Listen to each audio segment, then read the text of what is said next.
What's going on, party people? Welcome to the final episode of 2024 for us here. It is the holiday season, a time of reflection, a time of joy in some cases, a time of sorrow in others. There's also something about the holiday season that lends itself to the idea of miracles, lends itself to the idea of something extraordinary happening. But I know it's been a rough year for a lot of people, man. A lot of people are cynical out here, think the miracles don't happen, think the miracles can't happen. But I'm here to tell you, miracles can happen every day to folks like you and me. But a miracle just doesn't happen unless you help it to be. So you work, and I'll hurry. You pray, and I'll plan. We'll do what is necessary, because even a miracle needs a hand. Hit the music, Ray.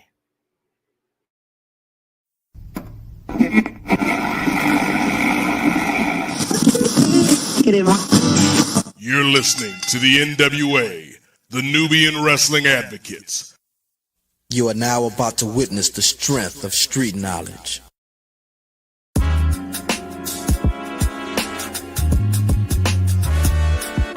Yo, it's Righteous Reg. It's a case for the safe, keep a space for the Nubians. Unfiltered, off kilter, the professor, the godfather, post-wrestling, the NWA, not keep guessing, The views and expressions, you know the rest, it's pop excellence, get the message. Advocates for Nubian wrestling, you're listening to the best again. Black wrestling in the ring we invested in. Nubian kings and queens we invested in. It's for the culture and we reppin' it. It's for the culture and we reppin' it.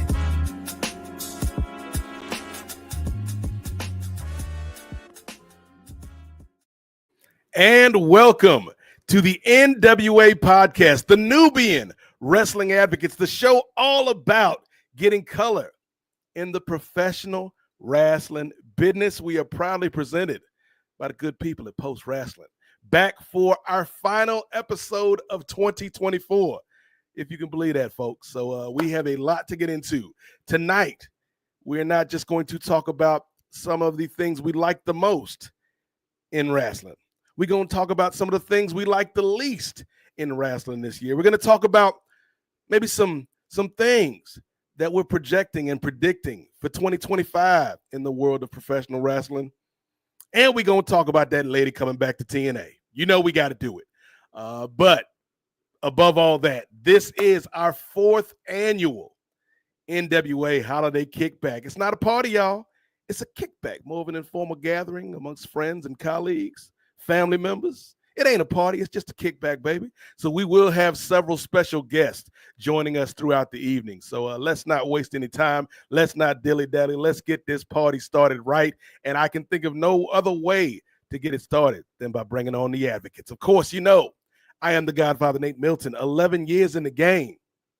Ain't a whole lot that's changed, ladies and gentlemen. I am still your favorite podcaster's favorite podcaster. And as we learned last month, I am the realest idealist. So let me bring on my right-hand man, my tag team partner, my day one on these streets. Some of y'all call this man Moderna Chris. Some of y'all have referred to this individual as Mimosa Chris. The good people of Los Angeles know him as the Mayor Pro Tem, but I just call him the Professor. Y'all give it up for the angry intellectual himself, the Professor Chris Ely. Can we rock? What's up, Doc? What is up, yo, man? Chilling. Like I said before we started, I've been watching so much wrestling the last couple weeks. I noticed you're wearing your holiday post gear. I'm wearing my post shirt. I think that was by happenstance. We didn't plan that, but anyway, man, I'm looking forward to talking about some of these topics. Well, some more than others, but let's get into it. Yes, it's gonna be a fun ride, Chris. So buckle up, ladies and gentlemen, because it's gonna be a good one. And you know who we got to bring in, especially coming off of the news of a returning star to TNA Wrestling. This man had to be here. He is the youngest in charge. He is the one that brings you all the news that's fit to read here at Post Wrestling. He is also the host of Andrew Thompson interviews. But more importantly than all of that, Chris, he's our nephew. Let's give it up for the youngest in charge, Andrew Thompson in the building. What's good, nephew? What's going on, good people? Nate, Chris, and our guest to come on this Christmas edition of the NWA Podcast, and also the next member of our team as well, who will soon be introduced. It's great to be back on the show. Glad to see you gentlemen, and like you said, Nate. It was about, what was it, 3 years ago, 4 years ago, maybe, when we had that whole Tessa Blanchard ordeal when she made her return. I mean, when she won the Impact World Championship at the time, and then there's that whole controversy that came up, and here we are, about 4 years later, and the controversy has not gone away, my man, because she refused to apologize. But I'm sure we'll get into all that as the show goes on. But we also have our next member of the show, Brother Nate. Yes. Some may call Tessa Blanchard a divisive figure. I say she's not a divider. She's a uniter, because she brought me and the nephew together on these podcast streets. So there's at least one thing going for Miss Blanchard on these streets. But there is somebody who nobody has a negative word to say about at all, unlike Tessa Blanchard. Everybody loves this man, even the people he told to go away last month on the podcast. Y'all know this brother. Y'all love this brother. One of the best producers in the game right now. Some call this man 10-Day Ray. Some call him Two-Way Ray. Some have even called him Caitlin Dark, because he's the Caitlin Clark of podcast producers. But Chris, given that Time interview, Caitlin might be a little darker than we first suspected. So salute to that sister Caitlin Clark on these streets. But it wouldn't be the NWA Podcast without this brother who has truly stepped up his game this year. Let's bring him to the stage. Co-host, because it's Chi-Chi show.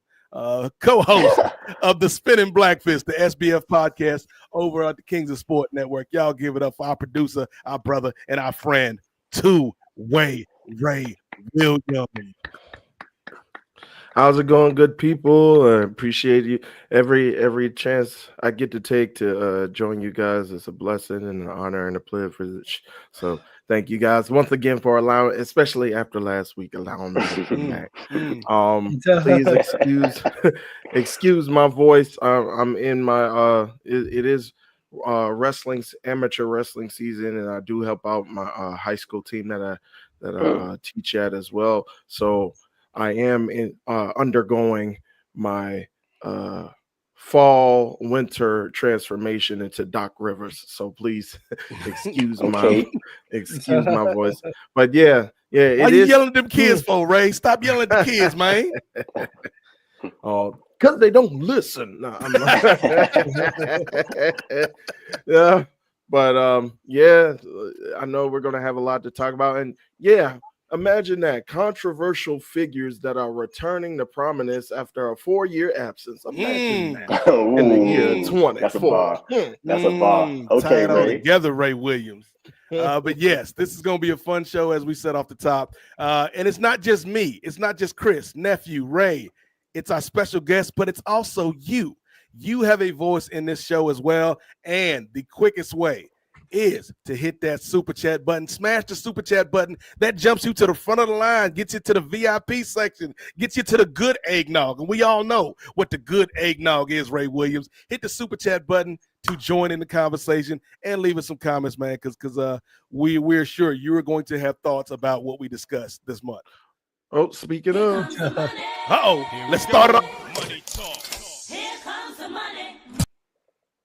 Well, our not so secret Santa, brother T. Anthony, thank you as always for all your support, brother. Go ahead, Andrew. Tell the good people what T. Anthony is saying. Shout out to T. Anthony, always in the chat showing love. That's the man right there, T. Anthony. Said Merry Christmas, Happy Hanukkah, blessed Kwanzaa, and a happy Festivus for the rest of us to the NWA podcast and to all the listeners except Terry. Wow. We may be talking about Terry from Florida a little bit later in this episode. Spoiler alert! Spoiler alert! but Terry is a guest who, is a bit controversial. Some people may not want him at their particular functions, but we have one guest that has joined us prompt and on time and punctual, unlike us who started the show 30 minutes after 8 o'clock. But that's what we do. Come on, y'all. Y'all been around us long enough to know how we get down. But it is a pleasure and a privilege to bring on our first special guest, a member of the Post family, also a member of the True North Nerds family, and also, if you caught the summer series that debuted on the True North Nerds Patreon as well as the Kings of Sport Patreon, he is my co-host from Kung Fu Island, a 4-part series where we talked about kung fu movies ranging from the last, I was going to say the Last Dragon. We haven't done that yet. Kung fu movies ranging from Black Dynamite all the way to Enter the Dragon with Bruce Lee. So check that out on our Patreons if you haven't heard those episodes yet. But it is great to bring in a man who you all know here at Post Wrestling, Brent Chittenden, ladies and gentlemen, coming to the stage. Hey guys, What's up, bro? What's going What's on, up, Brent? How you feeling, man? glad to be on with all of you guys. I'm an avid listener of the show, as you guys will see when my chats pop up. I usually don't stay alive for all 6.5, 7 hours, but I'm usually there for a bit, and I'm glad that I got invited this time. I think last month we did a brisk 5 hours. Yeah, brisk 5. A brisk. Yeah. So, we might hit a tight 5 this month. Yeah. I'm trying to think. Has anyone successfully completed the Mustang challenge, as it were, other than Stephanie Chase? Like, has anybody joined us from like minute 1 and stayed through the whole show other than Steph? That's a good question. I think it was only her. I think it might just be Steph. I ain't gonna lie. I think Thurston did enough, but that was before we were doing like these marathon shows. But he stayed on for a little bit. But Steph, and the funny thing about that episode, Brent, Stephanie hit us up beforehand, was like, guys, I think I can maybe only do an hour or two. We're like, hey, that's cool. Like, we appreciate your time, and then just ended up staying for 6.5 hours. Hey, but I'm about to say, Nate, that's what they all say. Yeah, I know. We start talking wrestling, she's got stuff to say, Absolutely. We all do. Yeah, I know, right? Shout out to Steph Chase. At some point, you guys will get the guest podcast chicken, where it will be like, they won't go off until you go off, and then you won't go off until they go off, and then 2 days later, the podcast still keeps going. but hey, you know what, Nate? Though I noticed that I went through. I didn't listen to these right-wing podcasts, but I went and I was listening. Like I took Don't lie, Chris. We know you subscribe to Tyrus. Well, nah. but I was like, so I was sampling Joe Rogan and a couple other cats. Joe Rogan does long ass shows sometimes, right? Oh yeah.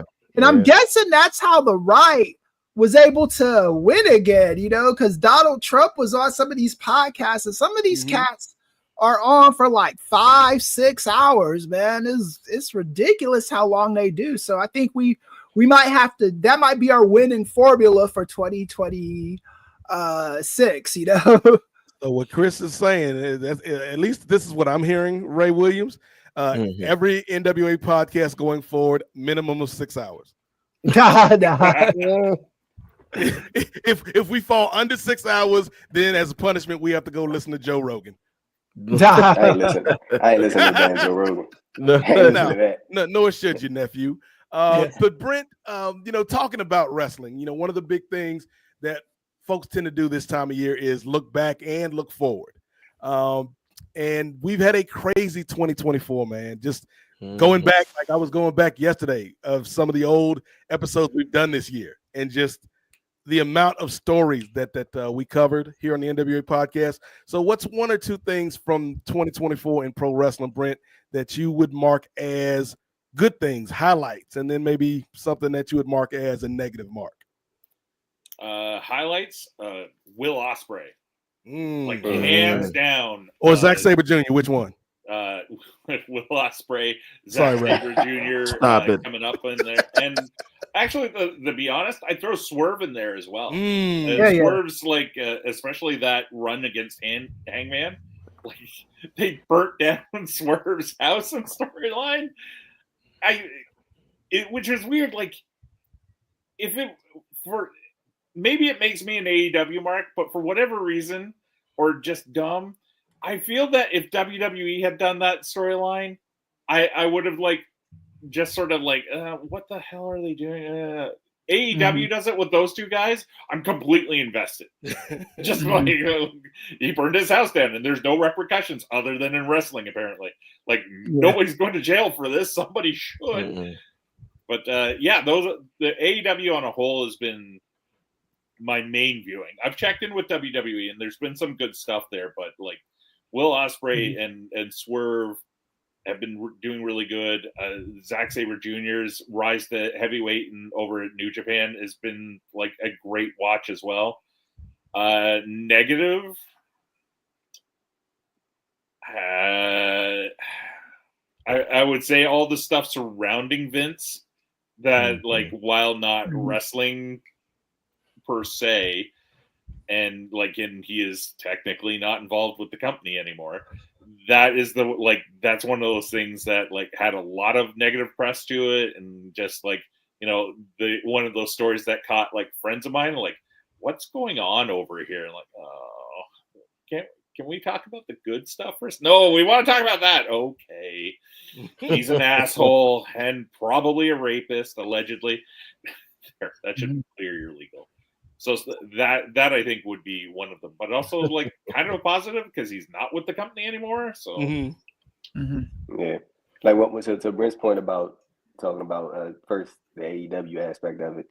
Like I think when you look back at Swerve's like uprising this year, like I think we all saw the signs like in late 2023, especially when you had that couple matches with Hangman, and then they had the match at Full Gear 2023. I can't believe that was last year already. That's insane how long ago when you think about how long ago that was. But like you saw the ascension of Swerve, and then he went on to win the AEW World Championship from Samoa Joe at Dynasty. It was I was there in St. Louis when that happened, and it was really, really cool to see the in-arena reaction to Swerve winning the title. He blew the roof off that joint, and I think he had a real solid AEW title run, and then you capped it off with Bryan Danielson. At All In, and then that parlaying into the match between him and Hangman, the cage match. But like the thing I've always like, just in pro wrestling in general, I always felt that you putting the world title on somebody is your way of forever solidifying them as a main eventer, and that's going forward. It's not to it's not to put them in that position and then they end up regressing. It's to keep them at that point so you can keep them in that same slot that you once had them in when they were champion. It kind of like links back to like it even mentioned in WWE. It kind of reminds me of like not the runs, but I'm talking about just the overall point that I'm trying to make is with Damian Priest. Like when he hit that point as world heavyweight champion, you're solidifying him as a main eventer, and now he comes off as a main event. You can keep putting him in main events, and you can keep putting him in world title matches, and it doesn't feel like this random thing. And I feel like with Swerve, you have a top flight talent in your company now who you can keep filling into programs that might not be the main event, but it'll be like on the right on the cusp of that. And then also when the time comes, you can position them right back in that mark. So I think AEW definitely deserves a nice little thumbs up for the presentation of Swerve Strickland, and also like I think you do kind of give especially the latter half of his like prior to him moving on to the Hurt Syndicate, like him and Hangman Page, bro, like that's probably my favorite story that AEW has told all year. The rivalry and like the especially the in-ring work that they've done. Like I know a lot of people there was like a lot of mixed reactions to that the match they had at All Out. Like a lot of people wasn't feeling, then you had people who was feeling that. Like I'm one of those like death match junkies. Like I love seeing that shit. So like, you know, you ain't getting no complaints out of me. But I think Swerve and Hangman, that's one of those rivalries that AEW will be able to continue into 2025. Like I think they're doing a good job of it now, sort of sending those two on separate paths, and I think they'll eventually end up, you know, clashing again. But Brent, I kind of want to throw it back at you. Like, what have you made of that? The individual and collective presentations of Swerve and Hangman, and like when would you, like, just off the top of your head, could you see them circling back to that? Like, what, like as far as a point, like maybe it being it being the right time instead of doing this maybe too early at some point. That is a feud that I feel is cemented at the point where they can always go back to it, and in different forms. Like we can have it for a title match at some point. You could have it just for like they end up at the same ends of the end bracket in like one of the Continental Classics later on. And like you just now have that history that you can continue to use year after year. Shit, you can even put them like in a tag together and like use that as background for it, because you have created a story that has enough emotional investment that the minute those two guys are in the same spot, eyes are just glued to it because you want to know what the next chapter is. Right.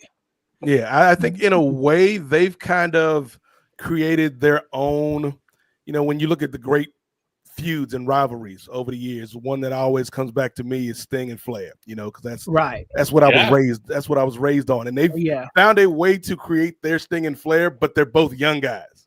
Right. Which is really cool. And I think this is something where they've got to, I think, cement that the word you said, Brent, like they've laid a foundation where anytime these dudes link up in whatever configuration, the crowd is going to be there for it. The audience is going to be there for it.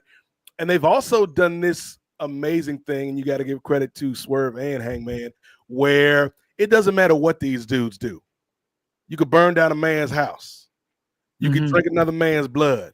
You could throw a T-shirt. You could bust into a man's house and throw a T-shirt on an infant, Brent. Throw some merchandise on an infant. Dickie Bird and them good folks at chop-tees.com. But they found a way to have these guys that will go and cross the line, but the audience is like still with them, right? Like, like we don't agree, but we understand. And so you've got two guys that are compelling figures that I think however long they stay in this company, you can always heat that thing back up. So that has been one of AEW's big successes of the year for me, in my opinion. Yeah, I agree too. I think that AEW was looking for some or not looking for, but they needed people like Hangman and Swerve and Ospreay, and now Chandler too, you know, that you could kind of say this is our mix, right? And like y'all were saying, this reminds me of the feuds I harken back to, like Sting and Flair, or Rock Austin, where you can always just go back to it. Or one of mine that I kind of think is underrated, one of my favorite ones from the 90s is Jerry the King Lawler and Bret Hart, you know. They always found a way back to each other from like 91 until about 96. Those guys were just always at each other's throat. I think it ended with Kane becoming where he was the dentist for that period of time or whatever. But yeah, so I think AEW, even though they're experiencing a ratings lull, I mean, and there's no way to like sugarcoat it. The ratings ain't good. It's a problem. But I don't think it has to stay a problem, because I think they've got the right pieces now. It's just putting them where they belong, you know. And to kind of trust what you're doing, you know. That's been my biggest issue with AEW, is they'll start something And then just Tony Khan just gets bored with his toys really, really fast. I still like the Trust Busters. What happened to those fuckers? It was like They got cut. they got released. They put them together, and then Parker just Boudreaux, like, Parker Boudreaux you- got but released. you- Sonny Kiss got released. yeah, you can't do stuff like that though. You can't put together whole factions and then be like, nah, I changed my mind. So I think AEW now, it does seem like we're getting a little bit more structure. The faction thing, I'm sure we're going to talk about that today. But yeah, it's I would say 2024. If I'm not looking at the backstage inside baseball shit, has been a good year for wrestling. Has been perfect, no, but I think this is gonna go down in history as an important year for wrestling, like a 1997, or a 2003 or something like that.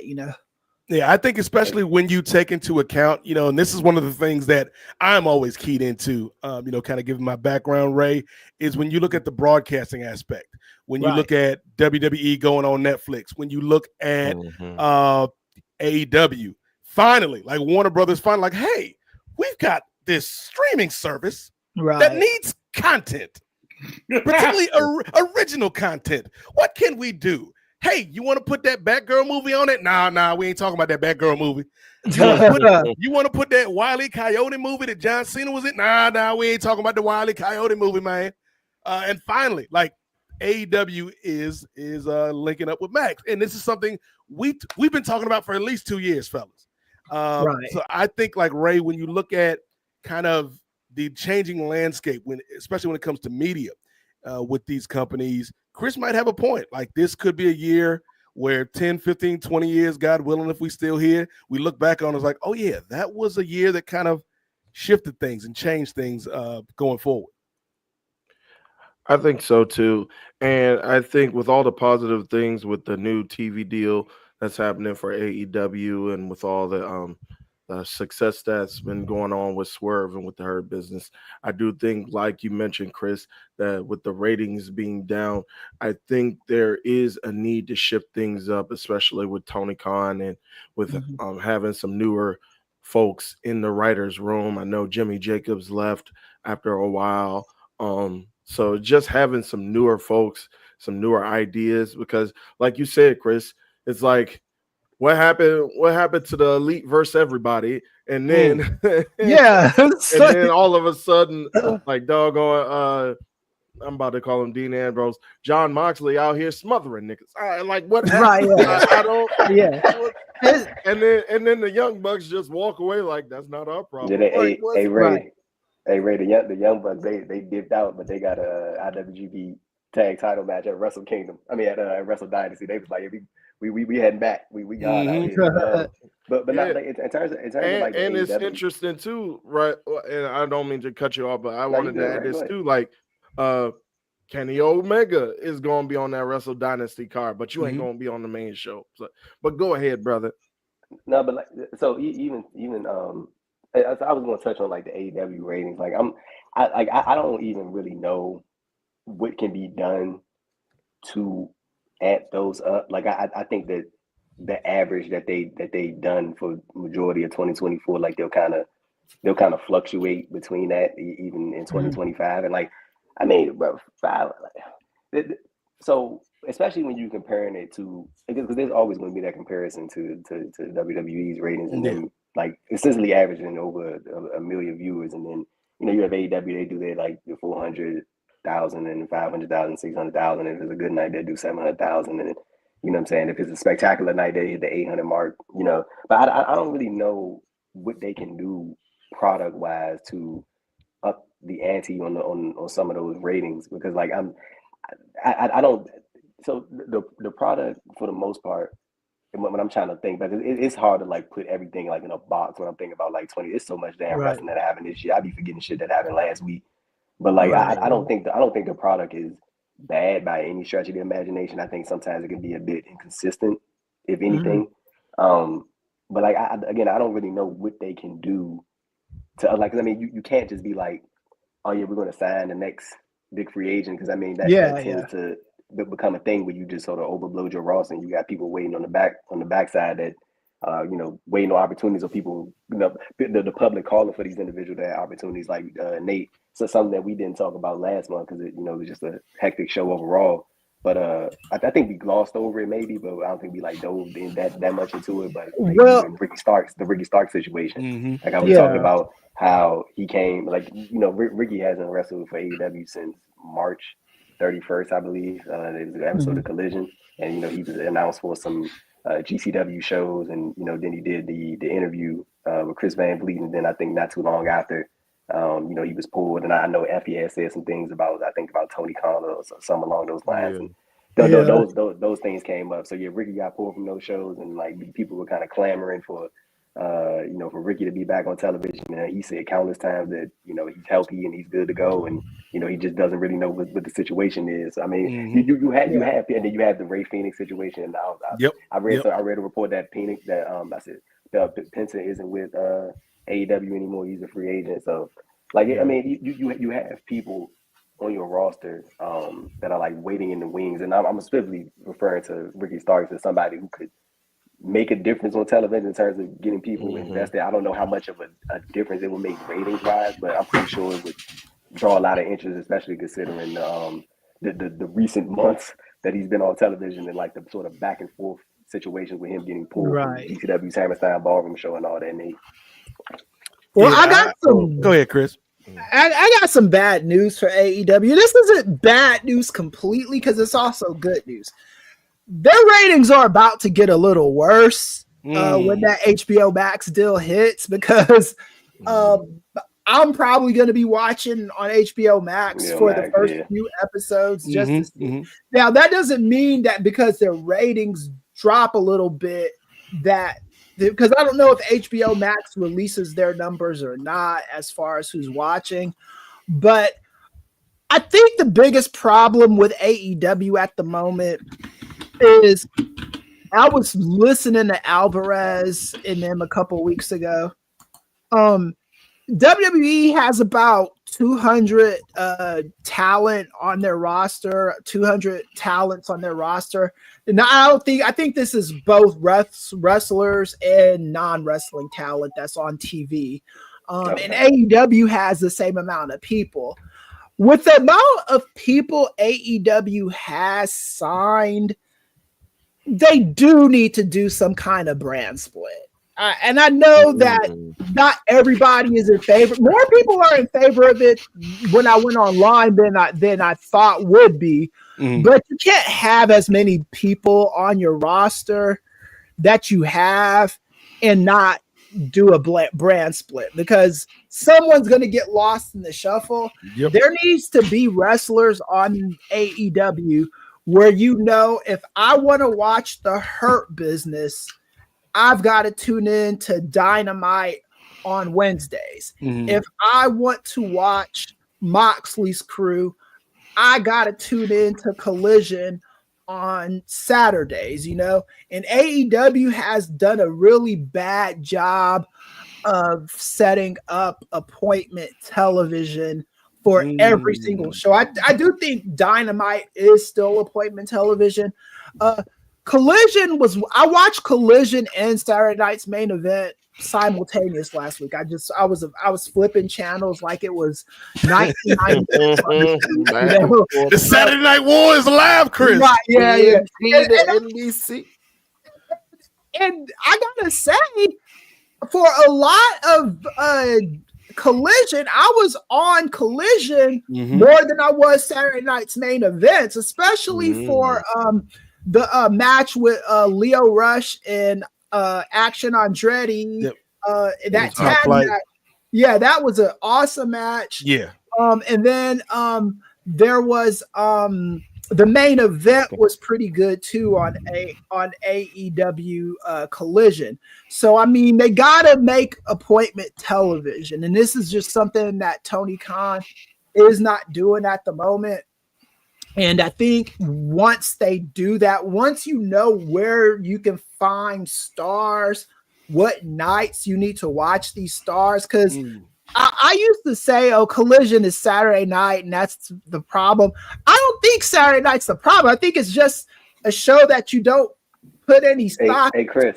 Yeah. Hey, Chris. I don't even. I mean, I think it's that, but I also think that sometimes when and Brent, I'm interested to get your take on this as well. Is like this past Saturday's episode of Collision was taped, and sometimes you can just read the results, and you don't really need to actually check the show out because you'll have. I mean, there'll be like little segments and backstage stuff that gets announced, like Thunder Rosa challenging Mariah May for the women's world title at World's End and stuff like that. But like Julia Hart's return was a part of the tape stuff, so like you don't. I mean, I'm pretty sure people would tune in to see it, but you already know it happened, so it's like possibly less incentive to actually go watch the product. Brent, what do you what do you think about Chris's idea about the potential brand split, and then also like would you factor in the idea that some of the shows being taped may factor into some of those ratings being down, if you will? I don't think the taped aspect really affects stuff. If anything, if they do something cool, it'll make people and word gets out. People will want to tune in. The Mick Foley butts and seats is probably the biggest example of that. Right. In terms of the brand split, I can't disagree with Chris's idea on it. I was just taking a scanful on Wikipedia, the roster of AEW, right? And who's there, and just even looking at top name guys who we just don't know what's going on with. I know they're not a publicly traded company, so they don't have to say if somebody's injured, but there is a really strong roster in guys that, as far as I know, are healthy and on the roster and not being used. Miro, Scorpio Sky, Danhausen. Danhausen is the one that makes no sense to me other than he's friends with Punk. Honestly, that's the only thing that even and I don't even know if that's true. He's not used. He's a solid guy in the ring, but more importantly, we've seen other guys who are solid guys in the ring, but don't get much attention. Danhausen's social numbers and just the sheer amount of money that dude moves in merch, in t-shirts. Why is he not on TV? Somebody explain it to me. Why he's not on TV. You hear these rumors of, they offered him a storyline and he's turned it down, so they're just not doing with him. For a guy like that, or a Scorpio Sky, find a storyline that works. Yes. Just, okay, don't read that creative has nothing for them. That's the other guys. Yeah. AEW should set itself apart in that way alone. Is okay, well, we go back to the drawing board. Now, if it's clear that a guy doesn't want to be there, I get it. But then cut them. Why are you wasting your money on it? Yeah. So he goes to the competition. Big deal. You pull that money from 2 or 3 different guys and you sign somebody else. Right. I think with Ricky Starks, I think he's in a contract year. This is what I've heard. Y'all can clarify this for me. Yeah, it's I remember Pfeiffer Select reporting that his contract is up in the spring or the summer of 2025. And I understand. I get it, man. I would not want to be featuring this guy on TV just for him to go. But Chris, real quick, bro, he ain't been on TV since March, bro. Yeah, but still, man. Even if you only have him on TV for 2 weeks, look at Jade Cargill, for example. She showed up on Dynamite for 2 weeks. 2 weeks, I think it was, only to be advertisement for her going to WWE. Because that was the scuttle. It was announced that she was going to WWE by Sean Ross Sapp while she was still in AEW. And I don't think if you're TK, you don't want to keep repeating those kind of shitty patterns. So I get it from that point of view. I still think you need to use him. You can send him packing in a way that doesn't necessarily bury him, where you're telling the fans, we hate this guy because he's going to the competition. You can send him packing with a sense of dignity but that says we appreciate the work that you did here, but at the same time, you are old news and you're going to the competition and we're going to use you to establish somebody else, just like what WWE did with Ricochet recently. They didn't like bury him on the way out, but they did kind of like say they left an open-ended thing for Ricochet. Right, yeah. And it was basically like, you don't work here anymore. So he's with the competition. So I think there's ways to do this in a, what is it? What's going on? Do we have another guest joining the party? What? The party, right? We actually have not one, but two guests that are one looks like he's ready to go, and the other, it looks like they're getting themselves together. But so before we bring on our guest, Ray, let me kind of put a bow on this point with AEW. So 3 things. First thing is something that we talked about with Kate from Montreal on Collision Course a couple weeks ago, in terms of TK. In this space where you guys are going to be on Max and maybe be in front of new eyeballs, you got to start delegating, brother. You can't do everything. It can't be all on your plate. So when it comes to writing, when it comes to creative, like Brent was saying with Danhausen, man, like, hey, if he ain't like your idea, think of something else. Get somebody in here, maybe like a Will Washington or somebody else that has ideas that can be fresh for these performers. Number 2 is when it comes to the ratings, if they chase ratings, I think that's going to be their downfall. You know, we talked a lot in this last little bit about the Monday Night Wars, and that's kind of what got WCW in a jam, is chasing ratings.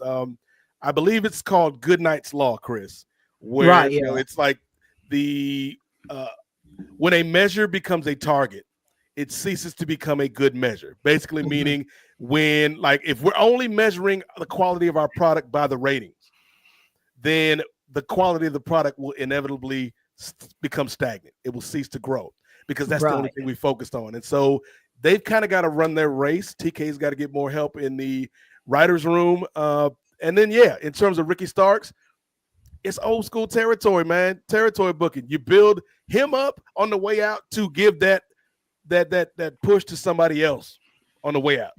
And as long as Ricky's willing to do business, I think, you know, that is something where you feature Ricky Starks because we know we're going to feed him to somebody else to get them over. Hey, bro, like the thing about that thing is, though, it's like, if you was going to do that, we should have did that months ago. Like, you doing that, but you got 4 months left. He going to be gone in no time. You know what I'm saying? His contract is literally up again. In like and I think, Andrew, that all goes back to TK. You got too much on your hands, brother.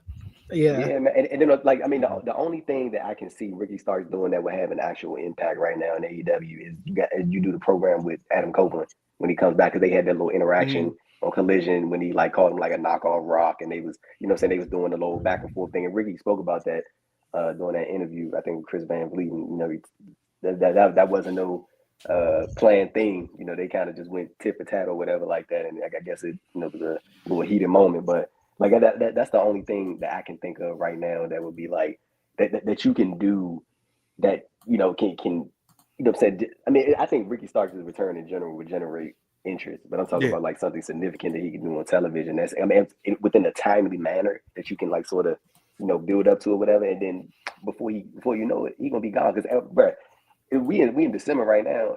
April gonna be here in no time.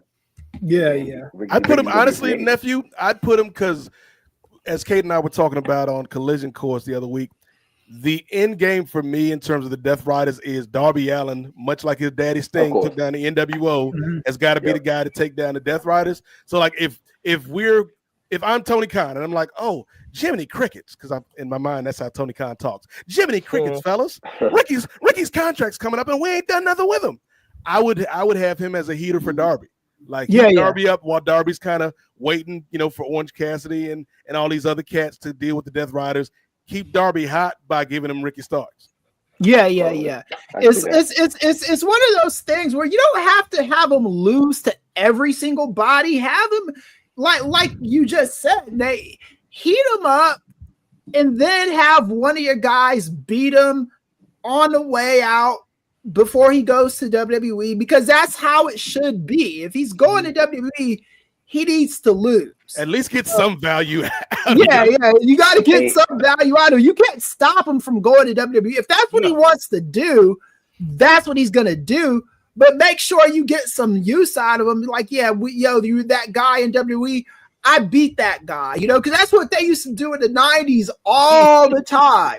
Bret Hart every week reminded you on WCW, I beat Steve Austin and Goldberg. You can't beat that guy. And, that's just shit they used to say. I mean, that's stuff you can do. Hey, Brent, I wanted to throw this before we bring in our next guest, Ray. I wanted to throw this at Brent. How long do you think they can we can delay with kind of the point that Nate kind of made about this? It seems like I think this too as well. I agree with his point, but I think this is all going to culminate with Darby Allin being crowned as AEW World Champion at some point. But how long do you think they can delay this?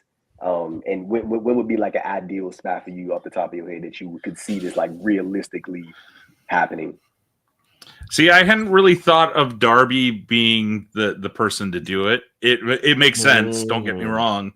My sort of dream for this end of terror culminates with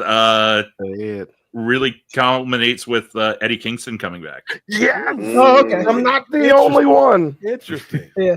Well, okay. So Eddie Kingston is the guy who keeps failing at doing this, and the last time we saw him, he dropped the belt and then he broke his leg. Like he's at a serious low point. And for him to come in and basically go after Moxley and that crew and maybe build a team of supporters, because we know his character for the most part hasn't had a real family kind of group to him. Just either when he's healed, guys he's used to get there, or be just guys out of convenience. Like him building kind of a squad to take everybody down and being the leader that everybody says he can't be, to me is a real good culmination of that. But Darby would fit very well in that same thing. As for time, I honestly would hold it another till the summer. Okay. At least just the people are getting use out of it. As Orange Cassidy, his match with Moxley was pretty solid and really felt like it was bumping him off the tier of being the guy who stuck his hands down his pants to a real main event level kind of guy. He's not quite there yet, but it's pretty damn close. Mm-hmm. Yeah, I was thinking the exact same thing, Brent, especially considering the friendship between Jon Moxley and Eddie Kingston, especially when they were both in the C2 and Kingston had to get past Moxley to get to the finals, and telling that story and like you said, having people return. What's Ortiz doing?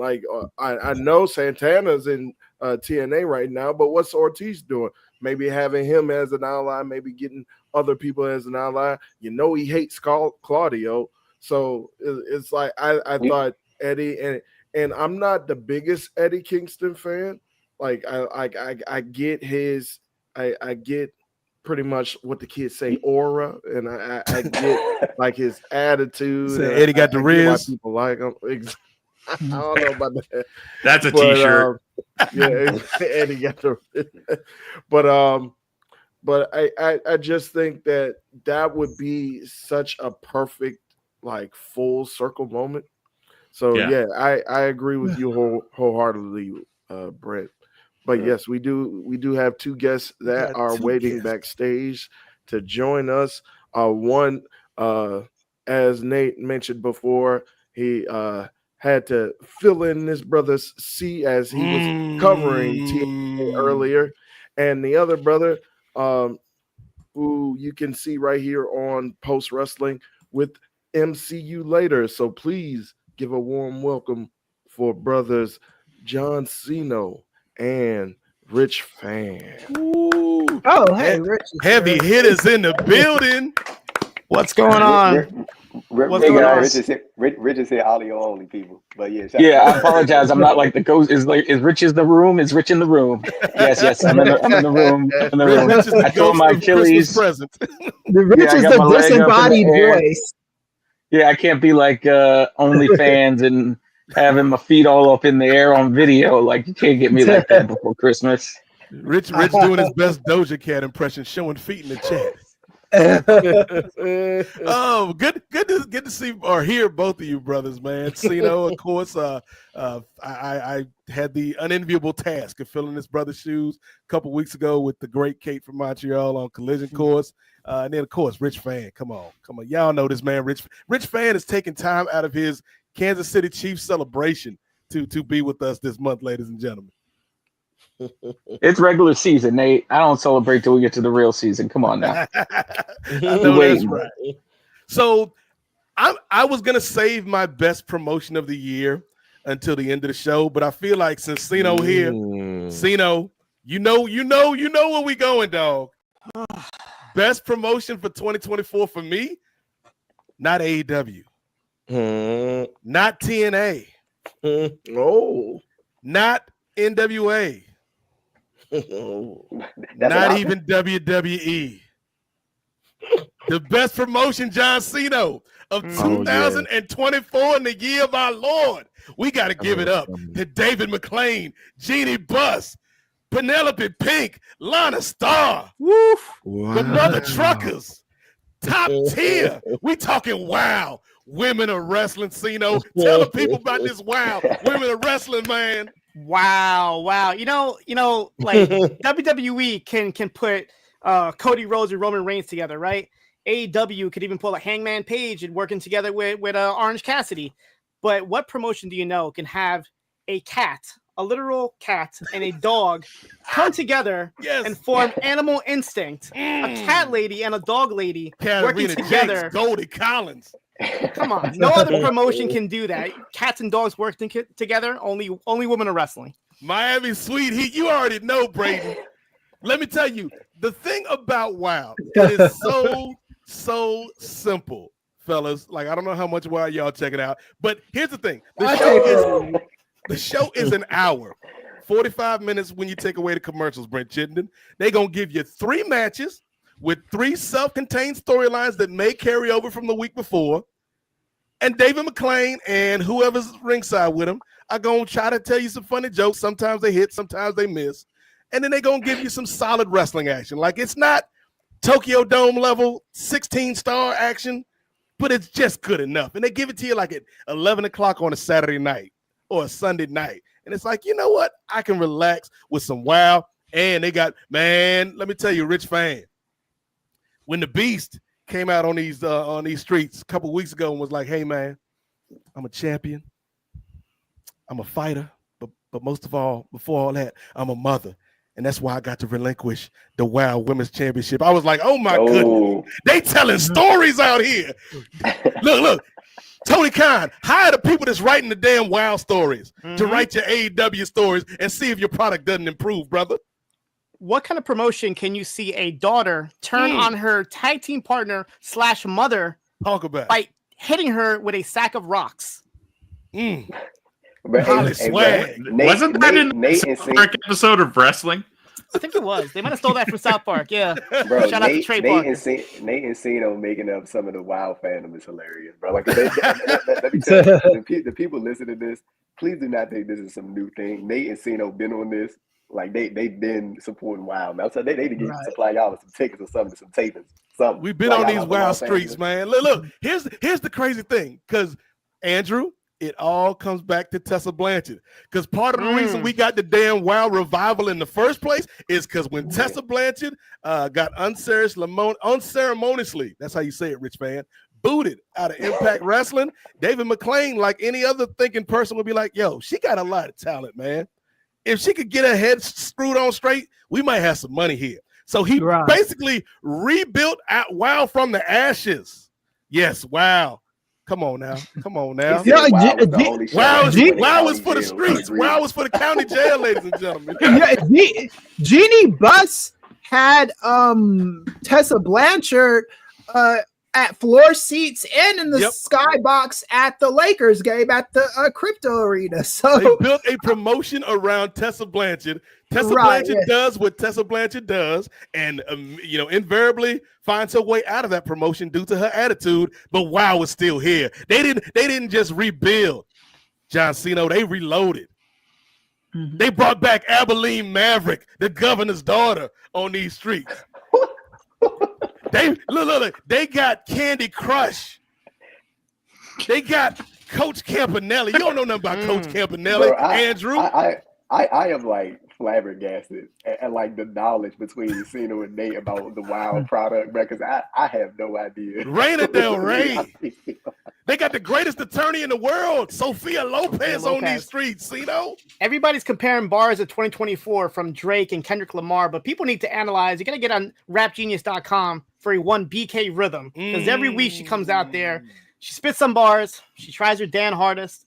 I think she's, top rapper right there. BK Rhythm, you got the Tonga Twins had a really good run there. I'm going to miss them dearly. I want to see what they do next. They're really talented.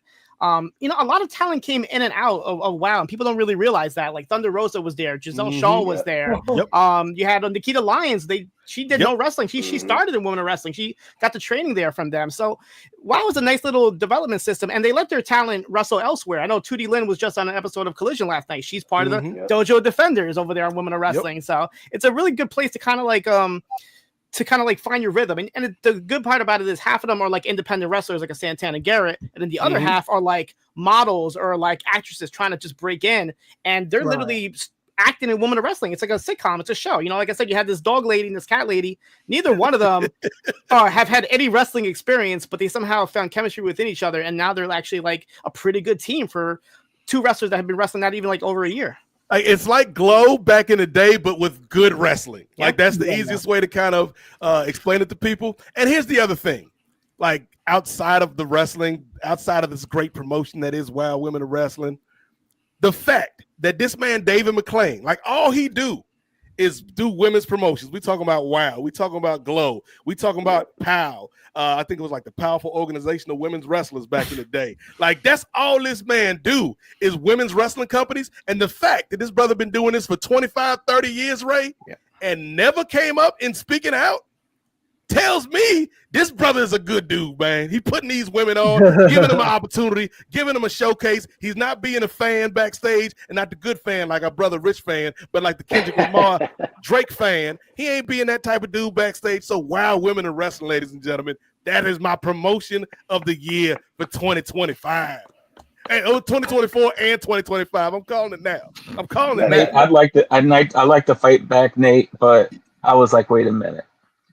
I can't, because I got to sit down with Dave McClain when they first restarted it. And I got to interview him.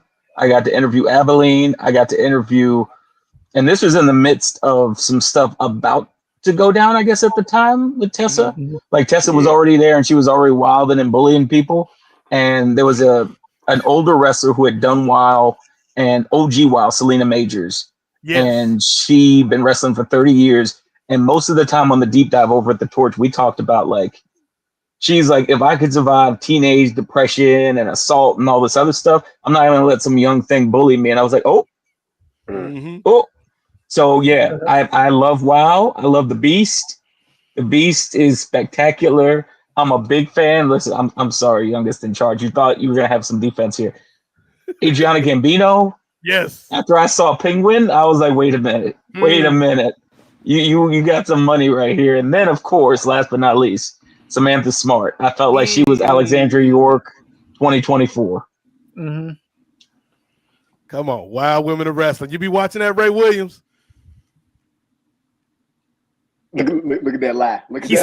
He's speechless. Speechless. Trying to think of a lie. Oh, hold on, my microphone. I don't be watching it a lot. Well, not at all, actually. I don't even have, because it's on Pop TV or Access, right? No, it's syndicated. It's syndicated. So, there's a couple ways you can get it. It's syndicated, but, and I didn't find this out until a couple months ago, Sino, Pluto TV got its own WoW channel that just play WoW 24 hours a day, Ray Williams. So you can catch up on the stuff you missed. See, the way that I Well, watch it, so it airs on Saturday on syndication, but the following Monday they upload the matches 1st on their YouTube channel, and then they load up like the backstage segments separately. That's how I watch it, actually. Yeah. So for me, it's even shorter. It's like 30, 35 minutes that way. So for me, that's a perfect way to ingest the wrestling without investing too much time into it. Yeah. You Well, can learn the thing I from Coach did- Campanelli, Ray. She out here coaching these young athletes. Well, I did actually hear about Coach Campanelli because I believe when they had San Diego Comic-Con, and Nate, this was when I was telling you about Mercedes Monet and I believe Mercedes Monet and our girl Brickhouse Camille, who were coming out as Poison Ivy and Bane. They also had David McClain, and they had Coach Campanelli, and they had another wrestler whose name is escaping me right now. But I was like, oh, they doing big things. They on San Diego Comic-Con. But yeah, David McClain stay at these Comic-Cons. Yeah. So I will do my best to look more into Wild Women of Wrestling. But And David speaking of McClain looks like empowerment- Mr. Belding. He looks like Mr. Belding in a suit. So like that's another hook for you, Ray. I will indeed check it out. But speaking of empowering women and having strong, powerful women on, like where you headed. we're gonna get the better half of Collision Course on here as Shots well fired. as one member of the BDE, ladies and gentlemen. Oh, please snap. welcome on Kay from Montreal and Brady Harrington. Wow. what in the Hollywood squares is going on with your screen, Ray I know, Williams? right? Like, Are you just gonna have it like everyone gets smaller and smaller and smaller? Like eventually, it's gonna be like one of these pixel. Like everyone's gonna get their own pixel.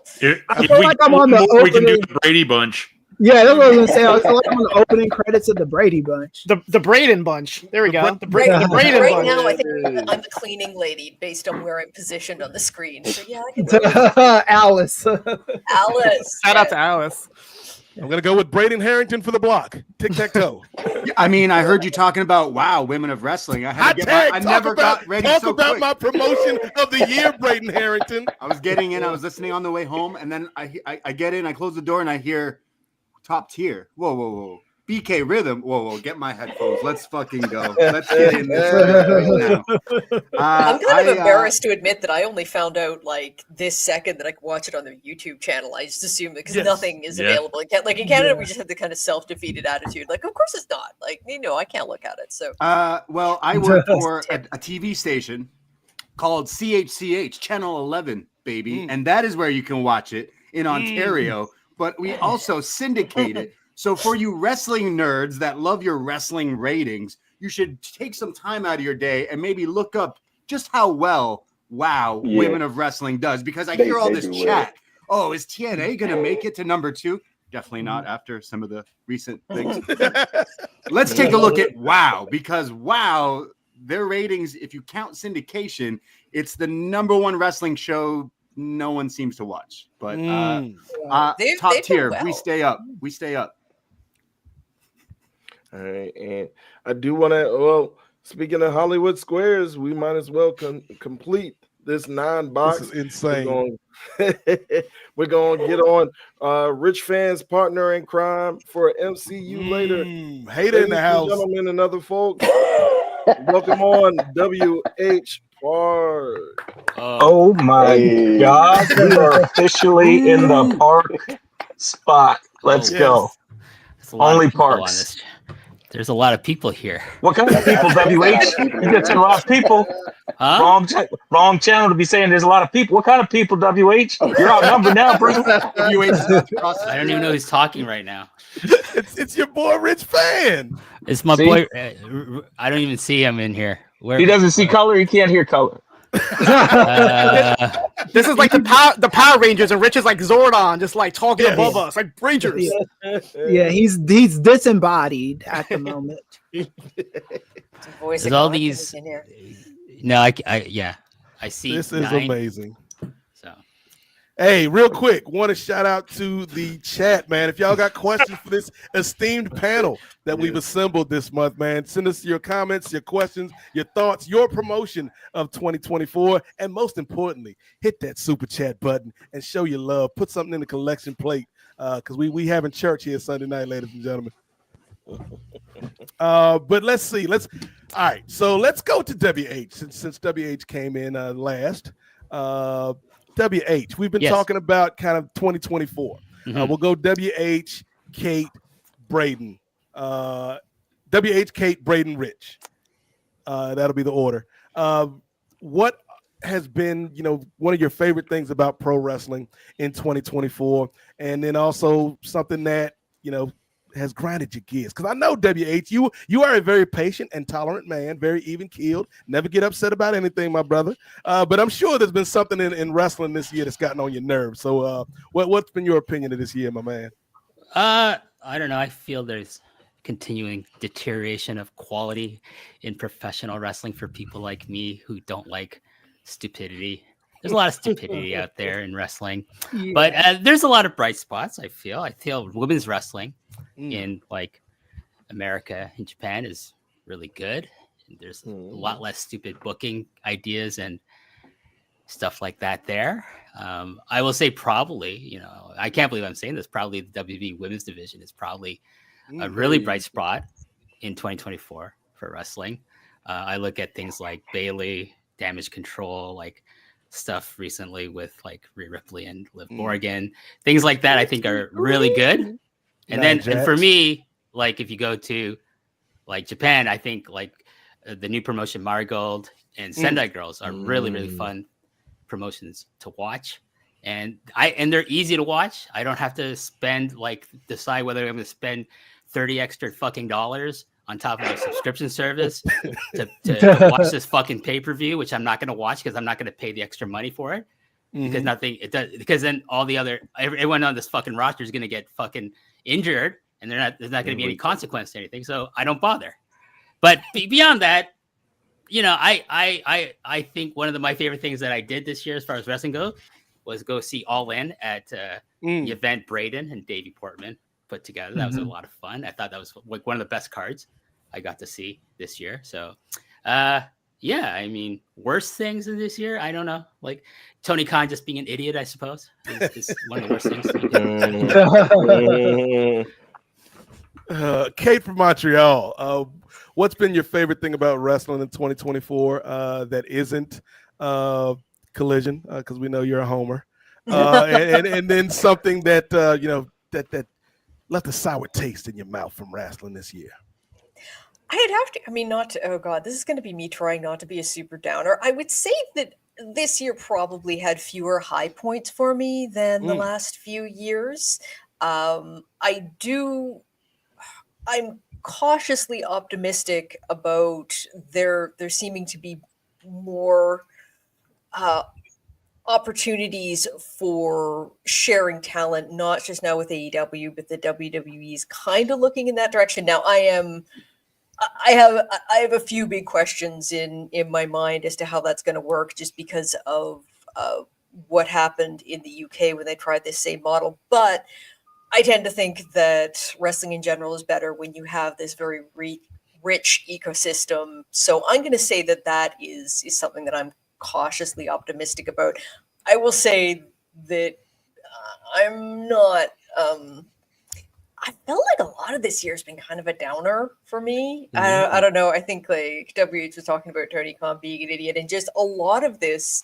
I'm less down on Tony than a lot of people, I think, or at least he should just kind of rolls off me. But that there is this sort of anger. Like I find that the kind of tribalistic issues that have always been bad are kind of they have gotten worse than ever. And that's actually makes participating in wrestling, not just watching it, obviously, but sort of sharing it with fans online or whatever. Like it makes that process less enjoyable for sure. I think to me, like the one, the one big thing that happened this year was right at the beginning of the year with all of the revelations about the Janelle Grant lawsuit, and like John and Brendan have done a great job following that. I won't get too much into it because I know every time I bring it up now, everyone starts to roll their eyes. But yeah, that was a sucky way to start the year. I'll be totally honest, and it's not something that I've totally shaken off. So, yeah, that's a great point, Kate. Braden, same question, man. Yeah, you know what? I heard Chris earlier saying that if you don't look at the insider baseball term, right? Like if you just looked at this as a wrestling fan, maybe you're like a kid. I bet if you were a kid, this would have been a great year for wrestling because if you read everything behind the scenes, it's like it can maybe like alter your enjoyment a little bit. And sometimes you just want to turn on wrestling and watch it. So as much as AEW has been getting a lot of hate this year, and mind you, sometimes rightfully so, I do feel like if you just tune in and watch, they seem to have a really good product. And I feel like this year was, hey, WWE's really, I'll quote Uncle Paul, in case you've been living under a rock, WWE's on fire right now. And like, you know, I hate that commercial, but like he's kind of got a point because like it seems like everyone wants to talk about wrestling or go see WWE. But this year like had a lot of good stuff. I think the first WrestleMania in the Paul Levesque era like was a really big success. Dare I say, maybe one of the best WrestleManias ever. Whether you look at both nights or night two or whatever, like it was just a great show with actual wrestling, some great storytelling, and the story was finished in a way. So like for a highlight for me was WrestleMania. I guess both nights, but I still think I get more enjoyment out of the wrestling from AEW. Maybe not the last few months towards the last end of the year, but WH brought up All In, and like maybe WH really enjoyed that party because he was getting a little lit like a Christmas tree. But we were all watching that, like wow, like everyone knows guys, AEW can't tell stories, and it's like man, the Bryan Danielson Swerve story was one of the best stories I've seen in wrestling. So like that was a really big highlight. And dare I say that maybe one of the best pay-per-views this year, if not the best, was Revolution, Sting's retirement. Nate, I know you were holding back the tears for that one. That one made you feel something. And it's unfortunate because I bet Tony Khan has been like, hey Sting, can you retire again this year? Can we just try to do this again? Because like we really need something. And I just felt like they nailed it with the being something special on that show. Whether the location, the fact that he got the kids to show up, the matches were great. So this year has had some up and downs outside of the ring. But again, when you're just kind of watching the wrestling and just enjoying for the enjoyment, the entertainment, I'd say it was still a really solid year of wrestling. And I have a harder time thinking of the bad stuff more than the good stuff when it comes to on screen and in ring and all that. So I'd say WWE and AEW may have WWE may have destroyed AEW this year with like popularity and ticket sales, et cetera, et cetera. But at the end of the day, it's still wrestling. It was still really entertaining to me. So I thought it was a good year for wrestling. Yeah. Real quick, first of all, salute to WH Park for doing his best Shabuzi impression at the All In shindig. He was out there getting tipsy, ladies and gentlemen. You should see him crip walk. It's fucking great. But I think Rich Fan, it's so crazy because when Braden was bringing up WrestleMania and Cody Devontae Rhodes finishing the story and bringing up Revolution and that man called Sting riding off into the sunset, 2024 has been this weird thing, and maybe it's just a byproduct of getting older, Rich, where that seems like 2 years ago, man. Yeah. But at the same time, this year has flown by. And so it's like this weird kind of disconnect in my brain when I'm like, oh, yeah, Cody did finish the story this year. That is insane. But Rich Fan, best and worst of 2024, my brother. Oh, gosh. I would say the best is, and I'll borrow a little bit. For me, the best was the ability to kind of own my own time. So what Braden was saying, like for me, there were certain stories or certain things going on backstage or certain matches I just wasn't interested in. And so I didn't have to watch. I very much enjoyed 2024 being able to say, that's cool. I'm not going to sit through all that. Appreciate the folks that are. I'm going to watch this instead. And I could do it with any promotion. I could do it with any match. Like I did not for once, get involved in every G1 conversation. I didn't get involved in every conversation about Stardom's 5-star Grand Prix. I was like, hey, we got a Karen Peterson for that. Let me just back off and let the expert, and she'll tell me what I got to watch. Or I talk to WH, and he'll say, hey, here are the 5 things you need to watch right now. And I'm like, okay, I'm going to do that. And then I'm going to watch Dan to Dan, or I'm going to watch, something with my kid, or go to his hockey game before this Achilles. He took me out like my man in Rear Window. And so I think 2024 showed the variety. And one of the biggest things in variety I wanted to point out was the number of diverse women across all the major promotions that are getting prominent roles, and how that bodes well for the future of wrestling. I mean, I know Braden mentioned Paul Levesque's cooking, but Shawn Michaels and William Regal, Tony Khan, Marty Gold, I heard WH mention them. Haven't gotten to Sendai yet, but you look and there's these women and they're all given shots to shine, to the point where WWE has a multi-million-dollar facility that basically is an incubator for talented women that should travel the world and go to other places.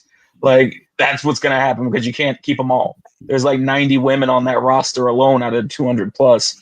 30 might make it to TV. The other 60 need to be somewhere else in the world to kick butt and take names. And I think for me, the negative would be and I don't want to go full Dustin Runnels, but I feel like the tribalism gets in the way of criticism. I don't get paid to give my opinions because I'm trying to start a fight. I'm getting paid to give my opinions because people appreciate my process, disjointed it may be. And so if I say I don't like one item, it doesn't mean it's the old Twitter rule. Just because I say I don't like waffles don't mean I hate pancakes. I don't need it to be that.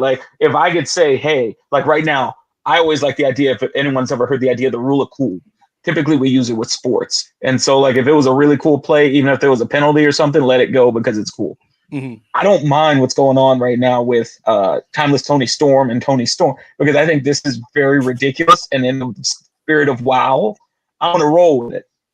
But at the same time, if this means 6 months from now, I don't see Tony Storm on the TV, or I don't get an opportunity to see her as what she should be, as one of the aces of the women's promotion, I shouldn't be well, you just got to calm down, man. Wait for it to no, I think this is a really cool story.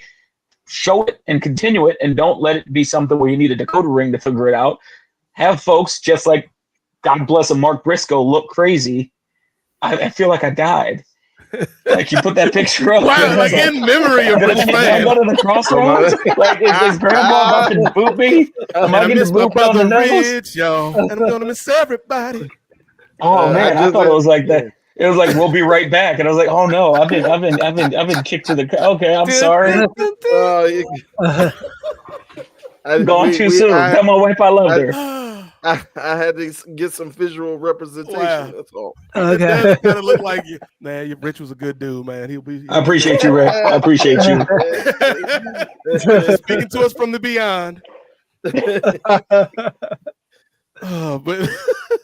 I get that off. That was good producing though, Ray. Good producing. I'll give you that one, brother. But real quick, because I do want to talk about this news item with all of y'all. But Sino, real quick, best of, worst of, besides WoW for 2024, my man. Honestly, I mean, I can't really, for my best moment, it's not really one particular moment, but just just seeing all these wrestling companies work together. Okay, you know what? I will pick one moment. I went to this Bloodsport show over the summer here in New York City, and it was an awesome card, awesome show from front to back. But as I'm watching it, I'm realizing we have talent here from TNA. We have talent here from Ring of Honor, talent from AEW, NXT, WWE, MLW, all under the same roof, entertaining all these fans. And a couple years ago, you couldn't say that. You couldn't say that WWE would work with TNA or AEW would work with GCW, whatever the case is. So to see that, it's beautiful. So that's what's been my favorite part this year, is seeing all these companies work together. It's good for the fans. It's good for the talent. Obviously, they're friends with all these other wrestlers. And that kind of turns it to my worst moment of the year, or just the tribalism of wrestling, and to the point where it drives fans away. As people know, I work for Cage Match as well, so I see so many comments, so many 10s for one show, 0s for other show, and it's so annoying to the point where it's driving. One of many reasons why fans are leaving X or Twitter to go to the blue skies, but there's obviously other reasons. But like the tribalism itself is just being so negative to everybody, and just some people just stop loving wrestling because of all this like these comments you hear online. And obviously you can step away from it, but some people can't step away from it, unfortunately. So it's really sad to see that kind of like sour a lot of wrestling fans and wrestlers themselves. They get affected as well. Some of the comments they have to read on a daily basis, you can only imagine.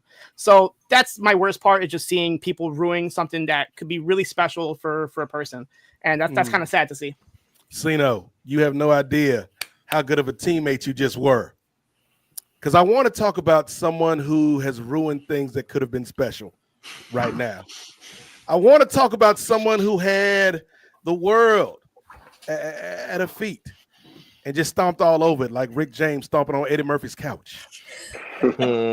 We got to talk about the woman that has divided locker rooms all around the world, but in one strange way has united me and my nephew, Andrew Thompson, because the first show that me and Andrew ever did where it was just us talking, well, Brian Mann was there too, but Brian Mann like disappeared and like never came back until the end of the show.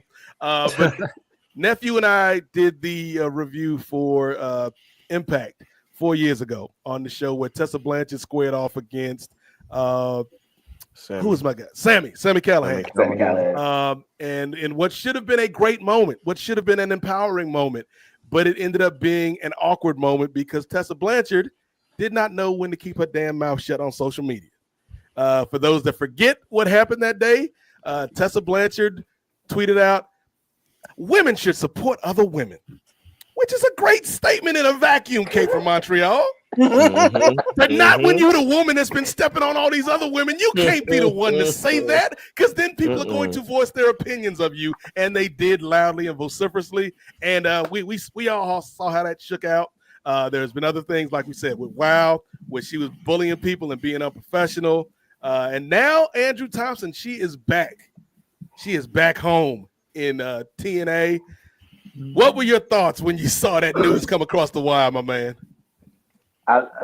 Especially how things ended with the, I guess, like the Scott D'Amore regime of things. I wasn't necessarily expecting her to be back in the fold. Like I thought that I didn't think a major wrestling promotion in the U.S. would take a chance. Or I know she had been like very consistent in CMLL. It was a big part of their women's division. But when I had saw like the I was like checking in and out of Twitter, and I was like seeing the reports. I think it was from Fight Select about like sort of the reaction to Tessa Blanchard coming back, and a lot of some of the talents being blindsided by that, which I think is very surprising. And like just about the idea of her coming back into the fold, especially after all the things that she's been accused of. You have multiple wrestlers that have spoken out against her, but that we're referring to that 2020 Hard to Kill pay-per-view and Impact just pushing through. With her going through, with her being world champion. But I mean, like when I'm looking at it, I'm like, okay, I understand the sort of like, okay, so Jordan Grace, I think that everybody can kind of see that she's probably heading to WWE in 2025. Like I think that's probably a surefire move for her. And I think from their perspective, Anthem or TNA, whatever, like I think from their perspective, looking at to feel like somebody to fill that spot, like another powerhouse to fill that spot that Jordan Grace is going to leave when she goes off into her next venture. I think that there's a couple people, a variety of different people that you could sign, like maybe multiple wrestlers that you could sign instead of looking for that big one punch. But I don't think that Tessa Blanchard is the sort of punch that you're looking for. Like it's especially with how, like I remember when, I think it was a couple months after all that stuff came out about her, especially with the situation with La Rosa Negra and her calling her the N-word and spitting on her and stuff like that. I remember when she had released that statement, and there was like not an it was like one of those "I'm sorry if you were offended" type of deal. And the non-apology apology. Exactly, Kate. The non-apology apology is one of those things. But like, hey, I said this, I released this statement, and if you still tight about it, then that's not really on me because I apologize. It's really, but I mean, I'm not. I don't want to sit here and act like I'm like super surprised to see her back in the fold, because like I think as we all kind of know in professional wrestling and just in most things in general, I think in terms of consequences, like you being a racist is like at the bottom of the totem pole in terms of things that people also some of these companies give a shit about. Like that's kind of like you can just chalk it up to being like, okay, you release a statement and you'll be forgiven in due time. I really don't know about the perception that this is going to lead for TNA going forward. Like I'm not going to say I expect people to be like boycotting TNA because Tessa Blanchard is there. I think that they'll maintain the same audience that they'll have. I definitely think that there'll be people that will stop watching because of her, because again, because of the non-apology, like IK put it. So, I mean, again, I really don't understand like the desire or the want to have her back, but I can see from their perspective of wanting to fill the spot that Jordynne Grace is going to leave. Like that's the only like explanation that I can provide to you as to why they will bring her back. So yeah, see. Tessa Blanchard, Kate, is like that one hurt me. Me and Andrew had like that night we had a conversation live, like just kind of after the fact. But then we've talked about this over the years, man. Like Tessa Blanchard, like I feel like, and Brent, this is stepping on your toes. Shout out to True North Nerds. But I felt like we was in the fire pits of Mustafa, and I'm looking down at Tessa Blanchard. I'm like, you were supposed to be the chosen one. You were supposed to bring us together. I'm telling you, because she had the look, she had the mic skills, she can work like the talent is there. She has the name, like she has the name, yeah. Right? Like everything is like if you were going to genetically engineer a woman's wrestler in a test tube. Now we're getting weird. I'm getting into Elon Musk land. Oh, but what a great gimmick would that have been? Like, engineered for success. Run with that, sure. Like my man Drago in Rocky IV. Like we just doing all these secret Soviet programs to create this perfect athlete. But like Tessa had it. And the reason that she didn't have it anymore is not because of anything else other than her attitude, her racism, her bullying, her unprofessionalism. Like there was a point where Impact had to get the belt up off her because they were scared she was going to run with it. It's like, nah, you ain't leaving with our property. And so it's like, I'm all for second chances, Kate, but I feel like second chances have to be earned and not given. And I don't know if Tessa's earned it. Yeah, and I think that, it's...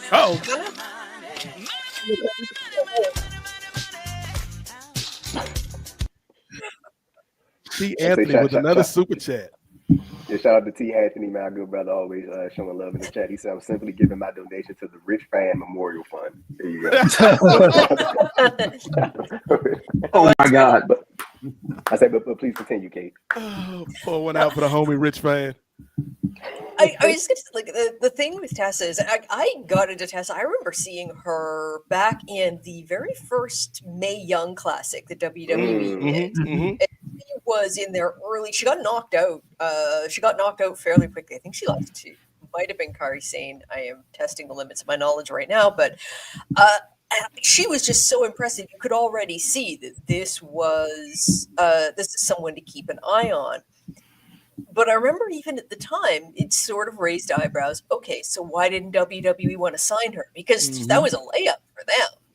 And they did sign a bunch of people from that tournament. So it kind of, and there were some rumors about her attitude and that, whatever. But okay, backstage stuff goes on. You put that to the back of your mind. And seeing her sort of rise through TNA early seemed like a great story. And then it just all came apart so quickly. And this whole thing where you're hearing this weekend about people from the talent from TNA were kind of, I think, like Andrew said, like they're blindsided by this. Like, how toxic is someone that you have to keep their return secret from the people who work for the people they're going to be working with? Like, how is that not just a giant red flag? Like, oh, well, we're going to get her back. It's going to be great. Like, I guess it's sort of this idea that, notoriety sells and that they'll be, people will tune in because, like, oh, they've heard that she's such a train wreck. Like,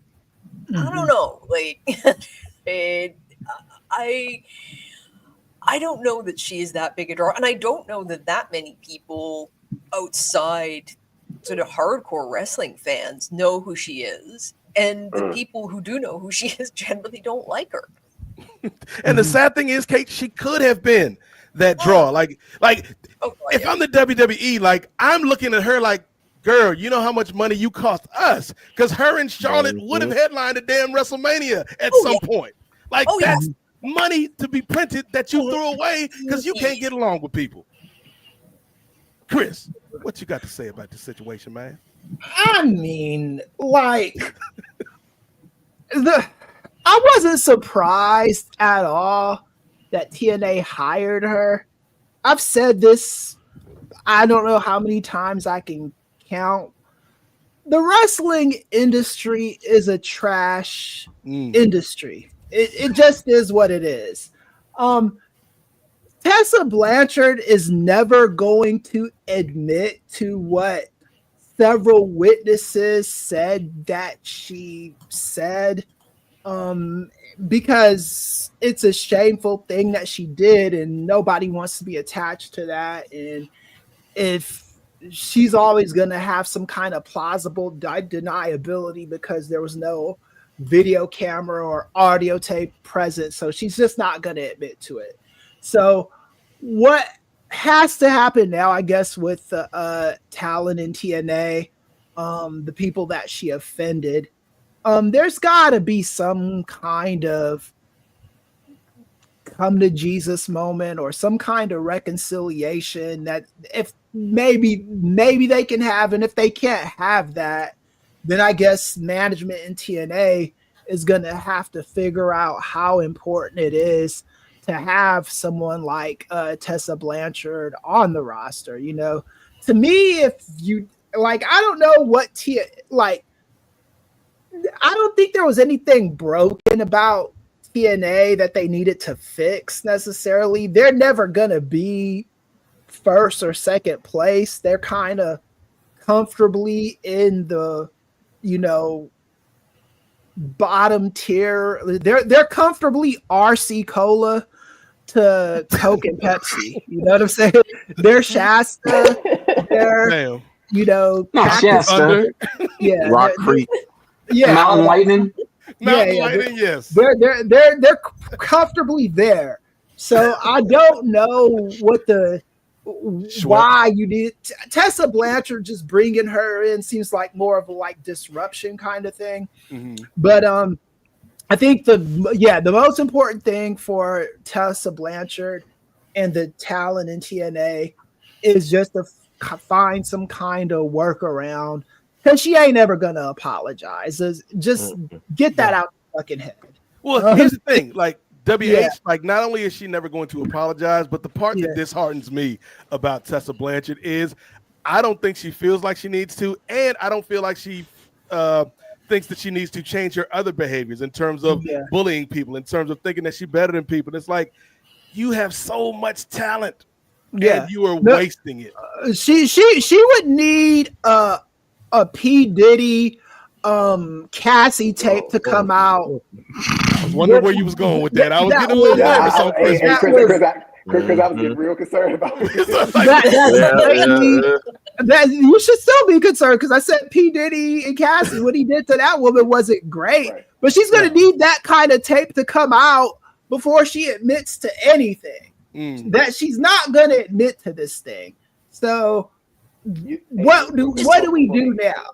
You know, so not to cut in, but it's also, I think, with TNA, the thing to remember is she wasn't fired because of those comments. They put the title on her after that. Right? Yeah, she was fired because they thought she was going to like run, because they were having difficulty with her as the champion coming back to defend the That's title why they on let her pure go. TVs. Like that we're talking about that she should face consequences for. That's not why that she ran into trouble with TNA. Exactly. And here's the thing, like I don't even, Andrew, like I would love it if Tessa Blanchard weren't racist. That would be a holiday miracle. But here's the thing, Tessa, put me on ISO, Ray, because I need to talk to my niece Tessa out here. Tessa, you don't have to not be racist. You just don't have to be a racist openly and loudly and publicly. Shut your damn mouth and you can get your bag. Like just be 10% less of a jerk at work.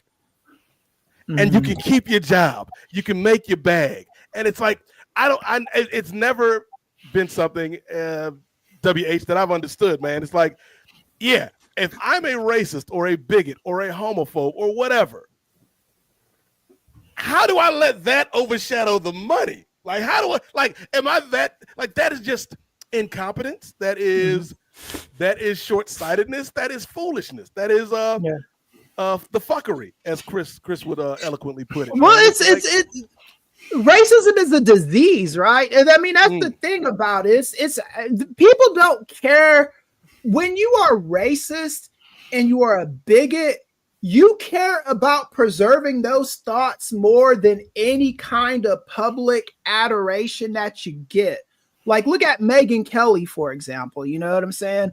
Look at all of these people, like, who are there. Roseanne had a bag. I remember the Roseanne thing. That was crazy. Yeah, she. I mean, I thought she was black, Chris. I thought she was black. Yeah, it's getting those thoughts off are more important than any bag that you got. So I mean, it's unfortunate. But this is just the way of the world. And then they're going to have people that are fans of them because there's always going to be a contingent of people that think that it's more important to say what you want to say than to practice any kind of cordialness, any kind of like just being a decent human being. You have to be counterculture because that's what's cool to you. Let's go WH Braden Sino Rich Ray on Tessa Blanchard. I feel like Larry King, like Houston, hello, WH Clark. What do you think about Tessa Blanchard? I mean, who cares? Like, it's TNA. No one gives a fucking shit about TNA. Wow, like, I feel like they brought her back because they feel left out of this fucking tribalism thing. Everyone's talking about AEW versus WB. Where are we in this? You know what we do? We bring back Tessa Blanchard. But I tell you, next week, no one's going to give a shit. No one's going to be talking about fucking Tessa Blanchard or fucking TNA. And, like, why did they bring her back? Like, you had a decent roster. You trying to put on these shows that, like, I don't know, 1,000 people watch or some shit. I don't know. But, we need people to talk about it. You know what? You know who our president is going to be next month?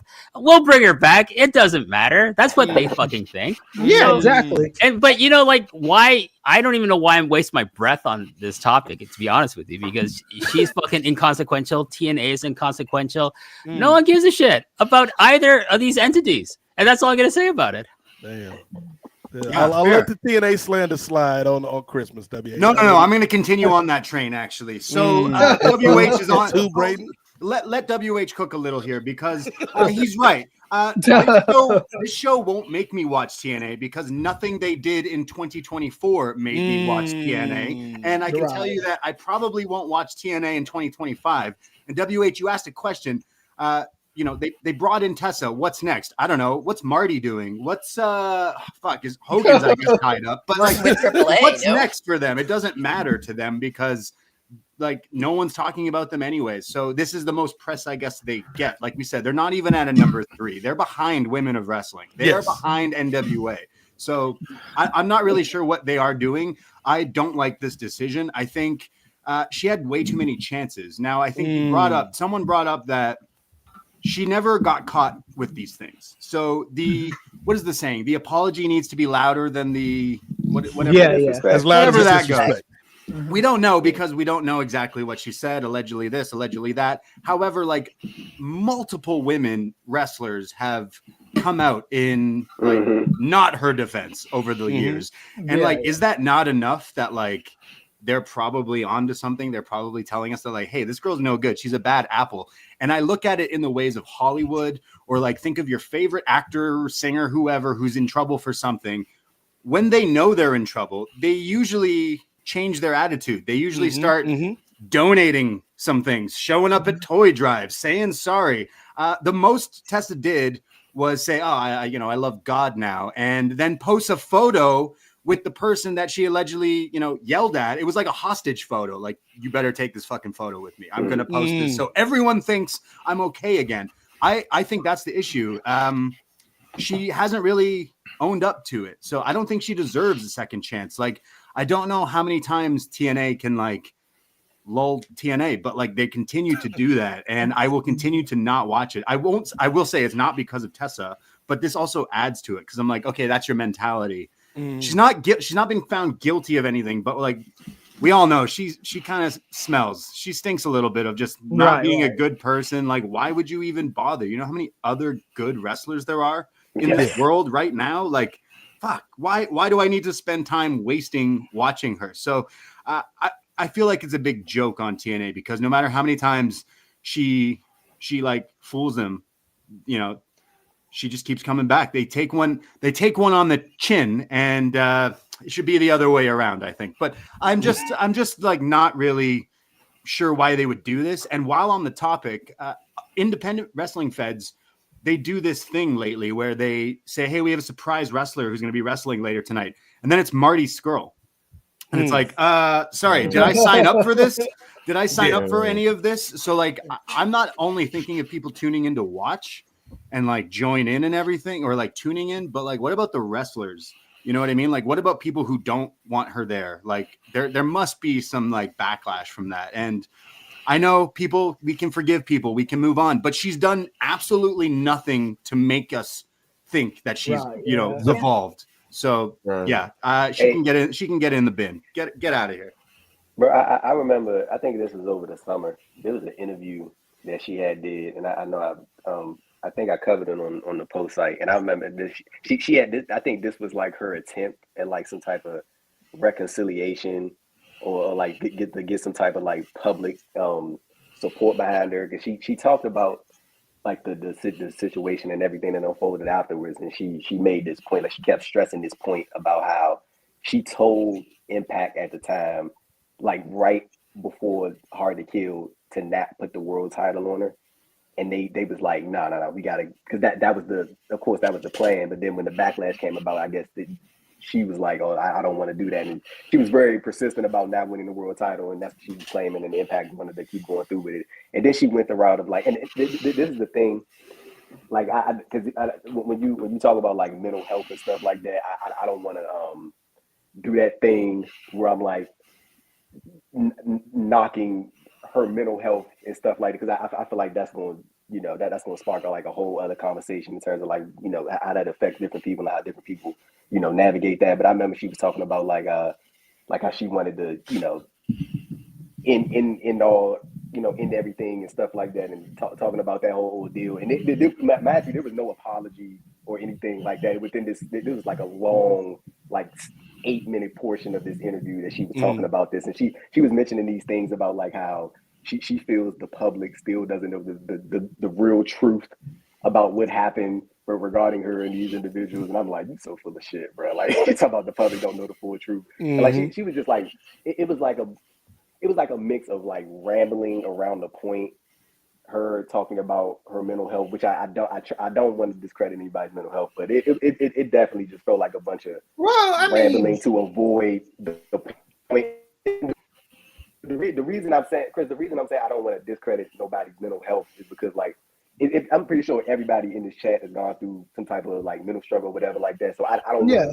Be like, oh, you full of shit, but it did feel like she was just kind of. Well, I mean, I don't know what mental disorder makes you a fucking racist. I mean, shit.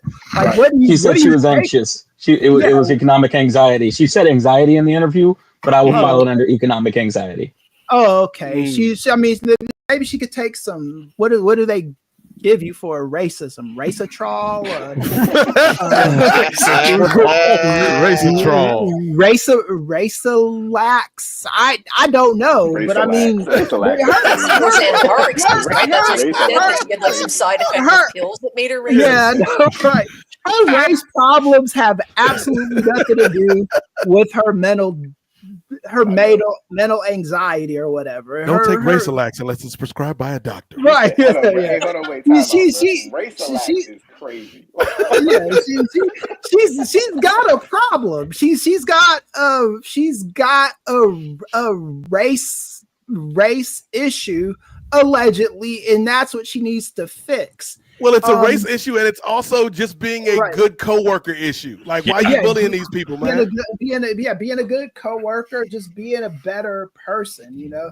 And there's no medication, unfortunately, you can take for that. What medication does to people, like if you've got depression, medication takes the edge off of the depression that you have, the anxiety that you have. That's what medication is there for. Medication isn't going to make you attractive to like Halle Berry if you're trying to get a date, you know. Like, that's like always comes back to Halle. It always comes back to Halle Berry. Oh, it always comes back to Halle Berry. But that's the thing. If you got underlying issues, you gotta fix them, and that's just do not take Racetrol if you haven't come to grips with your own behaviors. Right. Racetrol, they defended that shit to Hogan years ago. Racelex uses the real thing. Hey guys, my name's Terry. For years I struggled with my issues. But dude, I looked in the mirror, I said, Terry, you don't have to be this way. Racelex. Take 2 Racelex a day. I can't finish that joke because I think any way I want to finish that joke is not appropriate for this podcast. So probably not. It's not take your vitamins anymore. It's take your Racelex. Well, Cino, any thoughts on this Tessa Blanchard situation? First of all, I loved Chris's RC Cola comparisons, and I think I have the perfect soda companion to a 1 TNA. So just like a lapsed wrestling fan could be flipping through the channels, you land on Access TV, and you're like, oh, TNA, I remember them from like 20 years ago. I didn't realize it was still around. That's just like me walking into a Five Below, and I go through the fridge, and I find this can, and it gave me memories of the mid 90s. This bright green can. Nate, you'd appreciate this. Surge. It was just like it was like the energy drink like equivalent of soda. Surge, just like a one Mr. Dixie Carter Surge. That would be the perfect comparison. As far as TNA bringing in a Tessa Blanchard, it seems like an act of desperation because they're losing some pretty big heavy hitters this year with Speedball Mike Bailey, Josh Alexander, and Jordan Grace. And they're doing some really ambitious things in 2025. They're booking the USB arena. Sorry, I keep saying USB. My Tazisms come out. The UBS arena on Long Island, as well as an arena in Los Angeles. So it's like they're trying to bring in fans who are curious, but they're being curious for the wrong reasons. Like obviously they're getting a little bit of attention, but like WH says, is anybody going to care a week from now? Who knows? And that's going to be the big test for TNA. It's like, yeah, people are talking about AEW and Chris Jericho showing up on GCW and what's going on with WWE, and TNA themselves are trying to make some sort of talk of the town. But the wrestling world tomorrow will be something else, and nobody will care about this. So in the long run, we have to see if this is going to be beneficial for TNA or if it's going to drive away the fans that they just got back in the last couple of years. They've been doing some really good work. So it's like, why do all that work, get to a certain level where you're a really strong contender for number 3 by making a really risky decision like this and possibly losing all those fans you just brought in? I think Cino brings up a good point there, Rich. Like because I've been here. I've been on the ground floor since day one, watching the ups and downs of this company, and it took them a while to get the good graces from the fans, and they still haven't gotten the good graces from all of the fans. Certainly not from one Braden Harrington. But to go for this move, right? And again, it would be one thing, Rich, if Tessa had made amends for some of this behavior in the past, but she hasn't. And so it does come off as kind of a desperate move. Like, we got to make a splash play here, but you might be running the wrong play. Well, I mean, she did apologize. We saw the hostage picture with the newspaper to prove it was the date, and Rosa Negra was there. And, we had a notary public just outside of the camera to notarize it to make sure it was official. And I like oh boy, there it is again. I'll leave it off. No. I like to do it, man. Keep me in the crossroads. Look like Jacob Fatu. I love you, Rich man. I felt like I turned into Solo for a minute. Like, it's all right. Solo after he takes on the tribal chief. Anybody listening to the audio only version of this is why you need to tune in live Sunday nights when we do these shows, because this man Ray is a diabolical genius. If I had the ability to do it, I would have changed my name to Rich Cornbread Fan. For those who know, they would know. Kate had a really good point about why would you hire someone and not tell the rest of the staff. And this is the second time TNA's done this, because they did it with Vince Russo. Yep. And then they emailed the wrong person about it. It was like, oh no, that's not true. Don't we're gonna be oh, there it is. Oh, yeah. There you go, Ray. I thought that Cornbread joining via audio. I was like, they shot Cornbread. Oh no, but yeah, I feel like Tessa, she is on that Hulk Hogan plan of Yeah. Don't apologize. Say time's passed and we got to get over it. Mhm. I was waiting for her to put out a like innocuous tweet, skeet, social media, tweet and delete, word to Ryback of why can't I say it if they say it in rap songs like Hogan did?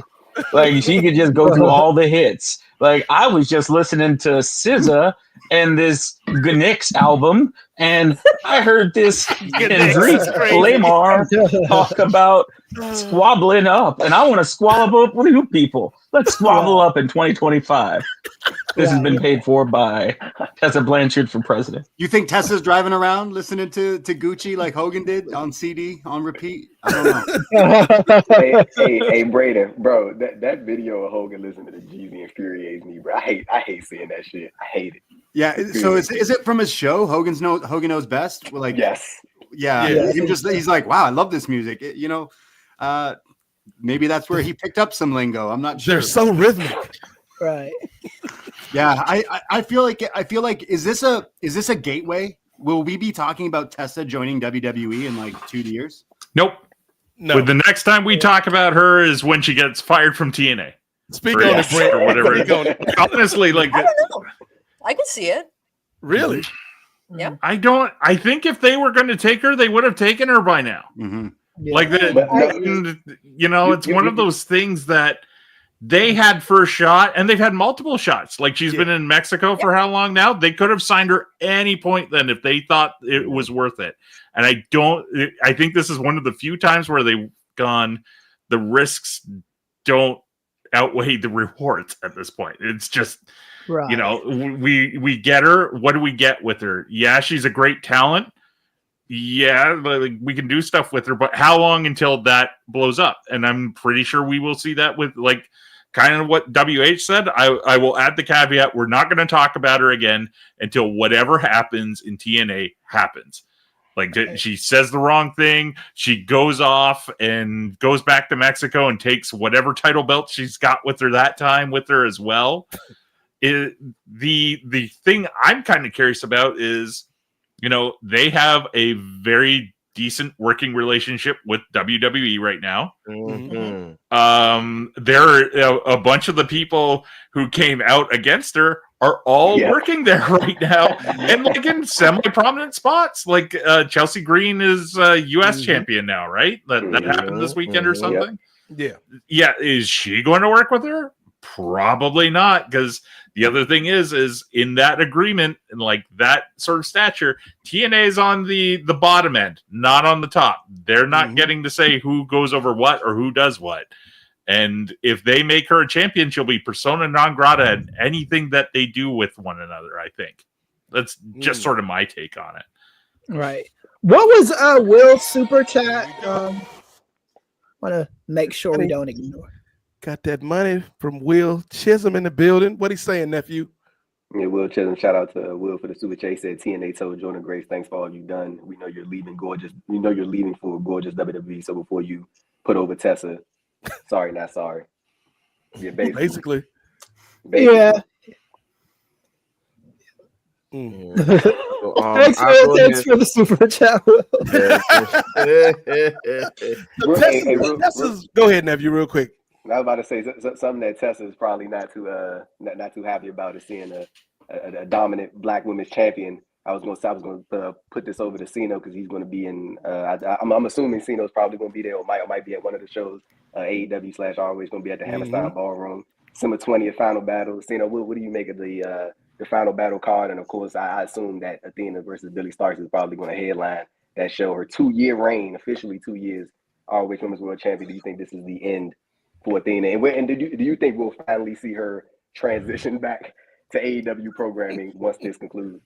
Yeah, first of all, about like if I'm going to the show or not, I'm like Dynamite's out of the question. A Sunday show, unfortunately, I can't do. So I'm kind of bouncing back if I want to go to Final Battle or if I want to go to Collision that Saturday. And so far, they haven't announced anything for Collision, so that's all up to them. Actually, give me a card to spend money. Time's ticking. Yeah. But Final Battle has pretty much a full card, 6-7 matches, and some of the matches there have gotten a lot of build and a lot of storyline, including Athena versus Billy Starks. I think this is finally the time where Athena will drop the title after this humongous long reign, and I think that is like your question. Yes, this is gonna be the way for her to make her way into AEW proper, and all the marketing we've seen for Y'all In down in Texas. It's Athena's been pretty much there, center stage. And a lot of the times it's like her next to Mercedes. So I feel like they're already trying to put it in her head. This is the match for All In Texas. And it makes sense, obviously, with Athena being from there. So yeah, I think this is the proper way to give the title to the right person with a Billy Starks, and then move Athena over to AEW. And we'll finally get to see Athena on Wednesday nights. Anybody else got additional thoughts about? Oh, we got another super chat. Super chat. Oh. Shout out to Lady B for the super chat. We appreciate you. She said, happy holidays, everyone. I love to hear all of your wrestling predictions for 2025. Mine is Chris Jericho goes back to WWE by the end of the year. Does anybody in here want to see that? I don't really care. Really? Yes. I don't see that happening just because I think he's comfortable with the clout he's got in AEW, and he's never gonna have that kind of clout in WWE. So I could see him going to WWE to like get the Hall of Fame, you know. But I don't see him doing like a full on run. Whatever he does after wrestling is probably going to be in AEW, whether it's commentary, which he's already been kind of doing, or backstage interviewing or anything like that. I just don't see him going, and him and Triple H are like frenemies too, you know. They're not really sorry to cut you off, Chris, but you have to remember Chris Jericho is probably the only person that I can think of that, while under contract with AEW, was allowed to do something with WWE. When he did that special. Yeah, so it's like that. I think says a lot. And that was, correct me if I'm wrong, that was pretty much the Triple H era, or was that still when Vince was in charge? That was when Vince was in charge. Okay. Vince was the one that. So that probably could have been a Vince call, but yeah, like you said, he's with Triple H, so who knows if that's off the table now? But sorry, just wanted to point that out. Yeah. So that's my opinion. I don't know what everyone else thinks. I just think he's an AEW lifer. I think he's gonna end up there, like at the Hall of Fame, of course. Maybe like the last final match or whatever. But like it seems like he's got a lot of like his own. He can do whatever he wants. He can go on tour. He can do all these different things while still collecting a check and still showing up on TV whenever he wants to, apparently. So I feel like he's in a good position. I'm not saying I've enjoyed Chris Jericho in 2024, but I definitely am not on the like I think it was the worst thing going in 2024. I think there's a lot more because you bring up Athena. She's good, but I don't watch Ring of Honor, and she's not going to make me watch Ring of Honor. And I feel like someone mentioned that, like, when is she going to go back to AEW TV? I can't even remember if she even was. Like, obviously she showed up there. She was there for a little bit, and then she's just been relegated for 2 years. I just found out today, right now, when you said 2 years as champion. I went, oh, wow, cool. Great. Which I think is awesome. She's like one of their most talented wrestlers, and she's kind of hidden away. Whereas Jericho, I think the only reason he's on TV is because so many people know him. Now we're all like nerdy wrestling fans. There's a lot of casuals who are like, oh shit, look, it's Chris Jericho on TV. It's kind of, maybe that's their reason of keeping him, but I don't think he's going back to WWE this year, but I think it's safe to say he ends his career going back there for the Hall of Fame. You know, he wants that Hall of Fame ring. Yeah. Jericho wants that ring. So I imagine he goes back, but I don't need to see him wrestle in WWE ever again. I don't really need to see him wrestle in AEW, really, but they probably are going to find something. And it's kind of hilarious to me that they'll probably find like a nice, comfortable on-screen position for a 54-year-old Chris Jericho, but couldn't find shit for Bobby Lashley, which is very comically hilarious to me. So, but I to Kate's point, like I kind of was thinking about it when she said it, and I was like, I wouldn't rule that out 100%. Like I can see him making his way back there because I think that they'll promise him like probably like a good year-long run to wrap it up and then put him in the Hall of Fame and X, Y, and Z. But Jericho's working AEW, bro. Like I like especially this back end portion. Like I've been like so like mentally checked out of like the stuff that he does on television.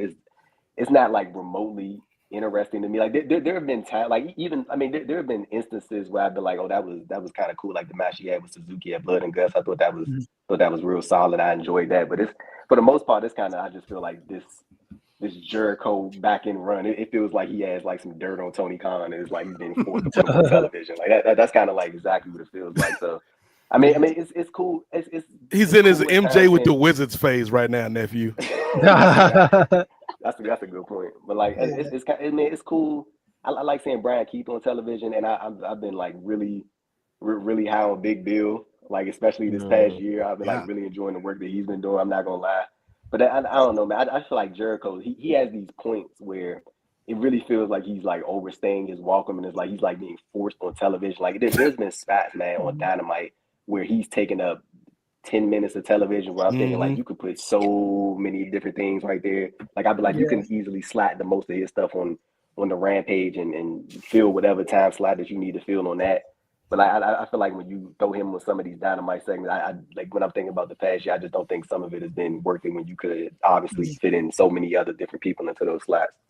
Right. That New York Minute stuff was mildly funny. I like mildly entertaining. Yeah. I got a chuckle. Yeah. What about other predictions? Like Lady B with the super chats really was asking other things. Like that's a pretty bold one there to say Jericho going back to WWE in 2025, which I think we're all kind of maybe I think Kate said that there's a chance. You never say never. No, I think Kate just wants him off of. Yeah. And look, I get it. Like as much as I feel like I need a break from him, he is still a very well-known property, and AEW has less and less of those. Like if you want to look at what happened with their ratings after Sting left, like you can draw a line in terms of their viewership. That there was a big drop after he left. So yeah, it's a bit risky getting rid of someone who's been your flag bearer and is someone who longtime wrestling fans can recognize. I just want him out of my face. That's like whether I think it's gonna happen? No, probably not. But would be his deal is up in late 2025 too. So hopefully Kate will be praying like he get the fuck off my television. So Netflix is Jericho. Yes, we'll see. Kate will have a moment like the Wiz. Nephew, maybe Jericho will show up. I thought that joke, T. Anthony, but it kind of doesn't work because his guy's in on January 6th, so it doesn't work. But yeah, nephew, you're saying like, so when Jericho's contract runs out, it'll be like that moment in the Wiz when all the people are like, hold on, wait a minute, we're free, and then can you feel a brand new day because Chris Jericho's not here anymore. Yeah, it'll be the happiest moment of Kate's life. Not the Wiz orgy, Nate. I think Tony Khan likes Chris Jericho so much that he'd pay him $1 million or $2 million just to not go to the WWE Hall of Fame. I really do believe that. I think he'll probably end up in the WWE Hall of Fame. You could be the first inductee in the AEW Hall of Fame, Chris. Right, yeah, but I really do think that this guy's bread is buttered in AEW for the long term. His kid doesn't like wrestling. His son is doing that fish shit. So I mean, he's like, that's what he does. Right? Like a fisherman. He likes fish. He's like some kind of fish expert. I've heard pescatarian. No, he likes fish. He likes the size. We got a shape of water situation going on, Chris. He's like a fishologist or something like that. I've seen him talk about that on I hope he doesn't like the fish like my man the Deep from The Boys. Hope it's not that type of I love fish situation. He knows like all the types of fish and all that stuff. Like he's been on Jericho's show talking about like different types of fish. So real quick, before we go to predictions, because I do want to come back to that point that was brought up in the chat, everybody's predictions for 2025. Does anybody, and I know nephew, probably you, my nephew Braden and young Raymond might be cut out of the. Yes, he's the nephew. Shout out to my other nephew, Davey Portman, world traveler on these streets. But does anybody remember there was a game back in the day, like when we had, the Apple IIe's and the Commodore 64s in the classroom? There was a game called Odell Lake. You remember this, Rich Fan? I do not. Okay, so Odell Lake, it was Odell Lake, made by the people that made Oregon Trail, right? So Odell Lake, you got to pick what kind of fish you wanted to be. And it was supposed to teach you about the marine ecosystem. But really all it did, Kate from Montreal, was teach you like, hey, if I don't want to get eaten, I can't be this minnow. I got to be this big anglerfish. And so basically it was like talking about what types of food the fish eat. You had to dodge from the people trying to fish, like Chris Jericho's son trying to reel you in during the game. But Odell Lake, man, y'all, like, am I the only one that remembers Odell Lake? Chris, come on, Chris. I don't remember that one. Come on. I do remember Chris. Oregon Trail and Fraction Munchers. So I don't remember Fraction Munchers, but it was Odell Lake, it was Oregon Trail, and then Carmen San Diego. Those were my three. Yeah, I remember all the Carmen San Diego games. Man, I remember all of like, how does this lady keep getting away? she was the Tessa Blanchard of her time because she kept getting away with it. Yeah. And then she started going back in time and forward in time. Yeah. At one point, she got a time machine somehow. Yeah. Like, this lady is too powerful. Carmen San Diego must be stopped. But yeah, Carmen did not wear those shoulder pads and that overcoat in 1980. For us to be shaming her and saying she was a racist. Carmen San Diego was an equal opportunity thief. She stole from everybody, everywhere, anytime. Yes, yes. Man, now I just want to listen to rockapella for the rest of the night. You don't know nothing about that, Ray Williams. Rockapella. Warren. Oh, yes. Yeah. The Warren. Patties in jail. I think my favorite thing about that theme song, before we finally get to our predictions, is like they were so focused on the world and what was going on in the world. Because originally the theme song on Carmen San Diego was Czechoslovakia. To Czechoslovakia and back. And then when the Czech Republic broke up, it was like she went to Czech and Slovakia. Yeah. Come on. I thought I was the only one that noticed that. Yeah. That was some bars right there, man. Was out here teaching the kids, man. Yeah. But yes, so we gonna teach you, much like the learning tree, Kate's favorite faction. We are going to teach y'all something in terms of predictions. So any big predictions, whether we're talking in-ring, whether we're talking about people moving from company to company, whether we're talking about the business side of things, any big predictions for 2025 when it comes to pro wrestling. And we will start with the producer himself, Ray Williams, putting you on the spot, brother. Any predictions for next year, my man? Well, I think I think Jada Parker has to be a champion. She has to be a champion in NXT, and I don't rule out maybe towards either the end of the year or maybe going into 2026 or possibly being called up to the main roster. But it's just she is on fire right now. If you could get away with the N-word on national TV. Tessa Blanchard's you got dream. The juice. You got the juice. Tessa's sitting there like, damn, why couldn't it have been me? You ain't got the pigment for it, Tessa. You need to bow down. She ain't got the complexion for that connection. No, not at all. But I think I could see Jada becoming a champion, and I think there was one other thing that I was thinking about that could possibly happen big. I think especially, and we didn't get a chance to touch on this yet, but the hearts of many people around the world being broken a couple weeks ago with the dismissal, the excommunication of one Itor Ewan from the New Day. I think we see, and I'm hoping, like, I always want to hope against hope, like that he comes back in the Royal Rumble, and I think that was kind of like my prediction last year in January or beginning of this year that we see him. But I think if we see, especially how he was so unceremoniously, as you put it earlier, Nate, unceremoniously dumped by Kofi Kingston and Xavier Woods, I think we could see a big time return to the ring for one Big E Langston, or Big E formerly Langston.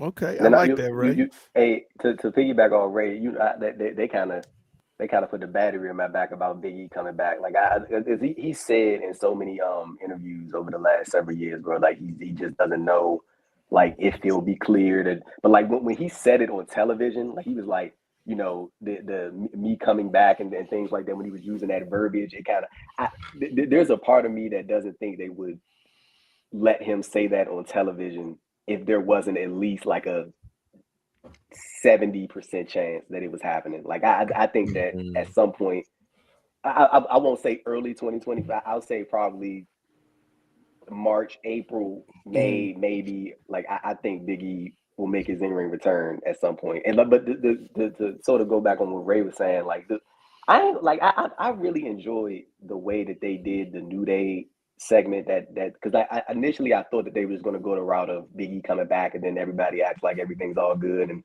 I felt like it made a lot of sense for them to go the route that they went in terms of like, because Kofi and Woods had been going at it, and Big E was on the pre-show. He was very much present, you know, within the spectrum of the television and the angles and all stuff. Like, it wasn't like he was just gone. Like, he was very much aware, and I felt like they took a very unique approach. It's something that I enjoyed a lot, and I'm expecting him to make his in-ring return. Like, and I hope that it'll be something very fruitful that a lot of people will enjoy. So yeah, I'm just to piggyback on what Ray was talking about. But yeah, I agree with him. That's one of my predictions for sure. Okay. Kate from Montreal, predictions for 2025.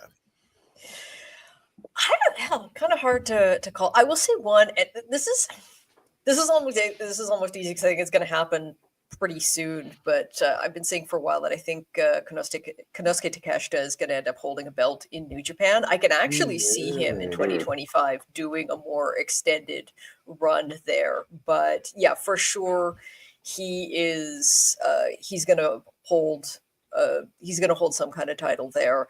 And yeah, I don't know, kind of hard to, I don't know.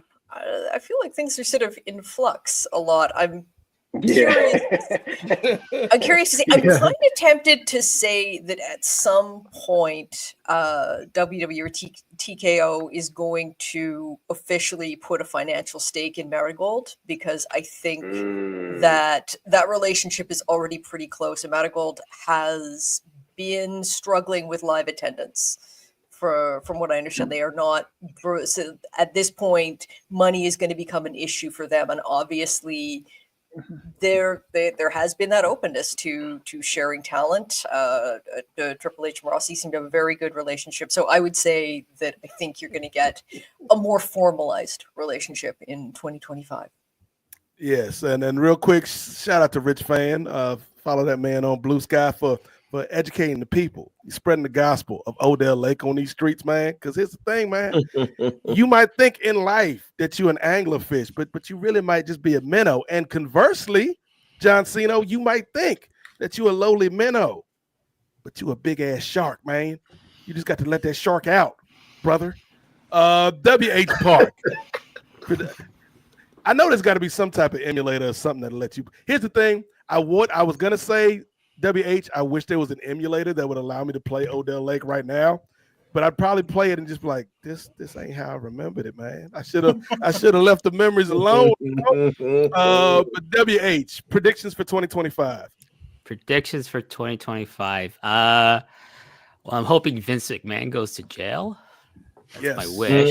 Knock on wood. Never gonna happen. Well, yeah. Now he's Trump is president. He's the president. He's gonna get a fucking pardon. He's getting a pardon. He's getting a pardon. Yeah, Trump is gonna pardon. There goes that wish. Anyways, I think New Japan's gonna become more pathetic as 2025 goes, and I'm looking for it because I've quite enjoyed the comedy that New Japan booking has provided me for the last 2 years in terms of how god awful it is, and I think it's going to get worse before it gets better. So I'm hoping 2026 is where the turnaround happens and New Japan actually becomes watchable again. I'm going to say my boy Ludwig Kaiser is going to become a big fucking star starting 2025. Rightfully so. He's fucking awesome. I love that guy. I think in AEW, either Orange Cassidy or Darby Allin, they're going to finally pull the trigger on one of these guys and give them the title. I don't know if that's going to help their television ratings or anything, but you know what? Why not? Just do something fresh. I'm kind of already sick of Moxley at this point with the Death Riders by this point. But yeah, that's it for that. The Marigo relationship, that's kind of interesting thing with WB. I can see them using that as like a farming system where they go, hey, we're going to get all this talent we have in the performance center to get seasoning. Oh, we'll send them there. I can also see them sending them to like Meiko Satomura's Sendai Girls promotion to like kind of work on a smaller scale, but work with like really talented wrestlers on that roster. And just through that, they can work with the smaller promotions in Japan with the Joshi scene.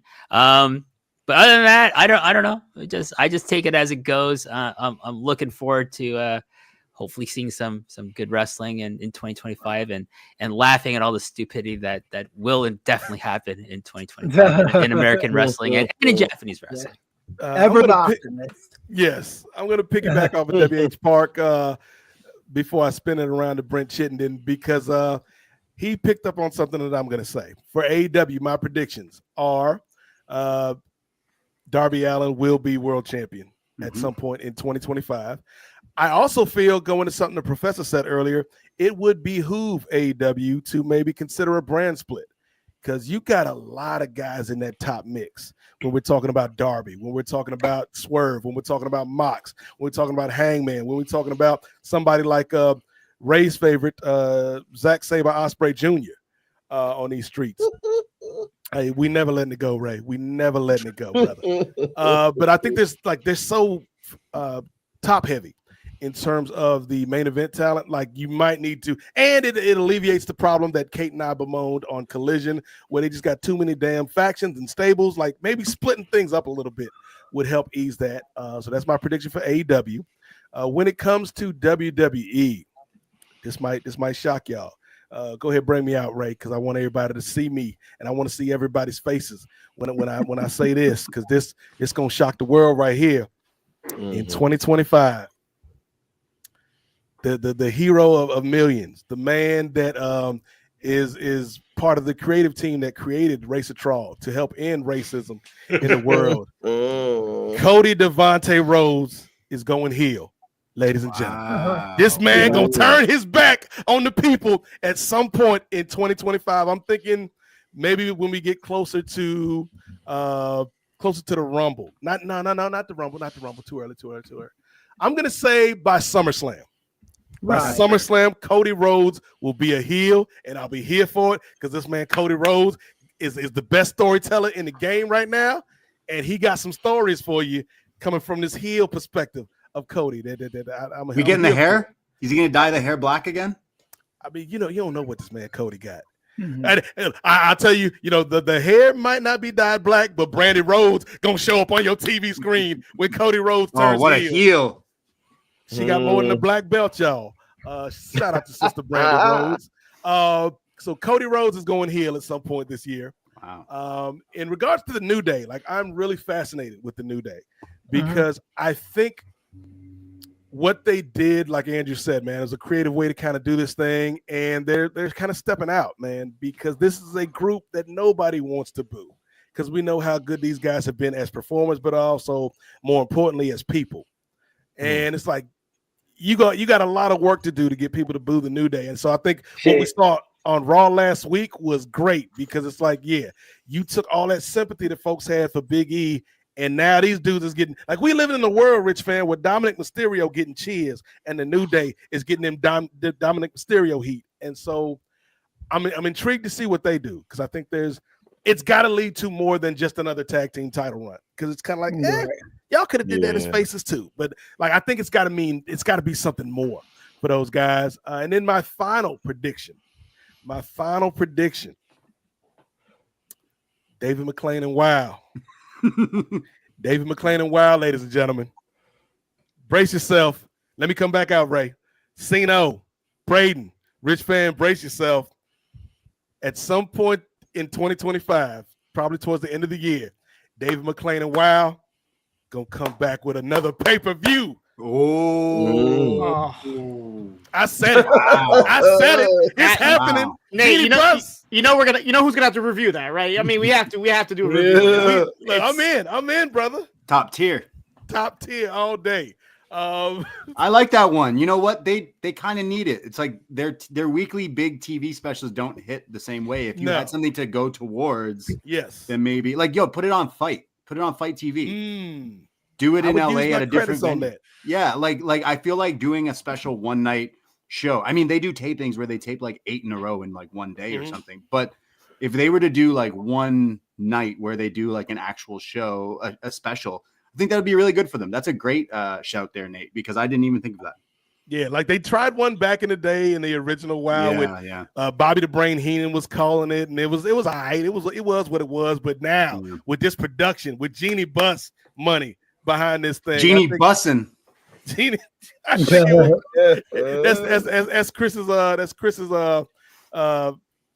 floor seat mate at the Lakers game. You see Chris, Jeannie Buss, Jack Nicholson back there somewhere. But let's go. So let's go Brent. Let's go Rich. Brent, Rich, Cino. Did you go already, nephew? All right. So Brent, Rich, Cino, nephew, Chris, and Rich. You really should have brought a notepad. We need to write these down. We'll do it live. So I get me. Am I up? Sorry, I lost you've been in rotation already. Puff pass, Brent. In terms of predictions, I don't have a lot. I'll actually be the one to get WH smile about one thing in AEW that I think we get Eddie Kingston as a heavyweight world champion by the end of next year, and for WH's sake, there's at least one photo with that belt and WH's shirt. He's gonna get the jacket. He's gonna get the new silk. He's gonna get the jacket. Yeah, there you go. Available at shop-tees.com. Beyond that, I think we're gonna get a couple like roster moves, most of which are kind of expected. Like I really think Josh Alexander in NXT is a really good fit. I know there's a lot of people who would be thinking AEW, but I can think of like 3 or 4 programs with him in NXT right out of the gate, and he can help bump Ethan Page up maybe to main roster. We'll see. I'm really curious because this is not so much a prediction, but more of like a curiosity of, is there anybody else floating around out there that AEW will sign that they think will be a needle mover? Like, is there anybody even in that stratosphere at this point that where they think he'll do anything? I don't even mean will. I just mean, is there anybody left? But that's such a, like an interesting Tessa Blanchard. comment. But that's like, but that is like a real interesting conversation to talk about, like as far as AEW bringing in free agents, because I feel like WWE kind of got like a firm like stranglehold, like especially with the WWE ID program and stuff like that. Like I think it would really benefit AEW to bring back Dark in 2025. I think that'd be like a way to them to like just to have like some type of a feeder system, like that'll be like something that they can have like a pipeline to various talents and stuff like that. Because I mean, you can keep signing names that leave either TNA or WWE, but I think it is also important to like start looking at people and building them up from the ground up and start creating these AEW originals. Like I think like creating more additional talents that sort of made their namesake in AEW. I think that's very important as well. So that's like an interesting like question that you read, because I think, you know, with the NIL program that WWE has, and especially with that WWE ID program, it's like they kind of got their hands like in so many different things, and it's like you taking up a lot of these different talents. So it's like I don't really know what AEW can do except sign free agents that leave one of those respective companies, or whether it be WWE or TNA. Real quick, Ray Williams. I was gonna go to Braden Harrington. What we got here? Unless Tony convinces Brock. Nah, we ain't doing that, man. Oh, there's a prediction. Brock Lesnar is going to be back in WWE in 2025. It's going to happen. Okay, that's 100% happening for sure. Yep. They're waiting. There's no business reason for them. You know, whatever objections you might or may not have to him, there's no business reason for them not to put him on there if they're paying him. R.I.P. to the careers of Swerve Strickland, the Hurt Syndicate. Anybody else of a certain complexion if Brock Lesnar signs your company. But real quick, because I was going to go to Braden, but I think I have to now go to Rich for his predictions, because Rich just sent me a present. I don't know if you can make me go ISO here, Ray Williams. Rich just sent me the link for the emulator to Odell Lake, brought to you by the people at MEC. I think it stands for like the Mid-Eastern Communications Company or something, curriculum, something. Old El Paso? Odell Lake is here, man. So after we get through with this show at 1 o'clock, 2 o'clock, 4 o'clock this morning, I'm going to get on my phone and get down with some Odell Lake and be a minnow, a guppy. I think at one point you could be like a sea eel, man. It's crazy out here in these streets, man. But Rich Fan, because you did bless me with that gift of Odell Lake for Christmas, any predictions for 2025, my man?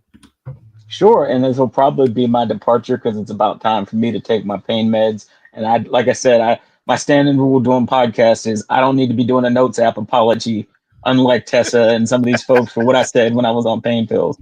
Because I put up on Blue Sky pre-surgery what I thought my ideas for Torch articles were, and they were such luminaries as like Audio Fizz and Make Sure, Jay White, Prenup, gotcha. Like I don't know what my brain was doing. And so I think for me next year, one of my big predictions is AEW is going to be one of the higher rated shows on Max.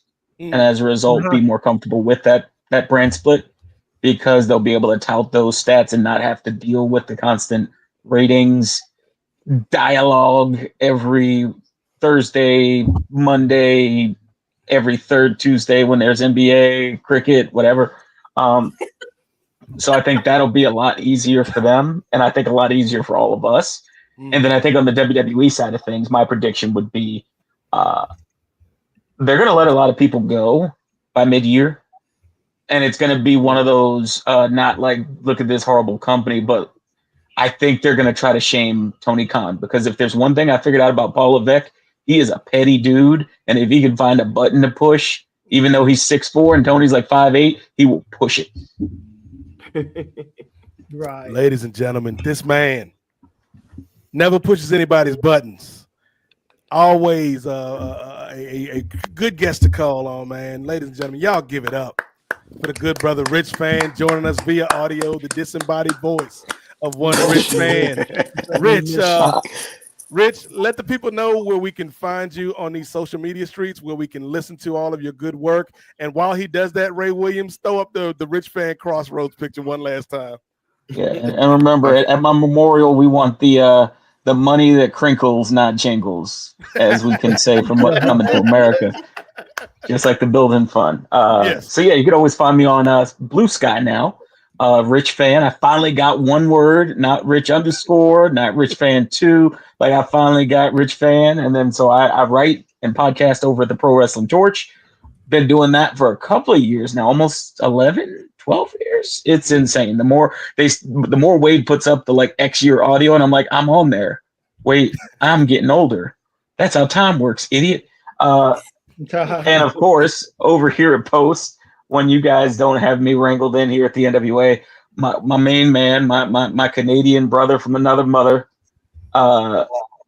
Korea's finest, the strongest of the strong style. WH Park and I do MCU later, where we will talk about the Marvel Cinematic Universe. And small spoiler, this year we will have, for a small period of time, DCU later. More on that as it develops. Let me know. Ooh, changing the game, ladies and gentlemen. That is Rich Fan. We always appreciate any time this brother has for us. Again, check out all his work, man. Go to chop-tees.com. Pick up some MCU merch, man, to support Rich and what he's doing with WH. Rich, have a great holiday season, my brother, and we'll catch up with you next year. Likewise, and a firm Kujichagulia to you all. Yes. Rich, I can imagine Rich Fan playing that Happy Kwanzaa song by, I think it's like Erase, that had the Happy Kwanzaa song that went through all the days. It's a great song that like only played on a particular urban radio station down here in Virginia growing up. But yeah, Rich Fan, I always love to have that brother on. It's like I could still hear. Hey, we all can hear Rich Fan's voice, man. Rich Fan, it's been a long day without you, my friend, but I'll tell you all about it when I see you again, Rich Fan. Let's go to Braden Harrington with his predictions for 2025. What you got, Bray? Nate, this one's for you. This one's for all of you. I'm disappointed we haven't gotten to this point yet, but 2025 will be a crazy year in wrestling because everything will change. We're forgetting about one certain person, maybe the most important person when it comes to WWE, because my prediction is no, not only will CM Punk maybe win a world title in WWE, not only maybe Rhea Ripley could win a world title that's not with the word women in front of it in 2025, but my prediction for 2025 will be that John Cena wins a 17-time World Heavyweight Championship, breaking records as we know it. What do you think about that? Is that a prediction or a spoiler? That is a spoiler. I guess the prediction would be who does he take it from? And I assume the way things are going, it's Gunther is the WrestleMania match, but I don't know. You wanna know what? I don't even think he wins it ever. I think the smart move is to do the match at WrestleMania. I don't think it's to have him win at WrestleMania because I think the expectation is he'll come back and it'll be like this. Oh my God, it's his last WrestleMania. He has to win the belt, and then Gunther like fucking just crushes everybody's dream and whatever like that. And I think the right way to do it is to have Cena do the match at Jersey, SummerSlam, and then have him win it there. Like that, I feel like giving it, like just doing it for Mania. Like I mean, it would be a cool moment, but I feel like I like a little more.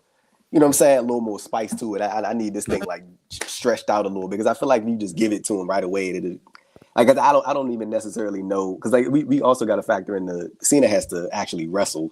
You know what I'm saying? Like especially these. He never learned how to do that. I don't.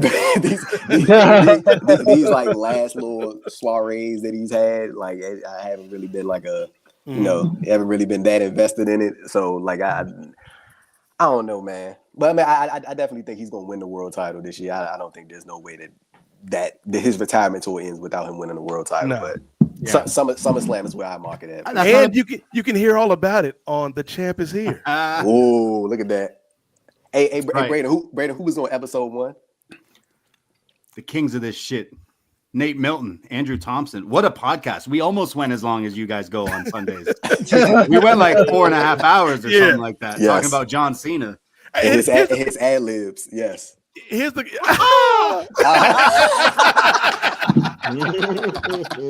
Here's the crazy thing that I've noticed. Like at some point, Ray, I think one of the first things we ever talked about on this podcast was Taylor Swift and the song Antihero. It's me. Hi, I'm the problem. It's me. Because I went back and I thought about it. I was like, yo, that episode with me and nephew and Braden and Davey was like damn near 5 hours. Collision usually is like a tight 90. And when the episode I was on with Kate, that was like 2.5 damn hours. Like Maybe it's not all these other people. Maybe it's me. Maybe I'm the problem. Okay, no. To be fair, had Bruce Lord on last night, did go about 2 hours. So I think it's just, I don't know. It's like, you. It's okay. Yeah, I'm the problem. It's me. I'm the Taylor in this situation. Let's see. Who hadn't given their predictions yet? Cino, what you got, man? First of all, Braden, I honestly thought you were building up to AEW putting a title on Big Boom AJ. I can honestly see that happening. Boom! By the way, it looks like he's starting a program with MJF. Big Boom AJ and MJF are doing something at an indie show. I don't know. All in. I thought you were building it. All in. Endgame. As far as my predictions, I have two predictions and then more of like a hopeful wish prediction at the end. But honestly, in 2024, a lot of wrestling journalists or dirt sheets, as some people might say, have been taking a lot of L's. A lot of stories have been getting wrong. And I feel like, number one, what was Vince the Mole all along? Because when he was running stuff, I feel like things are getting spoiled left and right, and that's not happening anymore, which is weird. So because of that, I feel like we're going to get like an actual surprise in 2025 that doesn't get spoiled. Like it actually is a legit surprise. We've had that with CM Punk and whatnot, but maybe like more like a Lex Luger moment where somebody jumps ship from one promotion to the other and nobody has any word of it. And honestly, I can see it happening more with somebody jumping from AEW to WWE because AEW's contract situations are like the world's like biggest secret. Like nobody knows anything about any of their contracts. So I could see somebody on, I don't know who, like maybe like a Wardlow, like a name of Wardlow, maybe possibly show up at a Royal Rumble, somebody that you didn't even realize his contract is done or whatever the case is. So that'd be my number one prediction.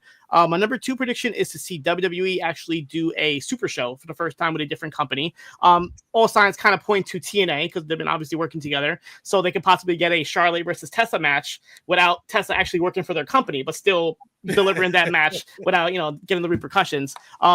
Maybe more companies get involved because JBL is running around like the Nick Fury of the territory, just going to every promotion. So maybe he's gathering more promotions to do an even bigger super show. So I definitely see that WrestleMania weekend, WWE and TNA doing like a show together. And my last thing is more, like I said, a wish or a hopeful prediction, but I just hope for some positive news for one Mr. Chris Bay in TNA, one of my favorite wrestlers to watch. Like the more I don't hear about the situation, the more I get worried, and I just hope that we get some pointing to the right direction for Mr. Bay. So I co-sign that 100%. Shout out to the homie Chris Bay. But I think what we need to do right now is say I didn't goodbye. get my prediction. Well, we'll come to your prediction on the other side, Chris, because now we got to say goodbye to somebody in this group. I'm just gonna let the tension hang for a second. Like Cino's like, is it me? Are you kicking me out? I feel like we're on Survivor. We're on Survivor right now. Who's gonna get my rose? WH Park. It has been a pleasure hanging with you, man. Thanks for having me on. Thanks, WH. WH Park, please leave your torch here at the island. You cannot take it home with you. Okay, no problem. Tessa Blanchard, you cannot leave with the title. But WH, real quick, man. Any final thoughts and promote the good work you're doing here at Post Wrestling, man. No, thanks for having me on, Nate. I appreciate the invite. It's good to see everyone here across the screen. This murderer's row I see at the bottom of StreamYard here. Maybe also not on the YouTube, but here on the StreamYard. The work I do, I do 3 shows over at Post Wrestling, Post Perez with the Empress, Karen Peterson, The Long and Winding Royal Road, which is a rotating cast of ne'er-do-wells across the podcasting landscape. And of course, MC Later, you can get the hat. Chop-Steve.com. With Rich Fan, of course. And yes, we're going to do something related to DC, something good from DC. So don't worry, we're not going to talk about the Snyderverse on DCEU later. We're just going to talk about something good. I'll let that sit. We're not gonna spoil it because it's happening in 2025. But we're gonna do Daredevil. We're gonna do a primer for it. We're gonna review it every week when it drops on Disney. What else are we doing? We're doing What If, which starts next week. Is this the last season of What If? This is the last season, season 3, the last season of What If. We're going to do Friendly Neighborhood Spider-Man reviews, depending on like what the release schedule for that is. And of course, every movie, the new Captain America, Thunderbolts, it's all getting reviewed. Nate Milton's going to be on, it's all good. Yes, and this was all good, brother. W.H. Park, who, for those, again, going back to the Patreon, W.H. Park was our top secret guest. And unlike Tessa Blanchard, he was a welcomed secret guest for the final episode of season 1 of Kung Fu Island, which Brent Chitton and I did. We sat down with W.H. for about 90 minutes and talked about Enter the Dragon with Bruce Lee. So that's a fun chat, man. Hit up the Patreons if you have not heard that episode. But W.H., man, thank you for joining us, brother. Have a good holiday Thanks, guys. season. Talk to you next year, my man. You later, Happy New Year, everyone. MCU later. Good one, Chris. All right. Shout out to W.H. Park for joining us. Chris, predictions for 2025. What you got, my man? Besides the fact that Lash Legend will be a multi-time champion because she has exceeded all of your expectations, brother. Oh yeah, she actually did exceed a lot of my expectations. I thought there was no hope for that sister in the beginning. I gotta be 100% honest, but her and Sol Ruka. I didn't know about either one of them, but they've progressed nicely. I think that jacket we saw Kofi Kingston wear this past Monday will not be the goofiest thing he wears in WWE. I think his clothes are going to get goofier and goofier. Gonna be Black Seth Rollins. Yeah, it's going to get ridiculous, man. I don't know if you could pull that up sometime. No rush, Ray, but I do want to see that coat again. That was I don't know what that brother was wearing. That screamed I'm a bad guy now. But yeah, I think for me, I want to say I think that I don't even have any predictions anymore. It's probably going to end anyway. Yeah. I do want to say this though about the New Day, and about wrestling fans and their kind of fickleness. The New Day never turned on wrestling fans in their heel turn. They never did, and this is. Like, I do not know Big E personally. I do not know Kofi Kingston personally. I don't know Xavier Woods personally. But I guess all these wrestling fans do because they aired their dirty laundry on camera. And I don't know if I'm just judging by a logic point of view. You don't know what these people have, these conversations that these guys have been going on behind closed doors, and just take Big E and Xavier Woods and act like they're the bad guys. So you saying Big E was the heel this whole time, Chris? I'm not saying Big E was. I don't know the motherfucker. Andreas knows him. I know Andreas. Right. I know Marcus. Those guys are my friends. They know Big E. I don't know Big E. I don't know the conversations Big E has with Xavier Woods and Kofi Kingston. You don't know the conversations they have. You don't know what's been bubbling behind the scenes. And all of a sudden you turn Big E. I mean, Xavier Woods and Kofi Kingston never one time said, we hate the fans. We don't like the fans. Their problem was with Big E. And you guys took it as a problem against all of y'all. I'm just saying. So I think that when they officially turn heel and turn on the fans, it will be justified because the fans aren't minding their fucking business. They're taking sides in this. So I guess the mystery third member of the new version of New Day has been revealed to us. Yeah, I don't know if I can rock the Kofi. What was it? The coat, leopard. Yeah, I can't rock that shit, man. But yeah. So I think, but in all seriousness, I think my one prediction. Yeah, that thing, man. What the hell was that, man? I mean, Jesus He might need to dye a couple of his locks like blonde. That's alpaca. You don't wipe that. You blot that. You blot. Yeah. He's got to do the full thing, man. If you're gonna go there, you gotta go there, man. Because go full Frank Lucas. Yeah, go nuts, man. Go ballistic. Have him bring back the accent. Bring back the accent. Just change the accent every week or so. I mean, the Jamaican accent wasn't good anyway. You know, my family's Jamaican, so anyway, I will say this is a prediction. I do think that AEW is gonna get some mainstream attention in 2025. I said this last year, and I think it's gonna center around the Hurt Business. I think the Hurt Business until Brock shows up. Yeah. I don't think that's happening. But I think the Hurt Business is going to be in a position to elevate guys around them and be in hot feuds. And I think I think there are going to be 2 new members of the Hurt Business. Okay. Because I've been having a hard time settling on one of these guys. I think one is going to be Ricochet. Okay.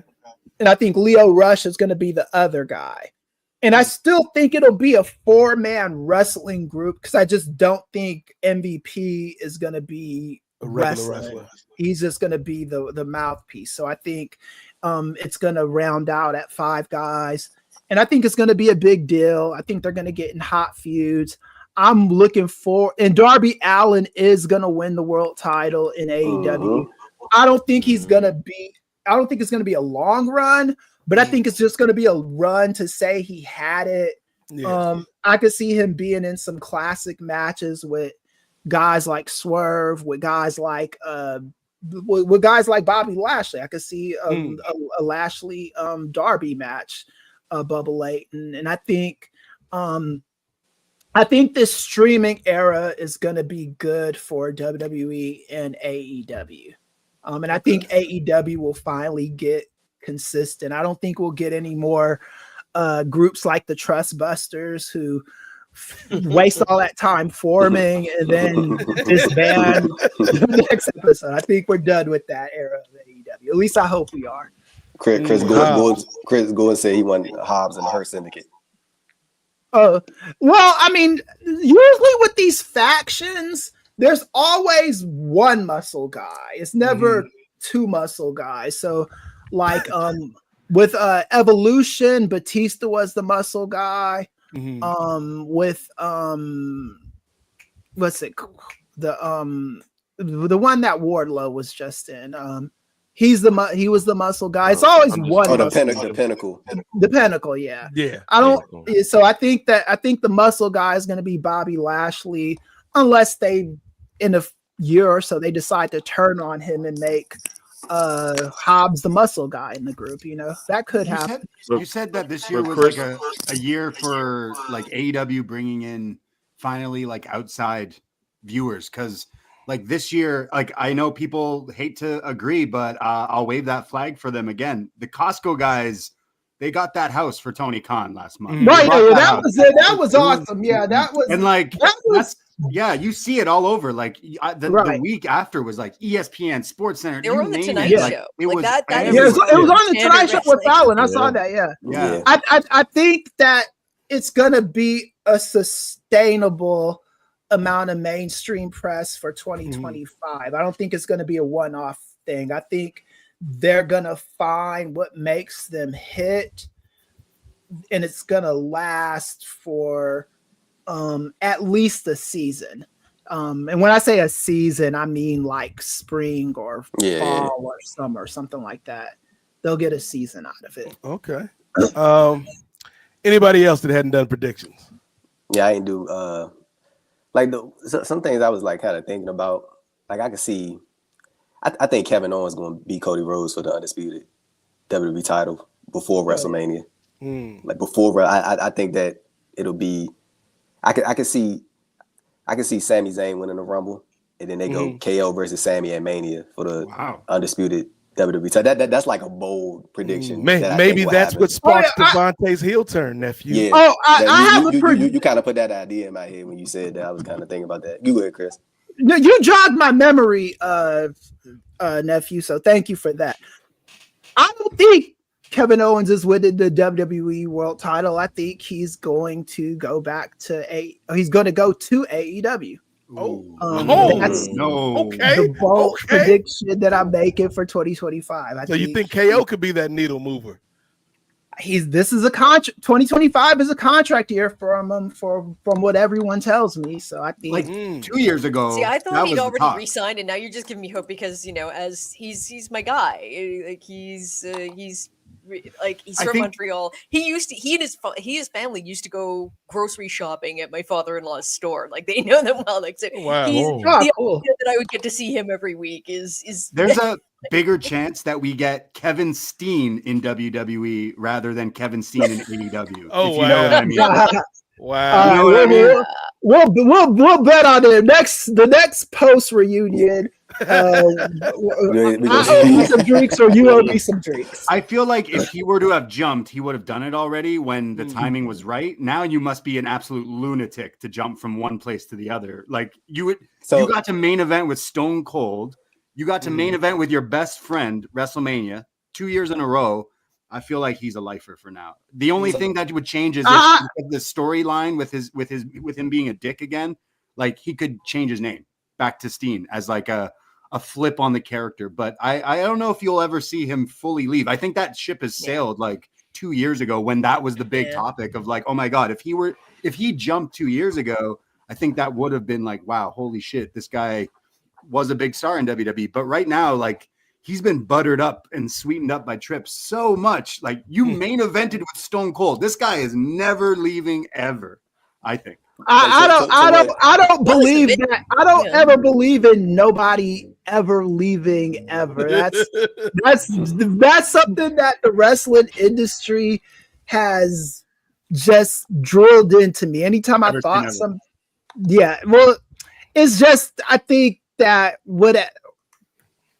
there's always something there that could make somebody go, and the fact that he hasn't re-signed yet, if I'm to believe the Meltzer cats out there and all that, it has me at least thinking he's entertaining free agency. I don't know if he might not, it might be nothing, but I think anytime someone hasn't signed the year before a contract year, it kind of. So Kay had mentioned it did get reported that he like secretly resigned, but it hasn't been like formally unveiled yet. And the report was like he did that when they were in Germany for Berlin when that happened. Right. And like I mean it would kind of make sense considering like he's getting like this major like push and like it seems like it would be crazy to put him in the position they're putting him in. Exactly. Yeah, I mean he's scuffling with Triple H last night, stealing the ring eagle. You don't do that with somebody who's leaving. Yeah. He didn't do anything. See, this is a thing too, and I'm glad you brought that up, Cino. Okay, we go. Because let him go, let him cook.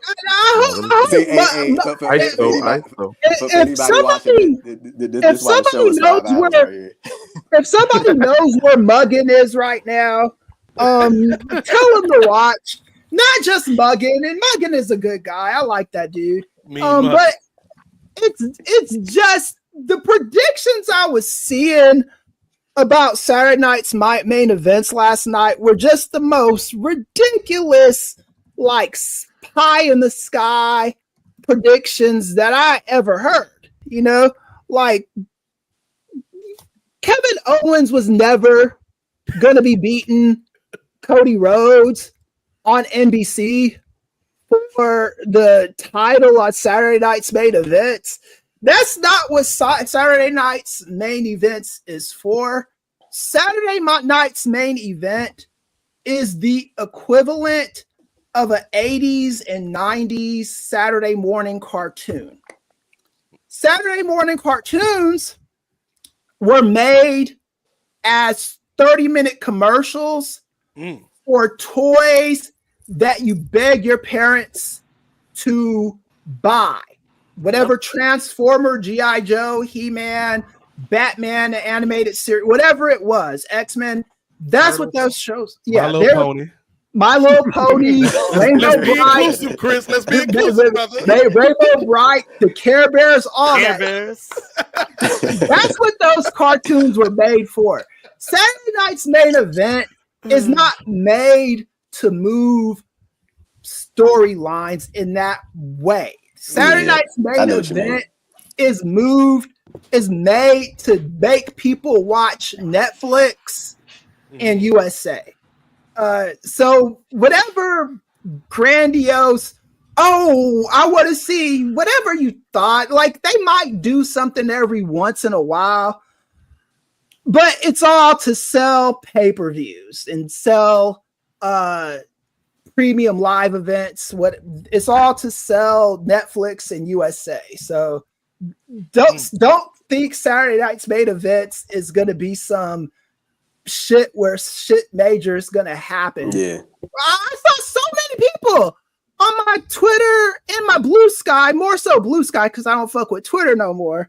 But they were just like, it was a bunch of them like, yeah, I think Kevin Owens is beating Cody Rhodes for the title. And then I saw Muggin predicting this on Muggin net. So I'm like, dude, man, give me some of whatever you're smoking or drinking. It's not happening.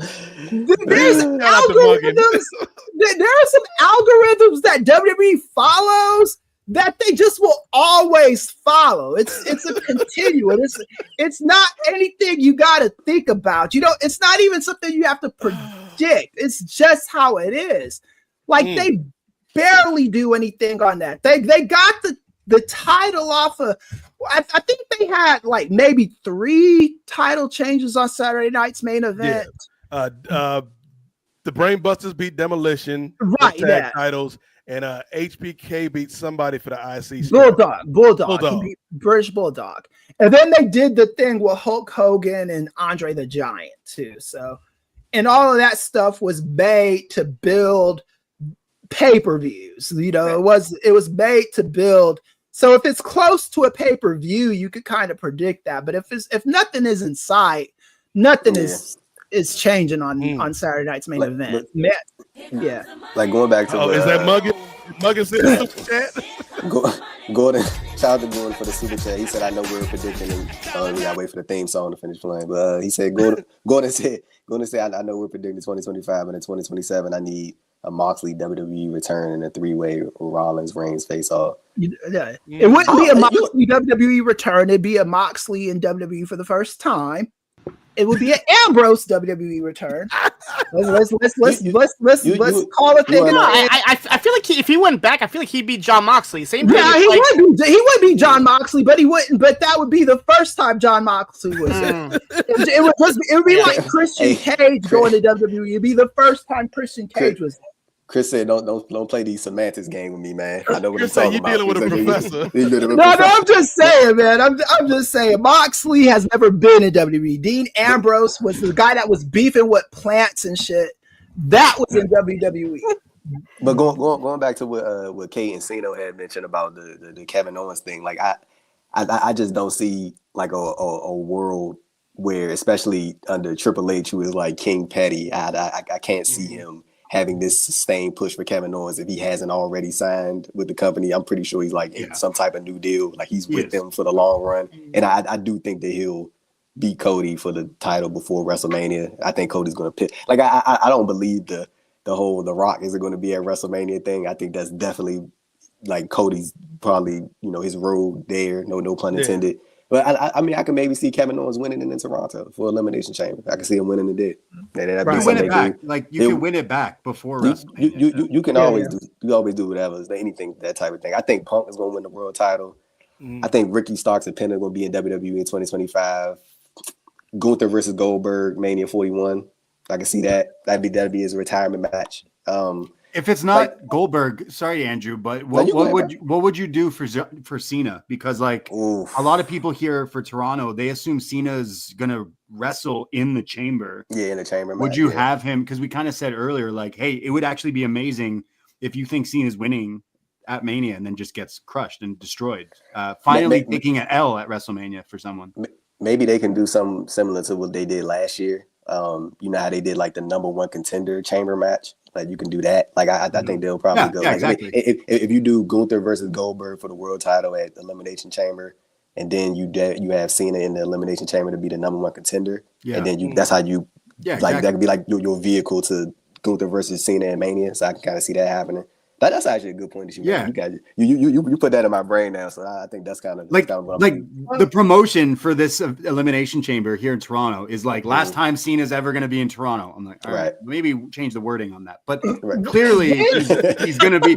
He'll never enter this city ever again. He's not allowed, even if he's filming a movie. Nothing. When is the season premiere of Peacemaker? Brent? It's not for a bit. I just looked it up. It says August 2025. So we still got a little bit of time. John Cena is winning the world title at SummerSlam. There you go. At SummerSlam or WrestleMania. He's winning it. Yeah. That's my prediction. SummerSlam. We had said that, but I'm trying to think of like what else, like AEW stuff. I had like one thing that I had like jotted down. I think we'll get the Adam Copeland and Christian Cage reunion. I think that'll happen in 2025. Are they heels or faces? Ooh, interesting. That's a. You thought I wonder what y'all think because I can't think of that. Like I don't know. That's like a really good. That's like a really. That's a good question for Braden, being the Toronto boys. I feel like the second you make them heels is when, of course, the fans are going to cheer them. That's exactly. We're wrestling fans. We're stupid, but it's. I feel like the juice. There's so much juice left with Christian right now. Like they need to move on with the like shit or get off the pot with the title, the world title thing. Yeah. I thought they should have gave it to him when he teased it the other. Yeah, I feel like there's money to be made with them as a team. FTR versus Edge and Christian is the money match, obviously, with them and their relationship. But like, will they be bad guys? Will they be good guys? Will they try to do 5-second poses and get booed or cheered? Or is that up to us? Like, it's kind of it could go either way. But I think more of a swerve would have Copeland being a bad guy. In 2025, it'd be a little bit more interesting than kind of what he did in 2024. So I think heel E and C is the best way to go because then you can cheer on FTR, but then they're your legends who are attracting your casual fans like, oh shit, Edge and Christian are on this. I'm going to go buy a ticket or go to this as if people are actually buying tickets for their shows. Let's hope that's a good prediction. Actually going to wrestling that isn't just WWE because here, as again, just looking at it as a viewer, you're like, wow, this year there was some good wrestling, but if you do look at the numbers, it's not been a good year for them. And you guys keep bringing up brand splits. And I don't know if I'm on the other opposite side where I don't think that's going to help bring in new viewers or casual viewers because people are going to just want to tune in for Edge and Christian. And if they're not on that show, they might not tune in for that show. There's a lot of people who think that way. I don't know. No, my thing with the brand split isn't because I don't need more wrestling to watch. Exactly. I can promise you that. but the thing is there's too many guys on AEW that get lost in the shuffle. People that I didn't even know was on the roster still. And I think a brand split where if they were like centralized to one of these two shows would make it easier to find them. Like I saw the Dark Order on TV a couple weeks ago. I had no fucking clue those guys were still a thing. Yep, they still around. Yeah, and it's like, and I think a brand split kind of fixes a lot of that because the one thing I'll say about WWE, because they have 200 some talent on the rosters as well, but you know where to find all of them, right? I know that I'll find Lash Legend and Soul Rook and those ladies on NXT. I'll find, the Hurt. Well, not the Hurt. What the Samoan guys? Bloodline. Bloodline. Yeah, I'll find them on. Like, look, there's too many of them. The Bloodline. And we haven't even seen the tallest one. Right, yeah, no, right. But the thing is, I know where to find those. You find them on SmackDown. You find Cody Rhodes on SmackDown for now. It'll be on Netflix in January. I think that's a guarantee almost. Mhm. But it's just if you're gonna have a roster of 200 people, they need to be easy to find, and you shouldn't be forgetting people are on the roster. That's the only defense of a brand split. That's the main defense of a brand split that I have for AEW. It's not And hopefully to that point, Chris, like to something that Kate and I were talking about a couple weeks ago, hopefully that makes it easier if you're Tony Khan to create stories with your team. Right, Tony, you need a damn team, but it makes it easier if I'm not writing stories for 200 people on one show. If we can split it up and like, okay, now we can compartmentalize. Now we can say, these are the guys we're going to focus on this show. These are the guys we're going to focus on that show. And it makes things a little bit easier in terms of creating storylines that can captivate people. Because at the end of the day, yes, talent can draw in viewers.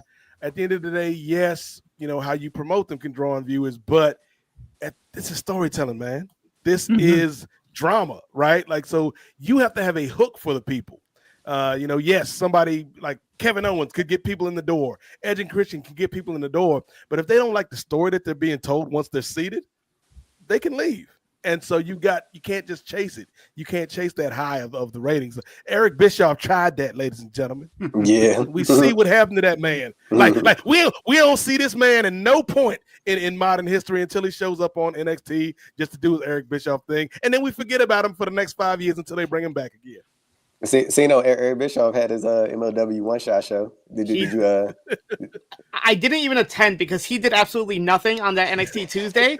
What he did on NXT drove me to not go to MLW. So, like Court Bauer, you have Shawn Michaels to blame for that one. Hey, don't you slander my Lord and Savior.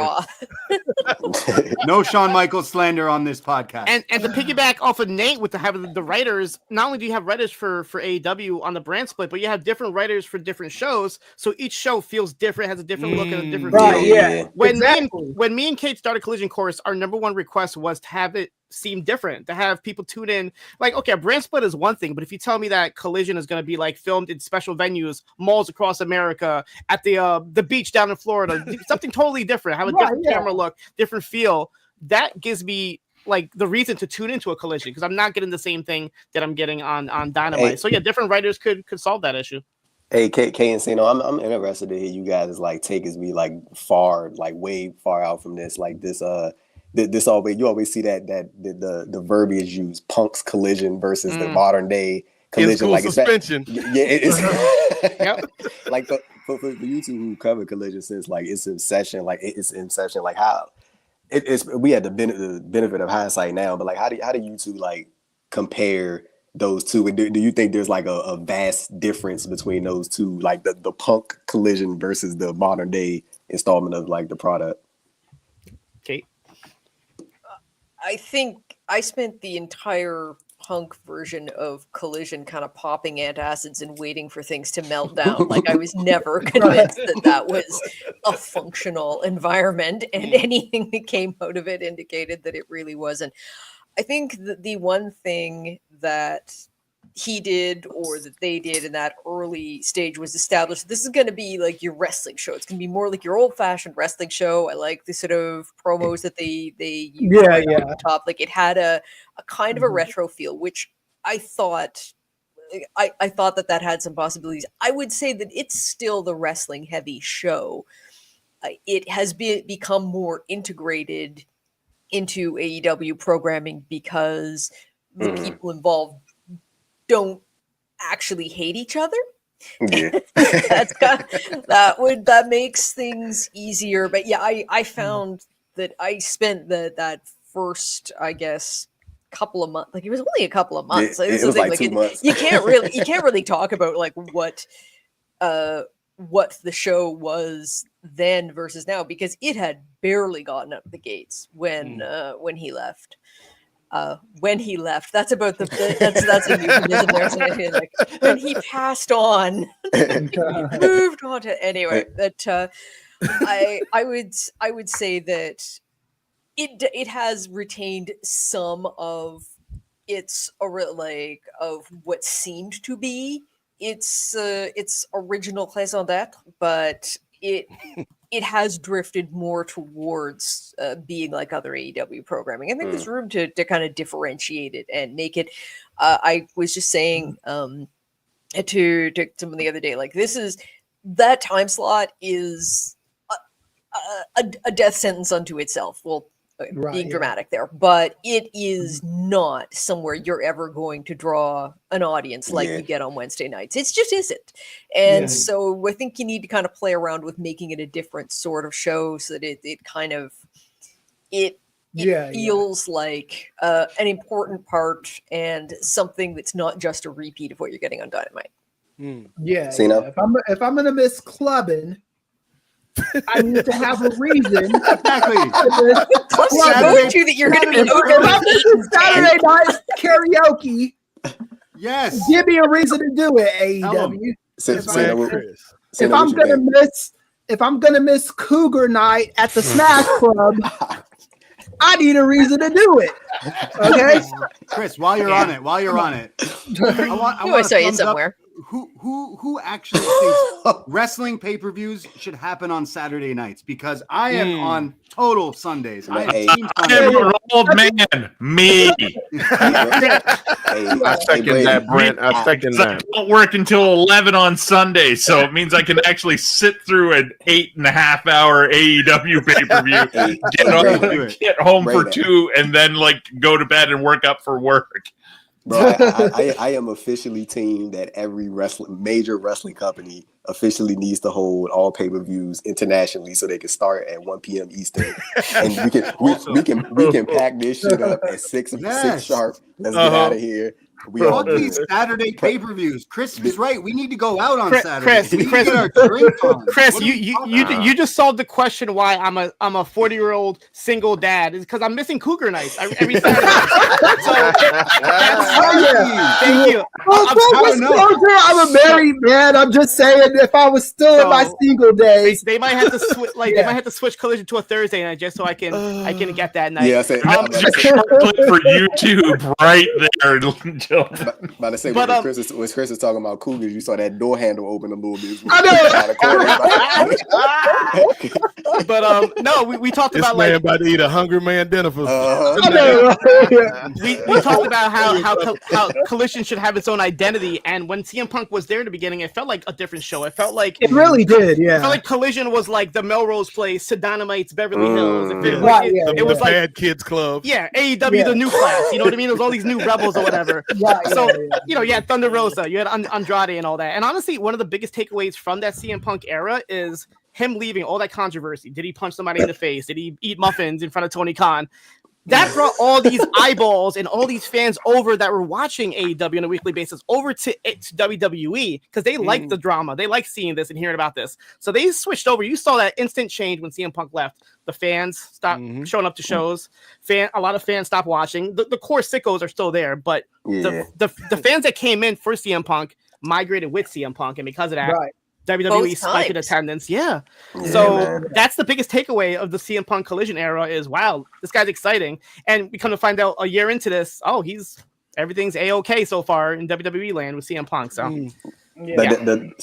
this is put a bow on the prediction. And you had just reminded me, I had just saw that not too long ago, but that Ryan Newman HR email report about CM Punk, and he was like, somebody was like trying to get him to talk down about Punk or something like that. I was like, bro, I've never seen a lot of us have said this on this podcast. Nate Chris Ray said this multiple times.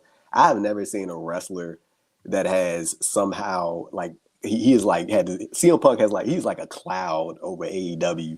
Like it's like insane. Like he's not even there anymore. Like you know what I'm saying? Like he hasn't been there for over a year now. It's insane. It's insane to me. Like the hold. The mental hold that he has, just the Ryan Newman stuff. Like I was like, you would think at this point it would be like no more Punk AEW related items or anything like that, besides interviews and people taking shots or whatever like that. There's a lot of NDAs there, Andrew. Yeah, there's a lot of NDAs, man. But just to put a bow on the predictions, like I think Dark is gonna come back in 2025. I can see Swerve Hangman happening at All in Texas. I think that like the next installment of that series. But this is a Super Bowl prediction. That's at least for a couple matches. That's actually a nice one. You know what? I wouldn't be against. I mean, they had 4 singles matches already. You would think at this point, you know, they'd be like, all right, fuck it. Like, let's see what we can do together. But this is a Super Bowl prediction. I don't think this is happening, but I'm gonna just say it just to say it. I think we'll get the first Women's Continental Classic in 2025. I think that'll happen. Okay. This is something I'm hoping for. Either Willow or Stat get the Women's World Title next year. Like, this is my brother Willow. I don't see what's the weight. I ain't gonna lie. Like, I get that you want to. I'm assuming there's going to be Tony versus Mariah at that Grand Slam Australia show. Like, I don't know if they'll hold off that long, but you know, I think that's what that'll be. But I think Willow, man, I think she's like well overdue for like that main women's title run. It's stacked as well. And then the last one, this isn't necessarily 2025. I think this will happen at World's End, but I think Shane McMahon is going to join AEW 2025. 2024. Shane is showing up at World's End, and then I think that Marina will finally open the briefcase, and she'll only open it for Shane. So I think that's gonna be what happened. I did have like some. We could circle back to the Shane stuff, but the only thing like from New Japan, like I kind of want to see like the factions kind of toned down a little bit. Like I feel like it's too many. Like it's like the shit is getting kind of like clumped in a little bit. I kind of want to see like United Empire like kind of dissolve, and I think Shota would be a top heel. But like Shane and AEW, I think he's showing up in Orlando in a couple weeks. That is your cue, audience. Andrew think he's slick. You ain't slick, nephew. That is Andrew's subtle way of telling the audience it's time for more super chats, so Ray can play that theme. Only 5 seconds, Ray. But I think it's time to play a game. Not to steal from Uncle Paul on these streets, but I think it's time we play a game, ladies and gentlemen. It's a game that we invented here, and if you believe Chris Ely, some people in the WWE may have stolen this idea from us.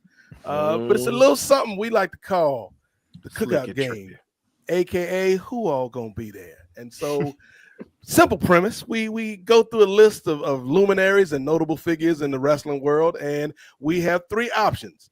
Either yes, A, they're welcomed into our kickback with open arms. B, they are not welcome at all. Or C, they can get a plate, but they got to go. So we're going to go around the room. I've got a list of individuals. And since you just brought him up, Sino, we're going to start with somebody that I know Ray knows. Ray Williams, do you know the Muffin Man? The Muffin Man? Yes, the Muffin Man. We're talking about Phil Brooks. Let's go in order of the screen, reverse order of the screen. So we'll start with Braden, Brent, Sino, Kate, Ray, Neff, Doc, and then me. So Braden, CM Punk, is he allowed at the party? A is yes, B is no, C and is C maybe. is you can get a plate, but you got to go.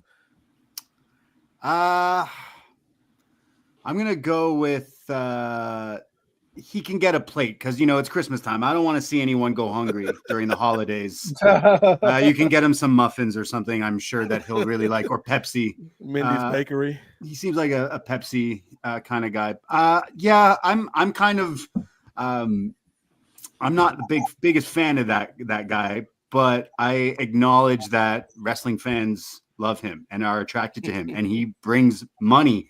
And Yes, you were talking about that black dark cloud hanging over AEW, as I like to call the ghost of CM Punk that still haunts AEW. Like if you pinpoint hey, what happened? What was it that caused all of this? It's CM Punk. It's him. So I like AEW, and if it was my cookout, there would probably be other AEW people, and I just don't want any fights. I'm a lover, not a fighter. So take your plate. Here's the Pepsi to go, but get out of here. Okay. I respect it. Brent, CM Punk, is he invited? I think I'm with Braden. I think this is he takes a plate, and I love Punk. Like I am one of those guys who like watched him in ROH come up, and then his run in WWE, and then like his return at AEW. That episode was phenomenal. Like just like seeing him come out, it was like honestly a little bit emotional. But my thought on that whole situation is he and AEW were that relationship that they were just very bad for one another, and like it brought out the worst in both sides. Like since he's gone, we have seen less problems. There's still problems, but less of them. My thought is much like Braden, I would have AEW people at my barbecue, so I don't want any fights started. And two, I don't want to get on his bad side. So maybe if he's just there early and goes, it like then I can't be like get on his bad side. So there we go. You've seen him throw punches, though. I think you'd be all right. Well, now you're gonna get it. I had to take a punch in like 30 years, so I don't even know if that's true. His dog is kind of cute, though. I'll give him that. Yes. So we've got 2 plates to go for one Phil Brooks. Him and Larry can grab a doggy bag to go. Shout out to Larry. Cino, what say you? Interesting. You should maybe say it without the mic muted. Oh, I'm so sorry. I'm over here talking and whatnot. It happens to the best of us, brother. I'm gonna keep it short because it's pretty much the same answer as Brent and Braden there. But first of all, CM Punk seems more like the type that would go to like a Friendsgiving, like down in Orlando by the PC with all the young kids there. I don't know. He's hanging out there a lot. That's all I'm gonna say. But yeah, he's gonna take a plate to go. You're gonna have Tamina bring him a plate out in the parking lot. But I'm sorry, the Miz is in there. You guys, went back and forth on Twitter years ago. So yeah, take a plate to go, and Tamina can deliver it to him. Okay. I see what you did there. There are worse things in life than Tamina delivering you a plate at a barbecue. Kate from Montreal. Is CM Punk allowed at the Kate from Montreal kickback? I do like dogs. The dog can stay. Larry can stay. Larry and AJ can stay. Yeah. Here's the thing. Like, I have a reflexive bad reaction to anyone who takes this sort of like, well, I was disrespected, so I threw a punch. Like anyone who thinks you like, okay, I'm just going to escalate things to physical violence from like a verbal interaction. I have like this visceral reaction to that. So, I'm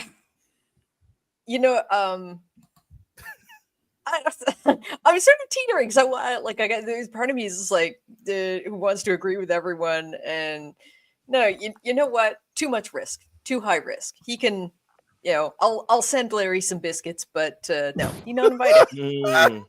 Wow. Ray Williams, what say you about the Muffin Man? Well, real quick. Hey.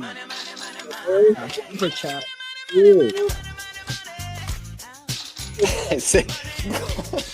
Gordon said, shout out to Gordon for the super chat. He said, I'll cover the Punk invitation, the Punk cookout invitation fee. Sometimes we need a little drama at the party. Side note, AJ Lee versus Roxanne, 2025 boogie. Ooh, that's yeah. hilarious. Okay. Yeah. And shout out to T. Anthony for the super chat too. He said, Terry can go hungry for sure. See, don't get ahead of us. We ain't even spoke on that man yet. Don't ruin the show. Spoilers. Ray Williams, Phil Brooks, one Bill Phil. Can he hang at the Williams estate? Well, you know what? I have a forgiving heart, unlike the 4 people that came before me. No, this time last year, I was in the same boat as all you guys. I was like, yeah, he gonna have to. I either have to invite him and invite nobody else, or have him get a plate. But I think we've kind of seen a little bit of a reformation, if you will. We're seeing him dress up in suits. We're seeing him being more like professional, and that was my issue last year. Is that he's supposed to be a professional wrestler, but we rarely saw a professional out of him. So I think we're seeing more of a professional, and more of him being business, and more of him, he doesn't have to like everybody, but you're still willing to do business with everybody. And we've seen that with him and Drew McIntyre. We've seen that with him and Seth Rollins. So I think, come on down, Philip. Go ahead. Make sure you go to the store and get some Spindrifts and some Mindy's. And also, like you guys mentioned, he is kind of trying to shape the future down in NXT as well. So he gonna take that thing over from Sean. Mm-hmm. I know. Maybe if you could slide me Cora Jade number. I'm sorry, Brandon from New Jersey. Slide me Cora Jade number. Ray, we'll make it happening, bro. Hey, Dr. Umar is not a real doctor. That's how you know the NWA podcast is going into its third hour. Yes. When Ray is out here, just being thirstful. Thirsty. Just thirsty, Ray. Get you some tea like you had on the last episode, Ray. You miss 100% of the shots you don't take, Nate. Touche, my brother. Touche. That's why I still support and hold in high esteem our beloved Queen Nia Jax on these streets. Long may she reign.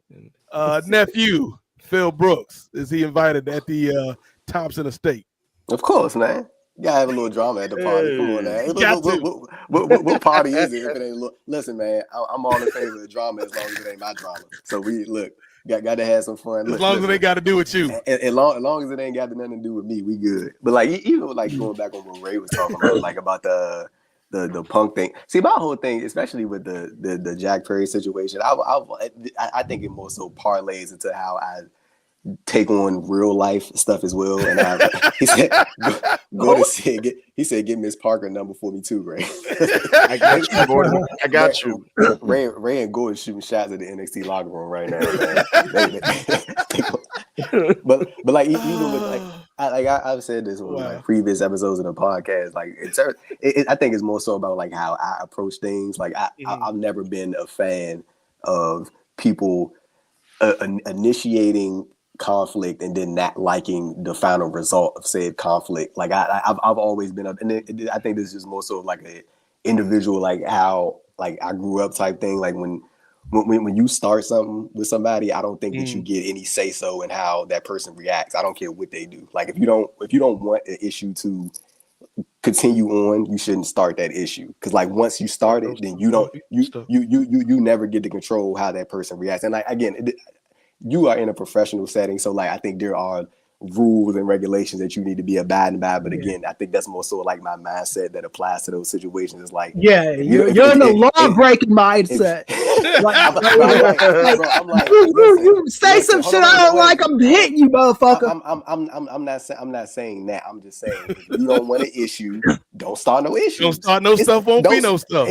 But I'm telling you, it's like the days to tell you in middle school, they be like, if you ain't got nothing nice to say, don't say it at all. And like I've just always carried that. So when I heard this situation, I was like, dude, if you don't want no issues, stop starting issues, because this would have never happened if you'd have never started it. So it's always what would they say? Every reaction equal opposite. Equal opposite reaction. There you go. That. But whatever that was. But yeah, that's kind of my whole thing. But yeah, Punk can slide through, man. Start some drama. Matter of fact, I had his ass work security. He worked the front door. There you go. And everyone can get in. Yes. Everywhere. except for the Bucks. Doc, what you got? Cole Cabana. Oh, before I go, my wife came at me with the kind of a mean burn. Hurts my feelings a little bit. She said, because I'm in my 40s, I'm too old for Cougar Night at the Smash Club. Right. You shut it down. I'm so sorry. Cougars don't want 40-year-olds, but well, here's the thing though. Well, not to correct your lovely wife, who we all love and appreciate. We wish her the best this holiday season. But like a 45-year-old cougar wouldn't want you, Chris, but a 75-year-old cougar, now you talking, Doc. Now you see you see the Jim Carrey clip, so you're telling me there's a chance. He did say I was old enough for sugar daddy night at the Whiskey a Go. So there's like that. once you hit 40, don't you become the cougar? Or is it Yeah, I know. I'm a sugar daddy. Amanda. Sugar daddy night is me. So Out here like Bill Belichick. Yeah, I'll be paying off some college tuitions. Anyway, so why do they call you the professor, Chris? Come sit by the learning tree. I don't even need those rumors to even. No, this is all jokes, people. This is all right, jokes. yeah. All jokes. But anyway, yeah, CM Punk is. Look, man, you come to my cookout and you hit somebody over some jokes. Then you getting joked on more, and you get your ass beat out on your way out of the cookout. So if he's ready for that heat, my folks don't call the police. They use the fifth. So I mean, if you want to bring that shit to my cookout, you're more than welcome, CM Punk. You be right at home. Is this an invitation or a threat, Chris? Hey, it's whatever you need it to be, bro. He said, go and say Chris's wife said Jay Cargill was that's for damn sure. That's for damn sure. Jay Cargill. Did we have some type of running joke with Chris and Jay? We had to stop it though because we didn't want Chris to.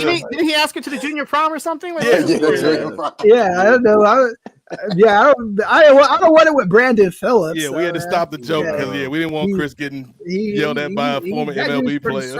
Yeah, I know, right? That was going to be my prediction for 2025. Jay Cargill divorces and then she wants Chris back. Jesus, right? breaking up families on Christmas, right? What is happening with you tonight, bro? You good? That's going to break up two families, right? Yeah, I'm a brain surgery survivor, so I can't do any of the stuff that Jay does in the gym. Even if I wasn't a brain surgery survivor, I still wouldn't be doing what she's doing in the gym. She's with who she's with. Where she needs to be. Yeah, man, Ray Williams is a menace to society. So we got a lot of varied answers here about one Phil Brooks. And by the way, I'm about to say, Nate, we just spent like a good 15 minutes on Punk. On Punk man. Yes, and for the audience, man, whether you're watching us live or whether you're listening in the future, and we will have a big announcement about the Kings of Sport later on at the end of the show. But if you want more of this kind of conversation, this type of discussion, this dialogue, check out the Kings of Sport Patreon, patreon.com/Kings of Sport. $5 gets you in the door this holiday season, ladies and gentlemen. If you want to pay more, we won't stop you because Chris needs all the money he can to be a sugar daddy on these streets. I know, right? Sugar daddy, it ain't cheap. But I think, yes, thank you for throwing that up there, Ray. For CM Punk, I think last year I said he could get a plate because I think I was with Ray, like he was on probation. I think CM Punk is welcome at the Nate Milton kickback, but there are conditions like A, don't start no stuff, won't be no stuff. B, like you can't be out here with these young AW cats, man. You got to sit at the grown folk table. We're out back drinking liquor and playing dominoes. You got to be at the grown folk table in the backfield because you can't be out here with these youngins because you can't interact with the youngins, man. It's just something in your brain. It snaps. Be rumbling and tumbling. Be rumbling and tumbling with these youngins. Be squabbling up with these youngins, as Kendrick would say. So I say Phil can come in, but there are conditions. Like you just barely made it in this year, so don't screw it up, Phil. That's gonna bring us to our next person on the list. So I got 5 people all together for this year's kickback in terms of like who's gonna make the cut for the invites. Next person on the list is somebody near and dear to Cape from Montreal's heart. One, Anthony Khan Jr., Braden Harrington. Can TK come to the party? Oh yeah, I've heard allegedly TK used to love walking around with duffel bags of White Claws. he's definitely invited to my party. I'm down with that. Also, sometimes having friends who are very generous with their money can be, I don't want to say the word party favors because that's just too easy, but it does kind of come to mind. I don't know. He also loves the obsessions with new shiny toys, Christmas parties, toys. That could be good for the kids. Yeah, you know what? He's invited. As long as nobody's trying to, make him fear for his life, it would be a good time. So you can't invite TK and Phil Brooks is what I'm hearing. Yeah. I mean, I feel like he's maybe not the most fun at the party, but again, he's bringing the claws, he's bringing the talent. I don't know, but he's invited. Okay, TK gets the invite from Braden. Brent, what say you? Yeah, because it's to go to the nerd philosophy is a similar discussion in my group of friends is Vin Diesel is a Dungeons and Dragons player. Okay. Would you let him play in your game? Yes, because he is going to bring some awesome snacks. And basically, that is my thought with TK. Is that, and I think he and I would have an interesting conversation. I would really like to talk to him about his philosophies on wrestling on a whole. I think with him, you're going to get that whether you want it or not. So, yeah, we have a quote here. Look at Evan in the chat who says we could watch Time Cop. Yeah, TK's definitely invited. We're gonna watch Time Cop on repeat about that. Hey, Nate. Before we continue with the rest of our predictions, we got some breaking news, man. Just happened coming out of NJPW. Strong Style Evolved. It is official. Mina Shirakawa versus Mercedes Moné at Wrestle Dynasty. Woo! Double title match. Mercedes Moné's Strong Women's title versus Mina Shirakawa's Rev Pro British Women's title. It is official. January 5th at the Tokyo Dome. I mean, Mercedes said she wanted more gold, so looks like she's gonna be getting more gold. It's official. Yeah, she definitely winning. Yeah, 100%. We love Mina, but everybody loves Mina. Yes, but yeah, Mercedes gonna have a third belt, and she's also invited to the Nate Milton Holiday Kickback, always in perpetuity. John Cena, can TK, can Tony, Kentavious Caldwell Khan come to your party? Kentavious. My first thought would be no, because you see those gifs of him trying to do the Daniel Garcia dance, and you try to see him do the Mercedes Moné dance, and you're like, I don't know how this guy's gonna fit in. But whenever you see like a teen horror slasher film like Scream, you got your Seth Greens, you got your nerdy little guy in the corner that kind of everybody makes fun of and just laughs with. That's gonna be Tony Khan's role at this party, and he's gonna pay for everything, right? He's gonna pay for the best DJ, for the best snacks and all that. So yeah, he could definitely come. He's probably gonna be hosting a party, realistically. Yes, he's gonna hire all the good DJs and not know what to do with them. Like, Tony, why did you hire 50 DJs for one party, man? We just need one. Why do we? Also, will he just start shouting like he does whenever he cuts promos? Like, hey guys, you don't have to leave now, but I'm gonna stay here for 9 days. Hey, have y'all ever been to like one of the AEW shows when like he was come out after the show was over? He'd be like, AEW Dynamite. You guys ever seen Time Cop? I love it, bro. It's hilarious. He would sign Dead Mouse and then put him on Rampage after 2 weeks. And you never see him again. Why, Tony? Why is Steve Aoki in the collision zone? What the hell is going on, TK? Kate from Montreal, despite your misgivings about this man, which we've all heard on Collision Course every Saturday night here at Post Wrestling, can TK come to your party? Of course he can, because how else am I going to be able to just like rant at him for 2 hours? I don't know if he's going to want to stay at the party, but of course he can. You gotta say it to his face. Yeah. However, even though it's it's a cookout, we're going to be outside, but Tony, you have to use your indoor voice. Because I am not having that screaming in my ear for 3 hours. But What was that basketball player's name that was on the episode of AEW? And he tried to pronounce his name, and you just see like that meme. A technical bow. Yeah. Oh my God! Screaming. Oh, get so excited. Ray Williams, TK, is he at your party? Yeah, I can go ahead and invite TK. I don't have no. I said no problem. This Lexus ain't gonna pay for itself. Hey, Ray. Hold on. Hey, Ray. Have y'all heard the joke about Ray having the post wrestling company car? Have y'all heard this? So he originally wanted a Lexus from John and Wade. The best they could do, though, given the exchange rate, was a Lexus sticker for his Toyota Camry. Making them payments, Ray. You better make them payments. John and Wade on your ass. Coming up, the end of the month coming up, Ray. That Canadian exchange rate is pretty bad, though. So. But yeah, I'll go ahead and invite him. I know. Again, this time last year, I was kind of like, hey, this dude, he whines too much online. And it's just like, I don't want no whiny guy. Definitely can't have him tweeting at the party. You don't know what he might say to some wrestler of color out there on Twitter. Exactly. Yeah, last time was the New Year's party. We know how that worked out. Street fight tonight. Yes. How we ended the tweet. The craziest thing ever. Like she's a terrible wrestler, and we didn't value her talents or her time. But we should have watched this street fight on AEW tonight. Well, I think he's gotten better this year, though. He's gotten better. I think he hasn't been melting down as much. He's sticking more to the justify. Justify this is awesome chance. Justify this. Justify that. So he's definitely better on social media. Sick. Keep that up.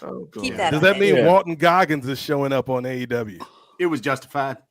I got you. Who is Walton Goggins? He was on that show Justified, where he was. He's also invited.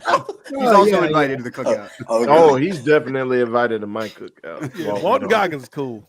Cool people. Like at least as far as I know, because who knows? Like he might be at a rally on January 6th. No, don't do that. You never know. Please don't do that. I've lost at least one Superman. I've lost Hercules in my lifetime.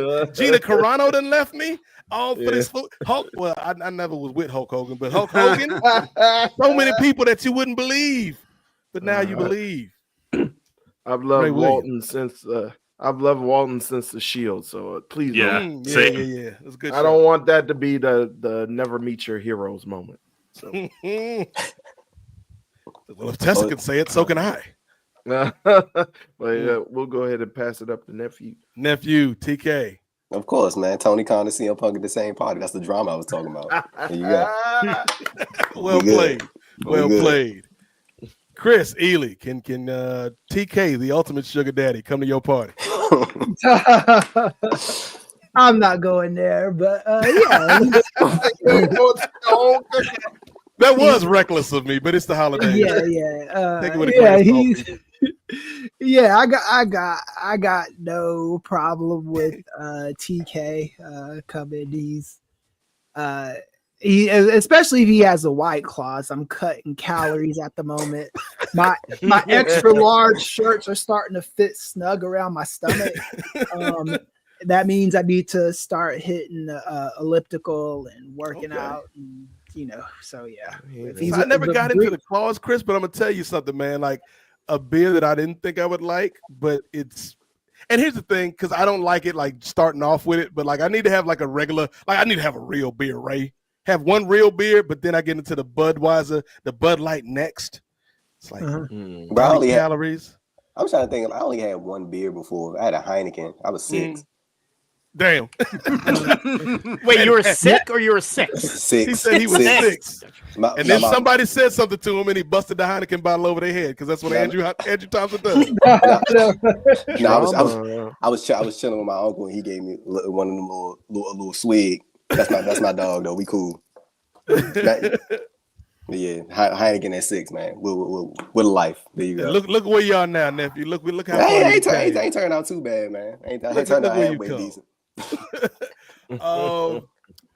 For me with TK, here's the thing. I know y'all be like, man, they seem like a pretty good dude. They seem like he care about people. He altruistic and all this. He makes decisions based on the greater good. But in this case, I'm inviting TK because I need the cash, man.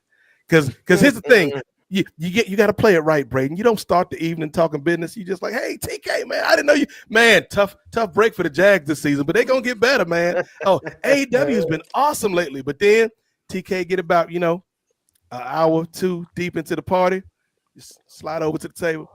So Tony, I noticed you've been looking for other ventures. Have you thought about investing in a group of young, diverse men that have a podcast network that can use some financial backing?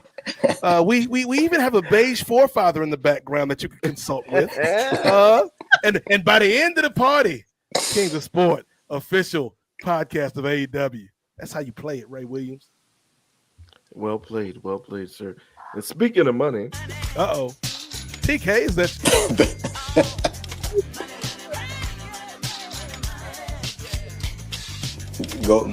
Shout out to Gordon for the super chat. He said TK is invited, but no Twitter fingers are allowed. Yes, we got to take his phone. Like it's a Dave Chappelle concert. You confiscating phones at the party? Yeah, actually, for the group that we're inviting, like I feel like we might have to confiscate phones at the door. No security cameras. No security cameras.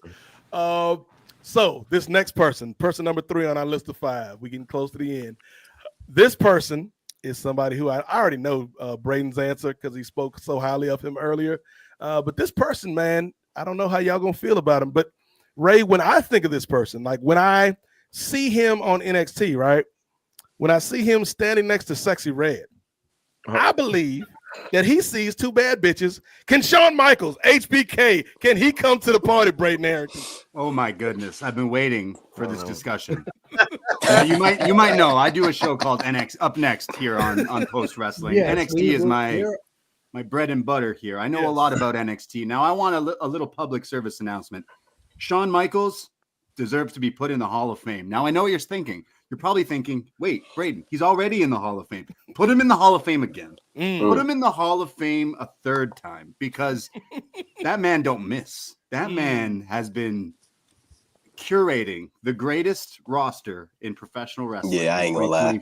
Yeah. Because, wow, well, look at this. Jada Parker, Lola Vice, the list goes on. Sol Ruka, you mentioned earlier. Like, it goes on and on and on. So Shawn Michaels' For You section on Instagram must be wild. It must be crazier than mine. It must be amazing. I love the man for it. And you know what? I'm Canadian. I'm a Brett fan. I rock the Hitman jerseys all the time.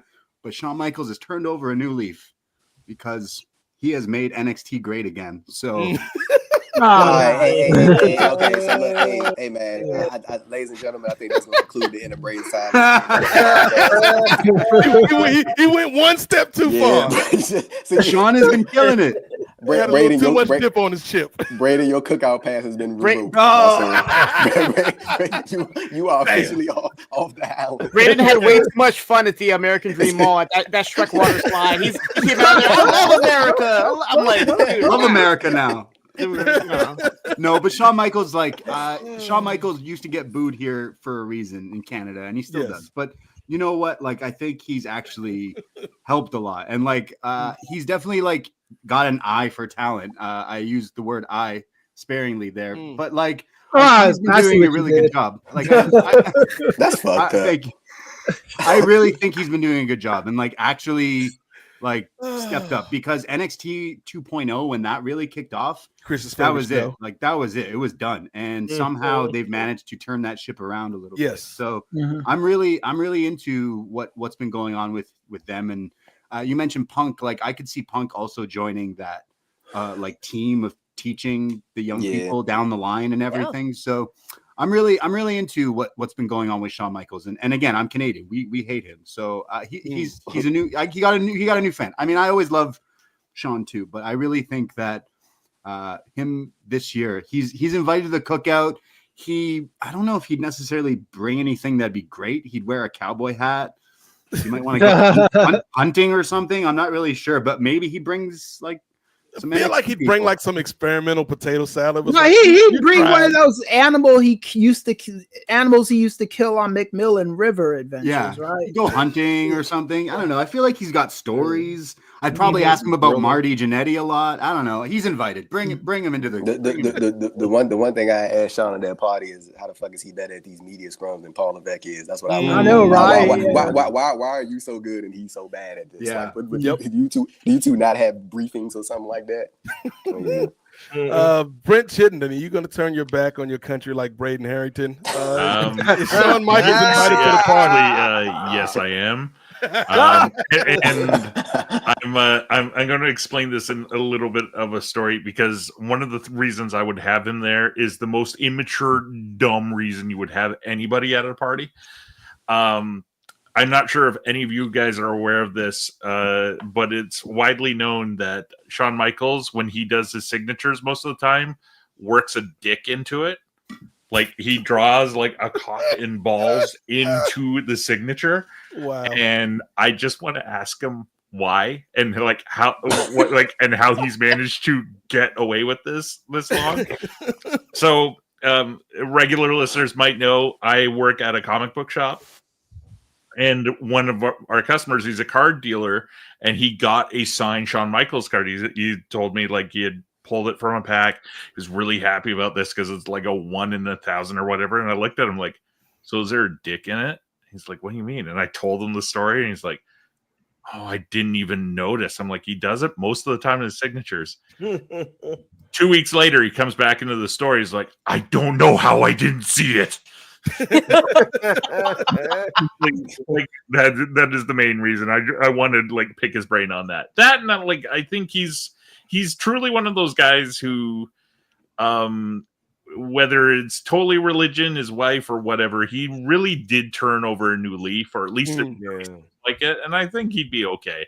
I think whatever food he's bringing is either A, like Chris said, something he killed, or B, it's going to be something super bland. So, like, it's going to be to everybody, but at least I'll get a good story about it. And maybe I'll have a guest book so he can sign in it. And I make that story with everybody. Hey, Ray, please pull up Shawn Michaels' signature right now, bro. Yeah, I'm looking at it. I'm looking it up right now on my timeline. I'm looking it up. He doesn't do it all the time, but it happens a lot. Hey, Brent, it's like in the first 3 photos of Google Images, bro. It's crazy. Yeah. Wow. I'm seeing it, yeah. Bro, what? Wow, I just looked it up. What the hell? He's reminding us he used to be a dick. Should we be putting this on YouTube? Yeah. No, it's clearly there. I'm looking right at this thing. Yeah. There is your useless information for the rest of the evening. I love all our reactions are like stuttered one after another. Yes, like we're looking it up. Oh, fantastic. Man. HBK. Oh, Shawn, you rascal. But yeah, I almost forgot about his wife. Yeah, because see, I'm not gonna give my full answer, but if I were to invite Shawn Michaels to my party, it would be to talk to his wife, Rebecca, who is a former Nitro girl named Whisper, and then be like, hey, you still talking to Fire and Cheyenne and them? Because that's where I'm at, Ray. That's where I'm at in my lifetime, trying to holler at these Nitro girls from 20 years ago. Is that the one Jericho at the Cougar Club? In the face? The one, right? Yeah. Yes. You got the Nitro Girl Cougar Club. That's where you at. I'm not gonna say anything further, Ray Williams. You're not gonna catch me up on the holidays, brother. John Cena, can the showstopper come through to your party? Come on. I mean, have you seen his roster? Come on. Out the Mud, Javon Evans, Trick Williams, Jada Parker. I'll give you a little shot in the dark level up scouting report. Layla Diggs and Callie Armstrong. Make sure you keep your eyes on those 2 ladies. Yeah, he's definitely coming, and he's bringing Sexy Red with him as well. Yes. Hey, Sexy Red is always there. So, I haven't been like locked in on Level Up lately. Like how is I can't remember her Tyra May Steele.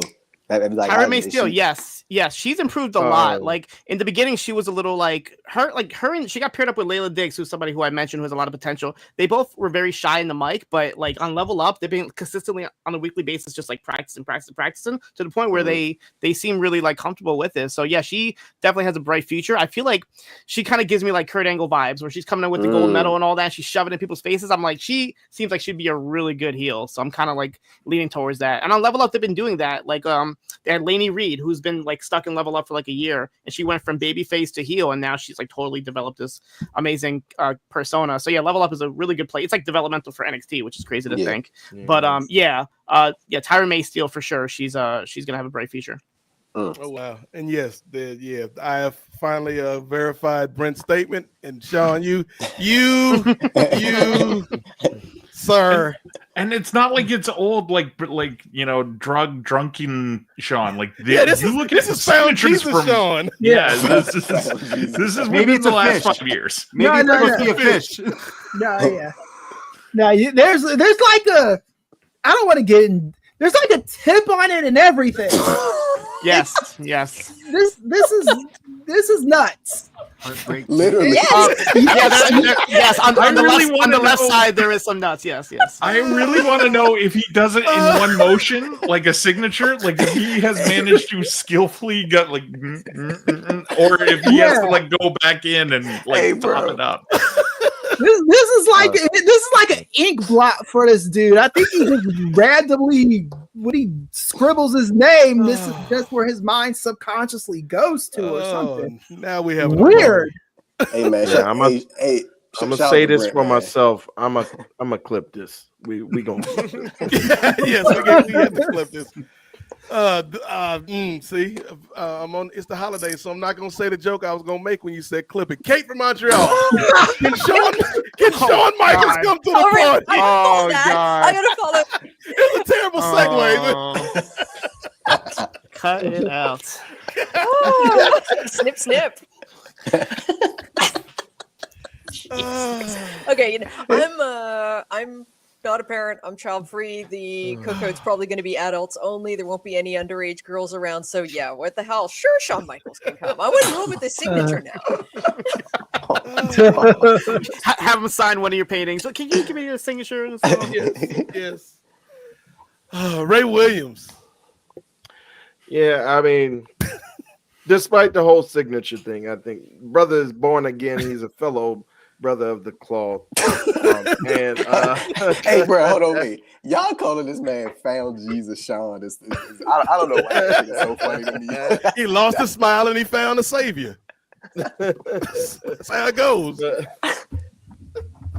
But yeah, and in a similar vein as Britt Chittenden, I do have a question, not the same question he has. Okay. But, I want to know, when the Nation of Domination's locker room was ransacked, did you? It's just me and you, Sean. No retribution. Shout out to T-Bar. But was that you that did the N-word? You could tell me, brother. So yeah, I do have a question for him as well. But we also have another super chat. Let me go ahead and pull that up. Thank my man been showing up with the super chat. Shout out to Gordon, man, for another super chat. He said thanks to Brent Way is going to report y'all to HR. Demonetized. Everybody on this video. That's why Rich and WH left early, because they was like, "Nah, man, we know the foolishness is about to occur." Everybody on this screen is getting reported to John and Way. Hey, Nate, it's about that time, and Martin Bush about to pop on. It's about that time. You know we running late when Martin Bush. When Martin Bush was waking up. That's when you know. That's when you know. Nephew, can Sean come to the party? Yeah, I made it quick. Yeah, Sean come through. Come kick it with TK and CM Punk. What a guest. What a guest list right there. Sweet chin music past the aux. Doc, what you got? Nah, I'm good off of Shawn Michaels. It's not because of the was it the signature? Signature. That's his business. Literally. Yeah. It's just Shawn Michaels is just he turns on people too many times. I don't know. You're afraid he might kick you through the window? Yeah, he might try to kick a brother, throw him through a window. He's changed, brother. He's changed. I don't know about that. And plus, I don't trust people that are born again. And the way he was born again, I don't trust either, because he started going to Kenneth Hagee's church. That right. Tessa's also a fan of his. Yeah. Oh. Yeah. So yeah. Nah, I will give. And Andrew was correct. Shawn Michaels is the best in WWE at handling those press conferences and media. He's really good at that. But still, I just don't need somebody popping off at Shawn Michaels because he said the wrong thing by accident. So, yeah, Chris wants a peaceful party. Yeah. You can stay home. I co-sign not the way Shawn Michaels signs things, but I co-sign what Chris nephew and Braden have said about Shawn, like in terms of particularly when you look at what NXT 2.0 was and then what NXT is now, and it's like, well, what changed? And it's like this man HBK got on the ones and twos and started cooking. Yeah.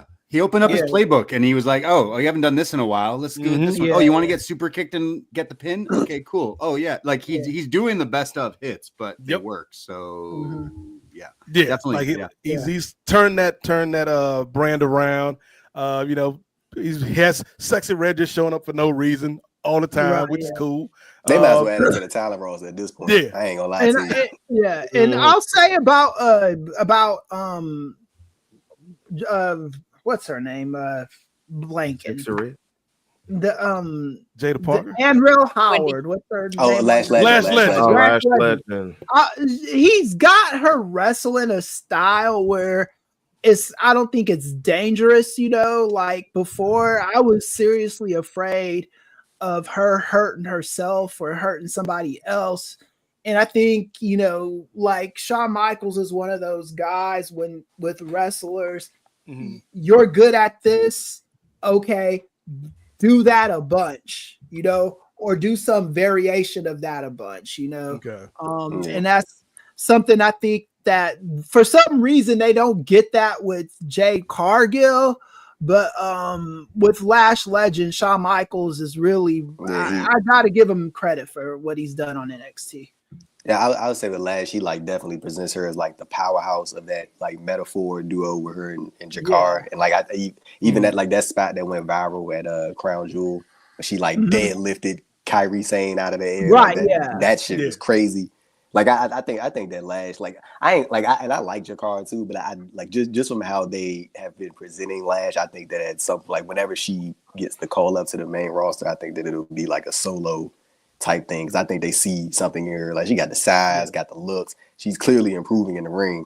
So like I'm like, personality. You got the personality, bro. Like it's like she's like WWE superstar. Like that's I think she definitely fits that mold. So and that's another main roster power couple. Her and Trick Williams bring them up at the same time. Hey, Braid, I wanted to ask you the famed NXT show here on Post Wrestling up next. What are your predictions, your early predictions for New Year's Eve? We got Roxanne versus Julie, and then Obafemi versus Trick Williams. Who you got? Yeah. I think that's a big show, honestly. Like off the tails of Netflix with Raw and everything, I think this is good. We're in Canada here, so NXT is going to be on Netflix for us too. So like everything on Netflix is great. But Trick and Oba is the big money match that we've been not going to because we've been waiting for it. So I think it makes a lot of sense to put the title on Obafemi. He's been absolutely killing it. Even the promo battle, as we're recording last week, like setting up for this match was pretty good. The interesting one is Roxanne and Julia because I think it's so easy to say Julia should just come in and win, but that didn't happen the first time. And now I'm totally sold on Roxanne keeping this title for way longer. But it's just holding her down in NXT when she could be having this insane run on the main roster to way more eyes. So it's kind of like a catch-22 because it's like I selfishly love having Roxanne down on NXT because this run has been amazing. Best women's wrestler of 2024, hands down, in my opinion.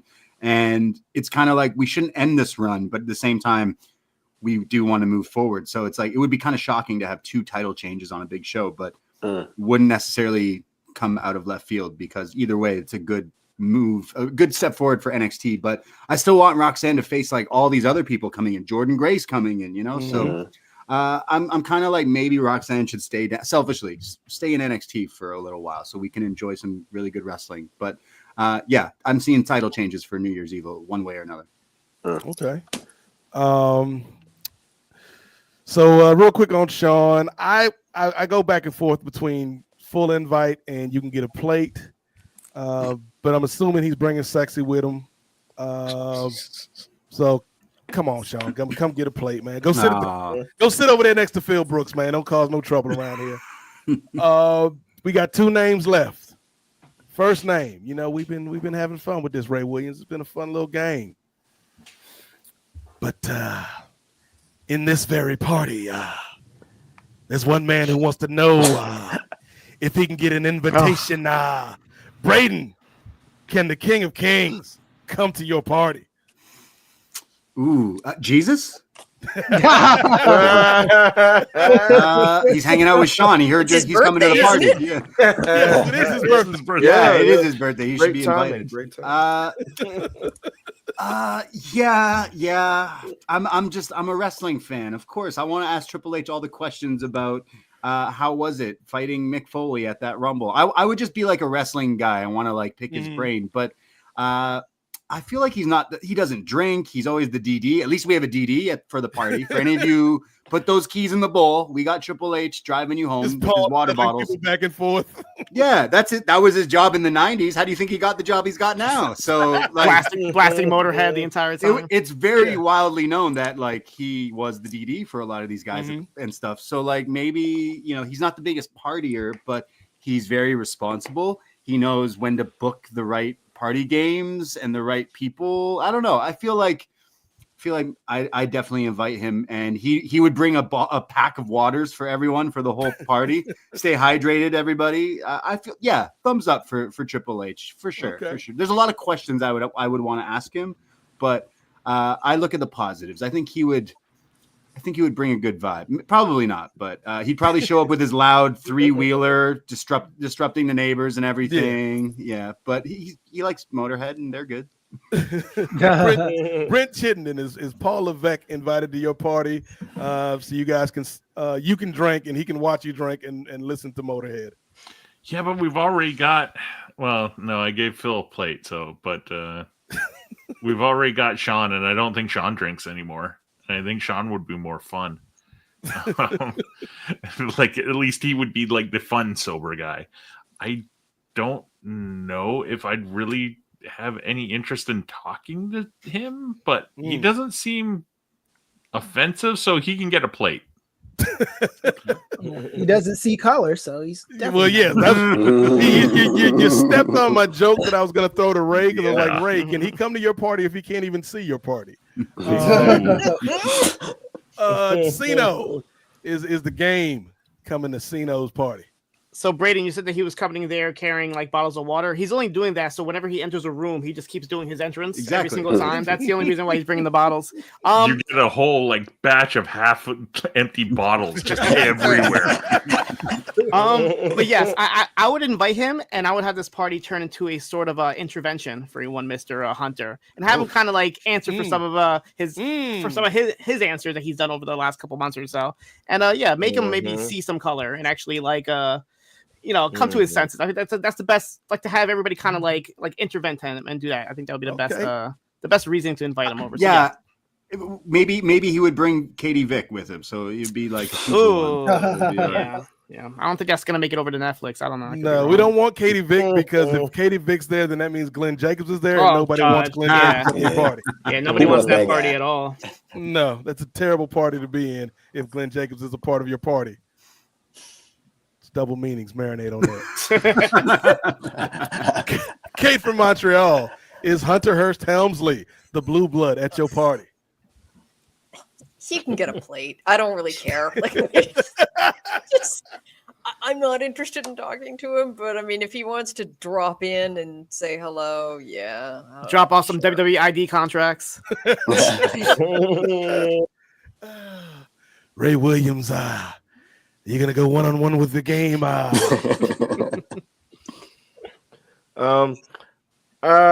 think he could get a plate. I think up until I would have invited him to the cookout up until UFC 309 when I saw him shake the hand of 45-47. 45. Did it. And he was in a picture with Dan Bongino too. Yeah, who the fuck is that? I thought you were going to say Danny Bonaducci. Oh, yeah. He's the sort of he's the kind of guy who a lot of the MAGA types are like, oh, you're a bit of extreme. Like, I'm like, damn, what did Danny Partridge do? But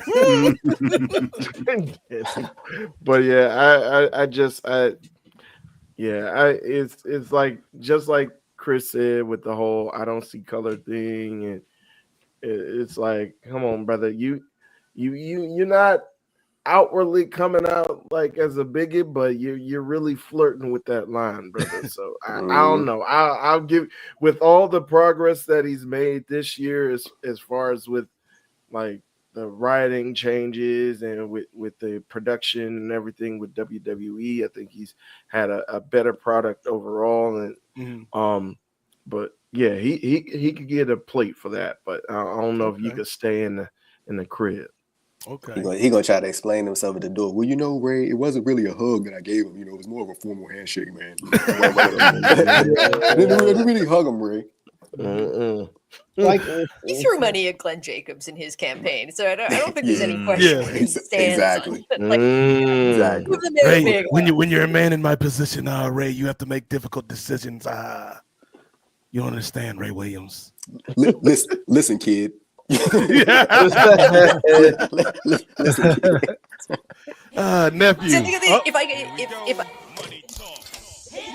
What's that? Gordon Winfall says to go play until his prescription is updated. Wow, his race-alax prescription. Okay. I say, McKay, what was you about to say? I was going to say, I'm starting to think like Hunter could stay if he had to stay and listen to you talk to him. It's like Sino said. Yeah, it's like Sino's idea of a kickback turning into an intervention. Go ahead and sit him down real quick. Like he just enters the party and it's just us, the New Day, Omos, MVP, everybody just Jay staring at him. just Bianca, just shaking our heads. And somewhere the disembodied voice of Rich Fan, you've got some explaining to do, Hunter. Nephew, can Paul come to the party? He can get a play, but he can't stay. And his play, and he got to wait outside the door. He can't come inside. Somebody got to make his play for him. I'm all about make his play for him. I'm all about the funny chaos and the funny drama and stuff. I think TK, Punk, and Sean in one room is enough. Last thing I need is Paul coming in there making the too far jokes about Tony, and then I got shut the whole party down because he fucked it up. So there you go. He could wait outside, man. I'm picturing the picture of Shawn Michaels in the kitchen cooking it up, making the meal for Hunter, then just going outside and delivering it to him. Chris, can Triple H come to the party? Nah, Triple H can fuck off, man. The thing about him is he has made WWE programming better. There's no doubt about that. But like, it's, I pay attention to things that other people don't pay attention to. And you got Ricochet, Bobby Lashley, Shelton Benjamin, MVP, and I'm probably missing a few guys that are just magically not in WWE anymore. I don't know what black talent in WWE is in the main event scene on the male side of things. I don't know what black talent in WWE is in the main event scene on the female side of things for the first time, probably since maybe 2015, So I just don't like Triple H as a person. I don't think we'd get along. If he was my boss, I'd get fired like on day 2 or 3. So I don't like Triple H or any incarnation of him. I always thought he was an overrated wrestler. He's rated where he should be as a booker. But in about a year he'll be an overrated booker too. So damn. Yeah. Chris hate the way that he walks, the way that he talks. He hate the way he dressed. In terms of, I think I agree with the consensus here. Like Paul can get a plate. But here's the thing: that plate is going to come with a handwritten note about here's what you need to improve on in 2025, Paul. And if you want to come to the party, those things must be checked off that list, or you might not even get a plate next year. So Paul is going to be waiting outside for Tony Khan to make his plate, because I think that would be funny. TK making Paul his plate. Just here you go, Hunter. But that brings us to the final guest, who's been waiting outside to know if he can come on the guest list. So this is a man who has been trying to get into this party for years, Braden Harrington. This is the 4th time we've done a holiday kickback with Post Wrestling, with the Nubian Wrestling Advocates. And every year, this man has tried to come into the party, and he has been denied each and every single time. Braden Harrington, what you gonna do when Terry Bollea comes knocking at the door for you, brother? Well, first, I thought you were going to go with The Undertaker, just simply because of what a great year he's had in 2024. With, people inviting him to cookouts, I'm sure. But yeah, this is an easy one for me. I don't think I've turned anyone away since Phil. And I still gave him a plate here, but this is the guy I'm not giving a plate. This is the guy I closed the door on. Yeah, I feel like the Hogan discussion, obviously, he's a big deal. Everyone knows who he was in wrestling. And going back to Andrew, that clip of him playing was it a Jeezy CD? Yeah, the Jeezy CD. Yeah. He could try to fool us, but it ain't working. So no, I don't think I'd invite him in. I feel like he, on top of being a racist schmuck, I think he's also a big old liar. And he'd be lying like shit, bro. Yeah, what kind of fun would we have at this party? Like, really, he'd just be lying about everything. And hey, bro, like who ate all the mashed potatoes? He'd be like, I don't know, and it would have been him. Like, he'd just lie about everything to get by. And I'm not. It was the ghost of Andre, brother. He came back and ate all the potatoes. I was literally about to say that. He's gonna call up all his friends. What is it? The Nasty Boys. Jimmy Hart. They're gonna crash the party without ever being invited. Bubba the Love Sponge. And then he's gonna, and his wife. Bubba the Love Sponge is crazy. And he's gonna lie. He's gonna be like, "You guys, brother, you gotta come to this party. There's like 9,000 people here, brother. You gotta show up to this party." I feel like he just ruined the whole vibe. Yes. There's no need for bigotry and the big ass head of his, and I don't know. He just sweat on everybody. He just be not fun. I feel like of all like iconic wrestlers. The like little kid wrestling fan in me always like, they're wrestlers. They get hit in the head a lot. But this guy like seems to just go out of his way to piss everyone off. So he can get fucked actually. So Hulk Hogan, not invited to the cookout, not invited to any cookout ever. And if you do invite Hulk Hogan to your cookout, I think that's a bigger issue out there for more people. So yeah, Hogan, he might be invited to WrestleMania 41, but he's definitely not invited to cookout. Yeah, he's not a good one. Strong words from brother Braden. Brent, what you gonna do, brother? I know you're a little Hulkster back in the days in the Canadian mountains, brother. But I slammed a Mountie one time, brother. I'm sure he did. Then I ate poutine afterwards. Yeah, fuck him and his roller hot dog tan. Somebody told me that once, and I cannot unsee it anytime I see him. Fruit roll-up skin. It's from straight from like just his outright racism, which he's never truly apologized for, to the fact that his biography is just a sack of lies. Like, yes.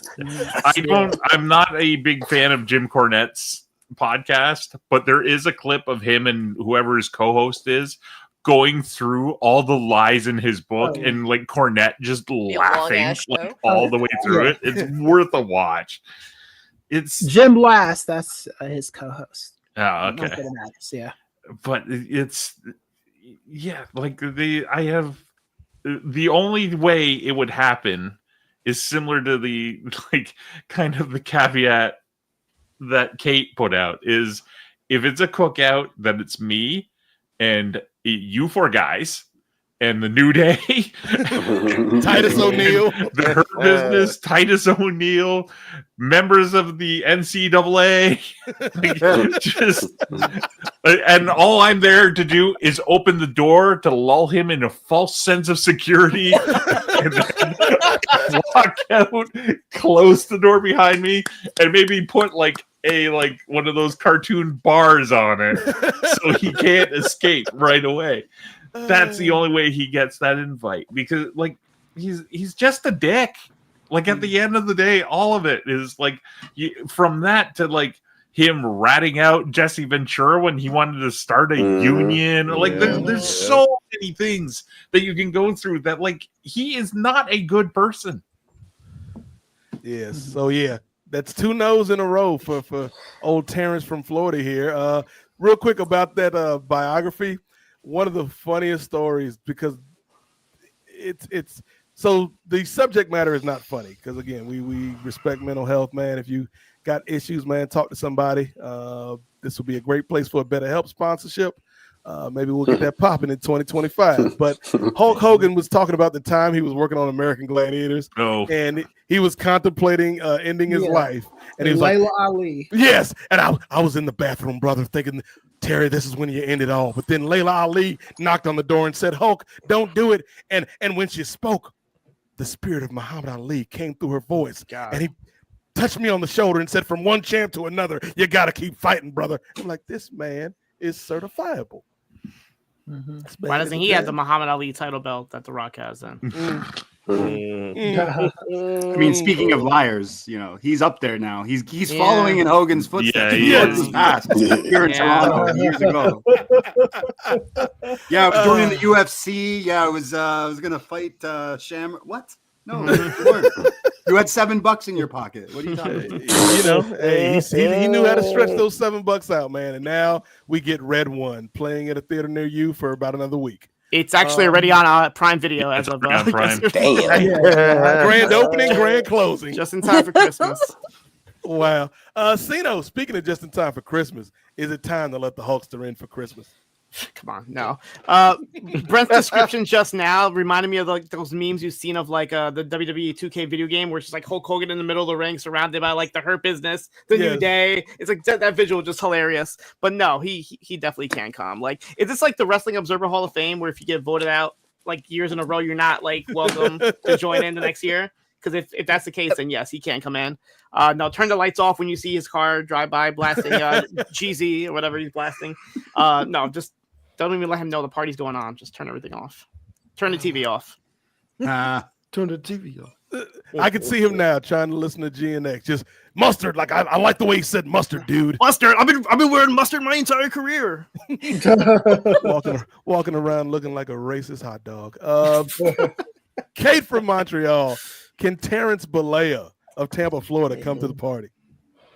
Before I get into that, I'm just going to say, like, now looking at the people who have been on this list, it is the spirit of Christmas and it is the spirit of giving, and I want to give someone an apology. Phil, not so bad by comparison. Yes. Looking at who else is going on here. Yeah, you know what? I'm being way too harsh on you. So yes. I thought you were about to invite in. I thought you were going to invite in Hulk Hogan as like Santa with muscles, like just dressed up as a. Fuck no. Oh my god! I got You scared me for a second. Oh. No. Phil, since he's been back in WWE, I don't think he's been to Saudi Arabia. One time. No. Yeah. So he's always injured. Yeah, but I'm sorry, like Kate. Hogan, absolutely not. No, never. If he showed up at the party, I would leave. I'd leave. I'd move. She left her own house because Terry Balea showed up. Never come Oh. Come on now, two-way Ray. These dudes are being critical of the old Hulkster, brother. Let me in. Come on, Ray. I know you're a little Hulkamaniac, brother. Short answer, and I think this is going to be the start of a succession of short answers. No. Nephew. Absolutely not. All right. Mm-hmm. Doc. Oh, no. I don't. like Hulk Hogan. The thing that makes me the thing that makes me the sickest about him is he's a man that doesn't have any principles. He's up for sale to the highest bidder, right? In 2008, he was a Barack Obama supporter, and he got caught saying that shit in 2015, and he did try to do the pseudo apology tour and went on Good Morning America. Then he said, don't watch who's around you, who will record you, brother, and all that shit. So he wasn't really sorry about anything. And then this MAGA line in the United States of America has been drawn in the sand, and Hogan felt he's most comfortable on the side with MAGA and all the racist Republicans. So for that matter, I don't think he should be allowed back on WWE television or at anybody's cookout. I think it's just, I mean, and people and I've gotten to this discussion with a lot of people where they say, oh, there's nothing wrong with being a Republican. And yeah, there is. There is now. It used to not be that way back. If this was like John McCain and Mitt Romney and normal people, yeah, being a Republican would be fine. You're for small government. I'm for, whatever. It's not that anymore. Right. Because the mainstream of the Republican Party is MAGAs. They got behind a sexually a civilly liable rapist and a 34-time convicted felon, right? We've normalized it because he's the United States president of America, but this shit ain't normal, right? And the thing is the false narrative, and I've heard Hulk Hogan say this too. The majority of people voted for him, brother. The majority of people did not vote for Trump. A plurality of people voted for Trump. The people that voted, they voted for Trump, right? And I know that shit was fixed. I can't prove it, so I'm not gonna go spreading that at any academic symposiums or whatever, and that'd be irresponsible for me to do it. But something wasn't right about our election out here. I'm just that's my opinion. And again, I'm not saying go to the Capitol building on January 6th, people.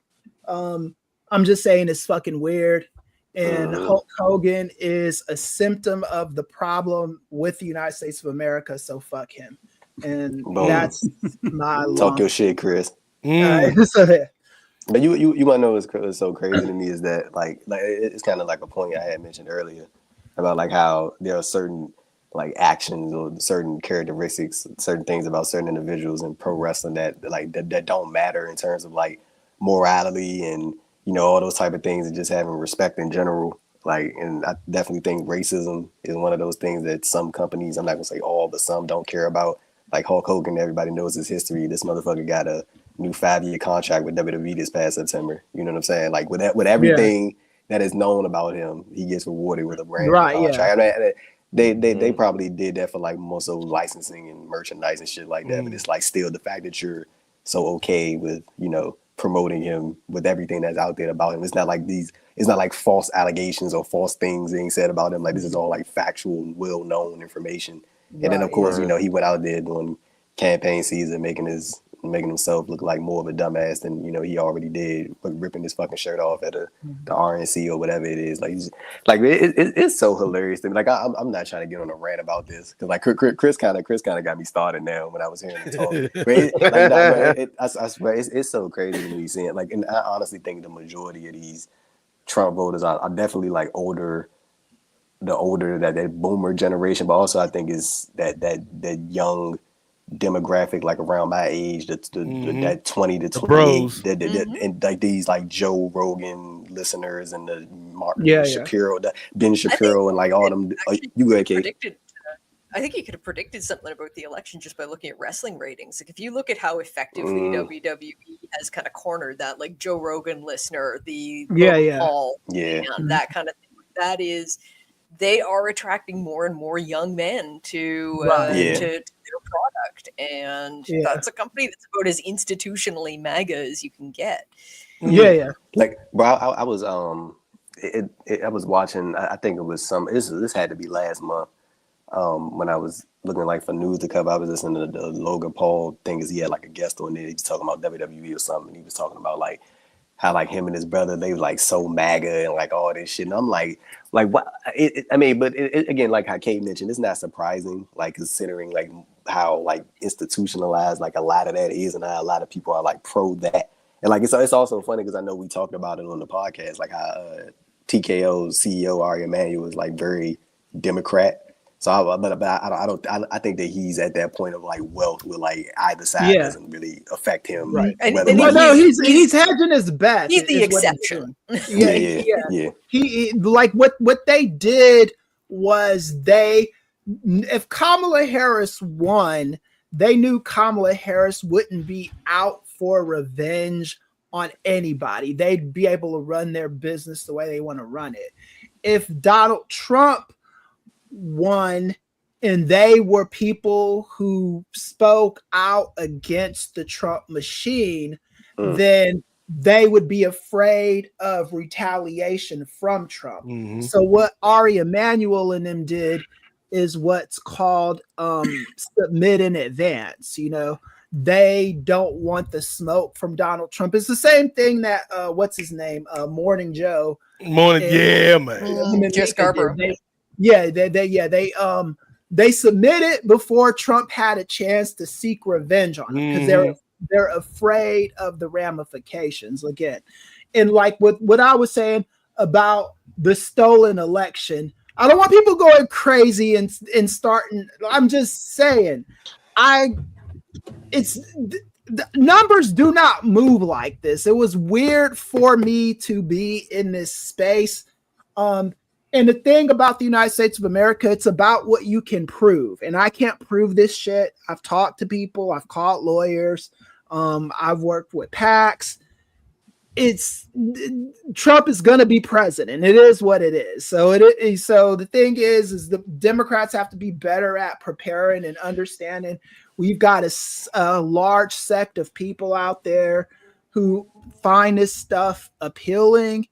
It's disgusting. And it just is what it is. And I think that you're going to see more people like Hulk Hogan ride that Trump train until they can't ride it anymore, until the wheels fall off of it. And the wheels will fall off of it eventually. It's just, this is what we got for the next 4 years at least. Hey, bro, when I say I am not looking forward to these fuckers coming to the city in January. Like I know all these little MAGA motherfuckers about to be here. That shit is about to be so annoying, bro. Like I know they about to come in flocks. Like I wasn't in the city back in 2021 when they stormed the Capitol, but I remember like hearing from like some of my friends and stuff that like before that happened, I think it was like a couple of days before that happened, they were like seeing like a bunch of like MAGA motherfuckers like in the mall, like at Pentagon City Mall. It's like everybody was walking around with MAGA hats and shit. Like it was like an absurd number of people that they saw walking around the Monday. But of course, nobody knew what was going to happen just a few days later. But like it's insane to me, like when you look back at that, like this man lost an election and his supporters or followers decided they were going to storm a fucking federal building. But when they won the election, everybody needs to calm down, is what he said. Donald Trump was like, what the fuck are we? I hate this country sometimes. Well, and the thing is, you know, Andrew, you and Kate and Chris all brought up, you know, kind of the media that some of these folks have been consuming. You're talking about the Joe Rogans of the world, the Logan Pauls of the world, the Undertaker 6 feet unders of the world, and there is alternatives. Did he interview him? Nate? Yeah. Didn't he interview him? Jesus fucking Christ. Him and his brother Glenn Jacobs on these streets. Right, and I do think with Undertaker and people like that, I do think they think it's a joke. I think because Undertaker said that he likes Trump because he brings the fun back into politics. Politics isn't supposed to be fun, you dumb tobacco chewing But redneck piece of shit. That's the ultimate kind of privilege, though, right? Right, yeah, but that's the privilege right there. Either way, it's like yeah. The ability to laugh as the world burns is the privilege of those who are in no danger of being on fire. Right, yeah, exactly. That's exactly what it is. That shit, Kate. That's a bar. Let's go. It's these people, they don't have to take things seriously. It is a privilege to not have to worry about Trump being president because your shit's gonna be protected. So you look at it like, oh, this is just normal. This is just how things are. And you guys need to lighten up. And you're not thinking about the people on Obamacare that need Obamacare. You're not thinking about the immigrants that might get deported for no reason because you're good, you know? Hey, Chris, can I feel like we veering off into a whole other. See, this is why the NWA podcast. Well, that's the thing. This is how the Joe Rogan podcast. Well, and to that point, before you go further, Andrew, there is an announcement coming up because again, the media that people consume is very important, especially in such a time as this. And we have an announcement coming up at the end of the show that y'all want to stay tuned for because there are alternatives out there. Hey, real quick before we continue, Brother Brady. And I gotta get back to Terry because I never gave my answer. Yeah, the suspense is killing us. Yes, the drama. Brother. Oh, we got a super chat. Brady, don't want you to go, bro. We got another super chat from. Who we got, Ray? Before we let you go, Braden, we spoke about this brother before. And this brother is getting on the train. He is getting on the train. Let's go. Martin Bushby, ladies and gentlemen. Yes. Martin Bushby, host of Bushby and Thompson. Thanks, Martin. Adventure. Hey, I'm just picturing him on the Hogwarts Express right now, just going straight to work. What house is Martin Bushby? Ooh, that was a great discussion you guys had with the Hogwarts schools. Hey, yes. hey, they call me. He said, "Don't call me a Hufflepuff." They call me Hufflepuff, bro. I'm sorry. Hey, real quick plug. Martin Bushby did a reunion show that's up on Davey and Braden's Poison Rana podcast YouTube channel. We had Chinyere, Sanal, Lyric Swinton, Omar. We had a bunch of different. I think Eric Marcotte was on there. Eric Marcotte, man. Neil Flanagan. At the end, Neil Flanagan. Yeah, it was a great show. Thank you to everybody that tuned in. It was a beautiful show. Most definitely thank you to Braden and Dave for letting us host that. That warmed my heart, man. So yeah, shout out to my dog, Mr. Bushby. Like I said, this is when you know you up late. The NWA podcast is running late. Martin Bushby. We need to start winding down, anyways. And then we also got a super chat from the one and only Hansi. Hansi said, "Who would have thought me cussing out Hogan on Stern would make head of the curve before he got exposed?" Shout out to the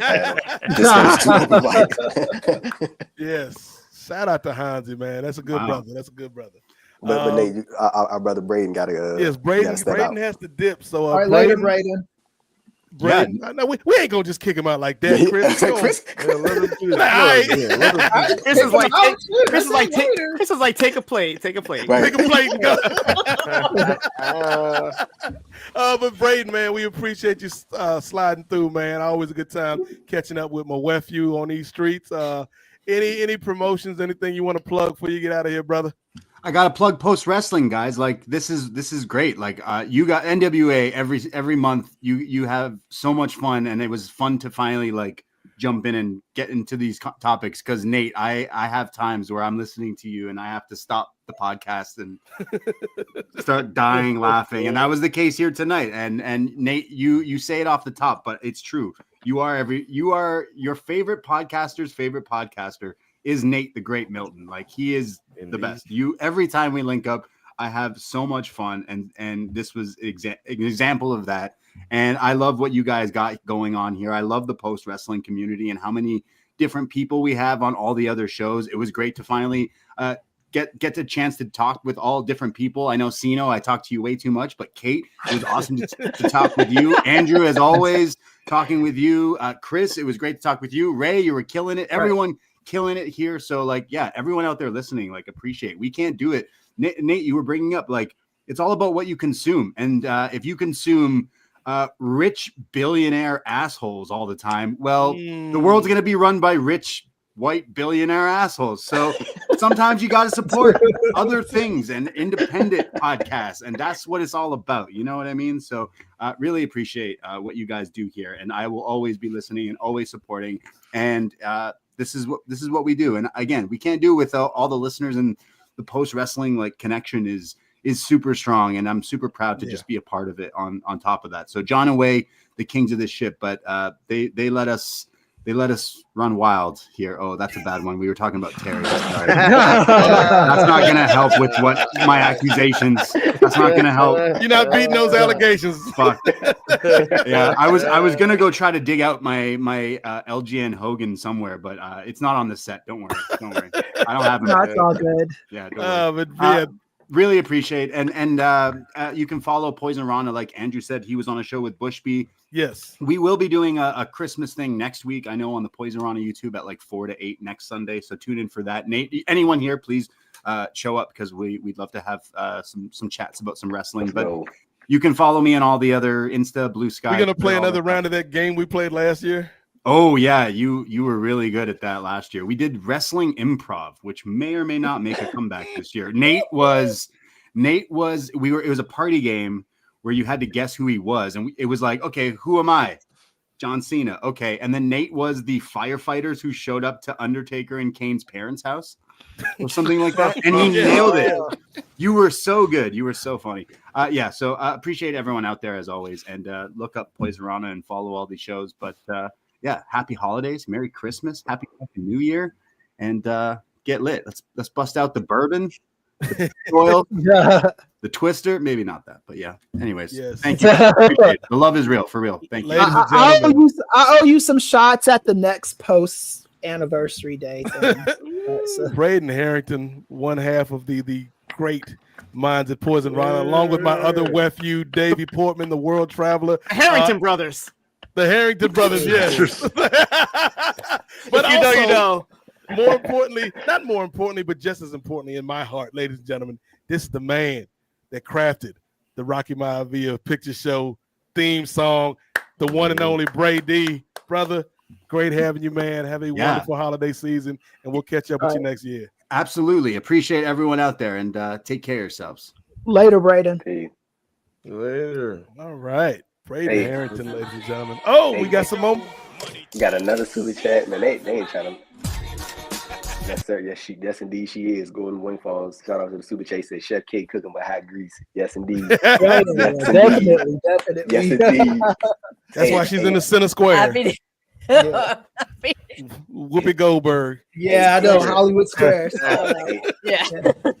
Hey, Chris, what do you think the public's, most of America's reaction would have been if Luigi Mangione was black or a person of color? Oh yeah. I mean, come on, man. You know what it would have been. You know, it's. I'm trying to get you riled up, bro. It would have been the DC sniper all over again. Right? Yeah. Wouldn't have taken him alive. Yeah, definitely not. Yeah. But here it is, folks. We've reached that point of the evening where I have to give an answer. Terry Bollea shows up at my door, wanting to come to the party. John Cena. My first gut reaction is to say no. No, Terry, you can't come in. But I think Braden mentioned it earlier, man. This is the season of giving, man. Season of forgiveness. Kate, this is a time of year where we look for the best in our fellow man. Cena, this is the time of the year when, the Grinch, his heart grew 3 sizes, too big. I feel like we all need that Grinch heart this time of year. Ray Williams, it's a time of year where you got to let the past be the past and look towards the future, look towards a new year. Nephew, you can't let old grudges be an albatross around your neck. Chris, sometimes in order for you to set your soul free, you have to unshackle yourself from the hatred and the feelings that you feel towards somebody. So I'm not going to say no to Terry Bollea this year. Ray, I'm not going to say no when Hulk Hogan shows up at the door. I'm gonna say hell no, Terry. Get your ass out of here and don't come back. You are banned forever. This is the last time, ladies and gentlemen, the Terry Bollea will be able to knock at the door of the cookout. He is permanently banned. Terry, what you gonna do when nobody opens the door for you, brother? See, and Kate, I don't know if you noticed, but he pulled the exact same swerve last year. So when you did the swerve, I'm like, is he still gonna go through it? But he's I think since we're retiring Terry from the being able to knock on the door, the list should be named the Terry Bollea band cookout list or something. Yes. Now, Ray has to, before the end of the show, Ray, you have to work up a mock-up of Terry Bollea like we did for Rich Fan. Like, Terry Bollea no longer appearing at the cookouts. Terry Bollea Memorial Cookout. Black and white photo. Just playing, I will remember you. All right, so we like I'm surprised, man. We have gone long and gone strong this evening. Martin Bushby is on the way to work. I'm sure the postmarks are feeling good. I'm feeling good because I think I might have told the fellas, but today marks the first day of my PTO. So I got a whole week where I ain't got to do nothing but be me. I'm sure we'll get a Kings of Sport in at some point this week, maybe. Probably gonna get on this Marvel Rivals, John Cena. I don't know if you know about this Marvel Rivals. Yeah. My son's been bragging about it. He says it's the Overwatch killer. He says, yeah. Yep. So right now, I'm not playing like live because I'm not trying to get out here with these 20-year-olds and these teenagers and get beat up on. So I'm just playing with like grown folks like me. Like I feel like there needs to be segregation in these games. 30 and up can play in this. Excuse me. What a choice of words. like the spirit of Terry inhabited me for a second. That needs to hey, it's gonna be separate but equal. Andrew, separate but equal gaming lobbies that we can play in, the young folks and then the old folks, and maybe a cougar room for Chris, Sugar Daddy Suite. Hey, bro. Sugar Daddy servers. The Sugar Daddy servers are currently down.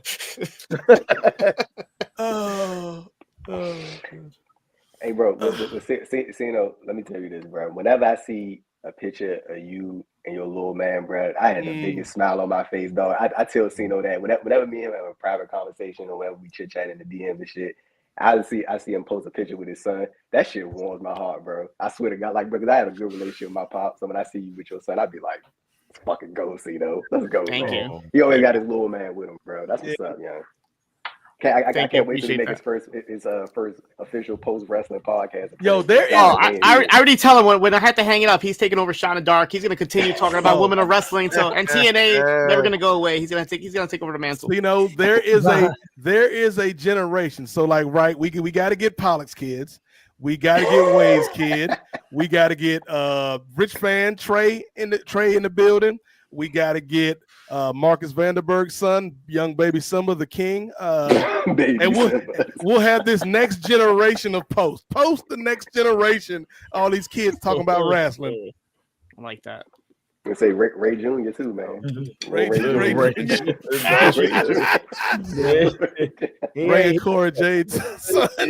All right, yeah. That was too far. That was too far. Yes, that was time. Ray's the only one that enjoyed that one joke. royal family. All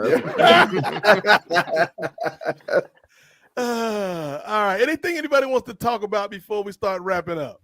Nah, bro. We just won in the morning, dog.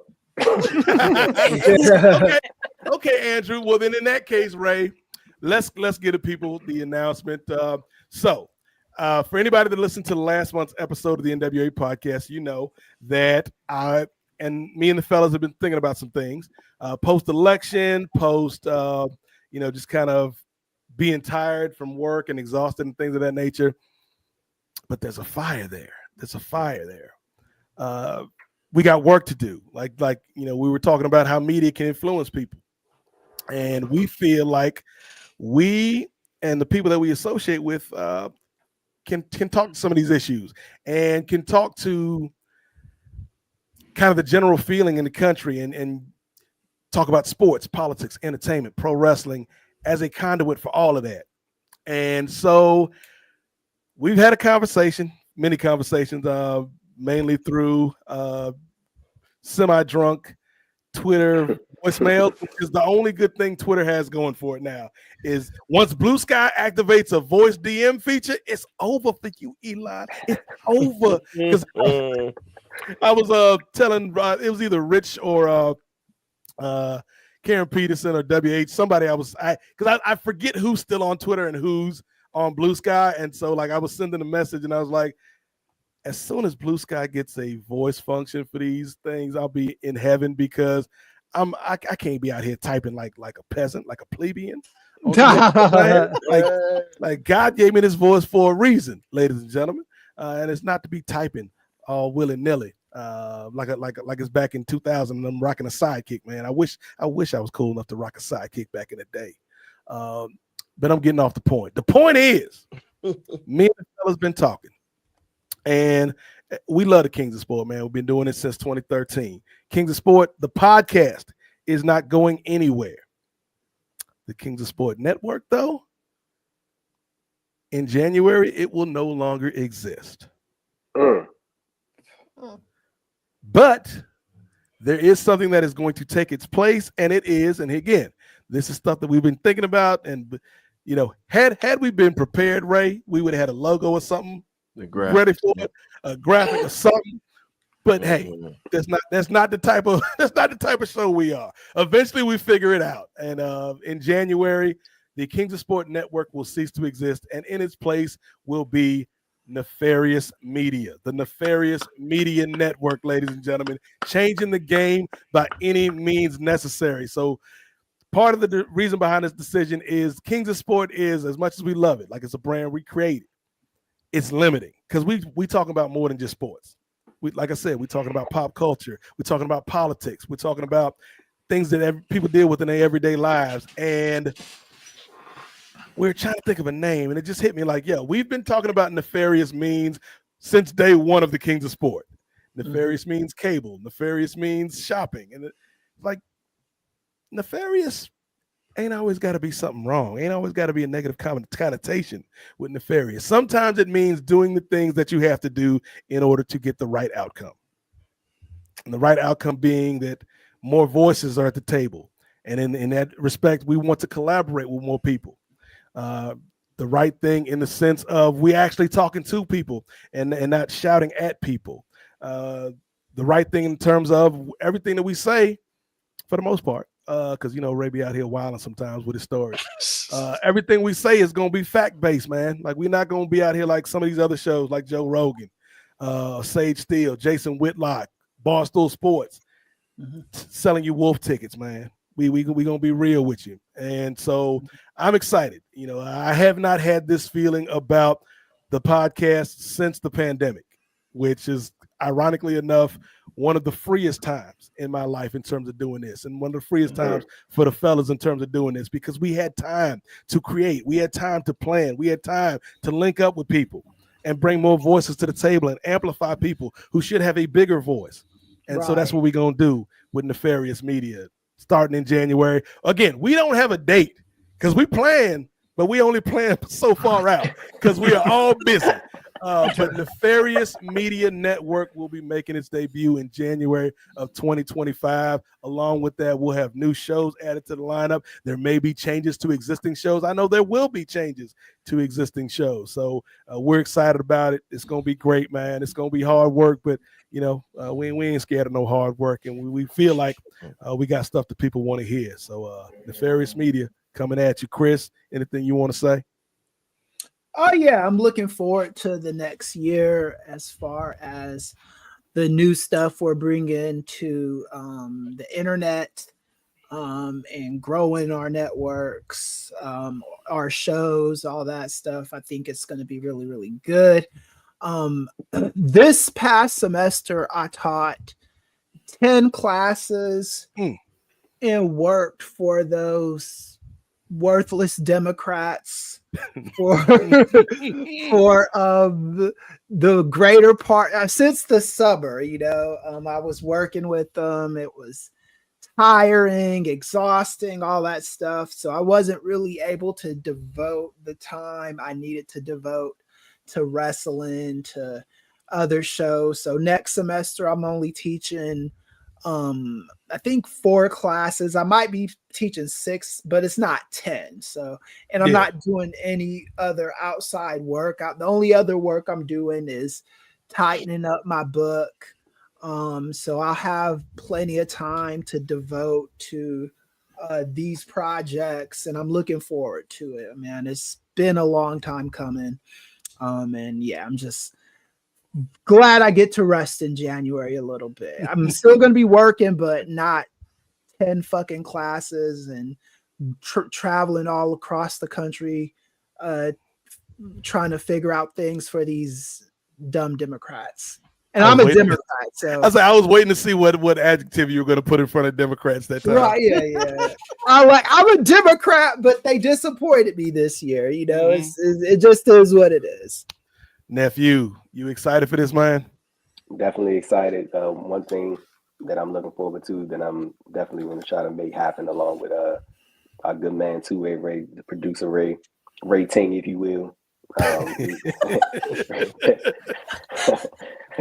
One thing I really want to do with him is do like more like post-show reactions, like more like live, like stuff. We had talked about some stuff in like the past month or so, like, you know, fall 2024, we had some ideas and we did a little bit. I forgot what pay-per-view it was or what show it was when I joined Ray, and we did some stuff like that. But yeah, I'm looking forward to doing more of that. Hopefully, you know, maybe me and Ray go live after the Raw Netflix debut. Maybe we'll do something like the Saturday night's main event, maybe after Royal Rumble. But definitely want to jump on and do some more post-show content with that man Ray Ting.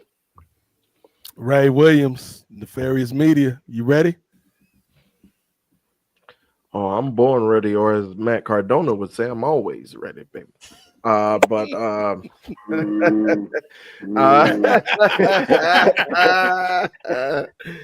yeah, I'm really excited, and it just helped me to kind of focus, especially after that fateful night in November. It just helped me crystallize, like, I think opposing views are needed, and we got to fight for our right. I know some people say, "Oh, free speech, you're fighting for," but this is truly fighting for free speech and for different views of thought to still be out there in the atmosphere without being kind of attacked or without being muffled.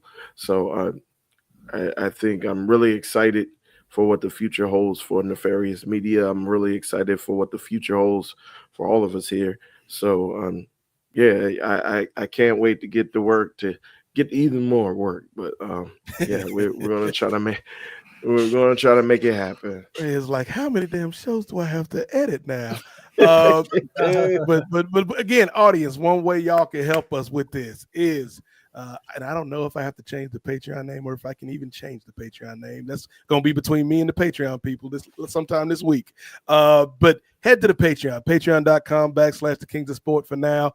$5 gets you in the door. They also have a feature which is kind of interesting, where you can like buy individual episodes. But here's the thing, I'm going to tell you, I'm not going to tell you how to spend your money, but don't buy the individual episodes because it's like $2 per episode when you could just pay $3 more and get all the episodes for the whole month. And if you don't like it after a month, hey, you are not obligated to stay, but we would appreciate if you at least check us out. How many people watching right now, Ray, if you can tell? Right now, we have about 41 people watching on YouTube. Okay, so let me. You know, this might be a crazy idea, John Cena. This might be a crazy in the morning. That's yes, at 1:20 in the morning. Coast. This might be a crazy idea, Brent Chittenden. This might be a crazy idea, Kate from Montreal. But you know what? Christmas is a time for crazy ideas. What if everybody that's watching right now, if you have not subscribed to the Kings of Sport Patreon as a Christmas present, not to me, but to Ray, as a Christmas present to Ray, this man that has undergone so much this year and has transformed from a man that was on a 10-day contract, we ain't know if he was going to be back month to month, to a man who is firmly a part of the post-wrestling family. If you got $5 to spare, head over to the Patreon. It would be amazing if we woke up in the morning, Ray, and had 41 new patrons that help us on this journey to starting Nefarious Media. And you can be a part of that. I done got locked into my Jameis Winston preacher mode. you can help us all eat a W in 2025, ladies and gentlemen. But yeah, we would appreciate it, man, because like there are some things that we want to do. And I kind of had to have the realization, Chris, a few weeks ago, like when the job, like I had somebody in my family pass away. And then the very next day, the job, I was supposed to go to a meeting across the water in Virginia Beach.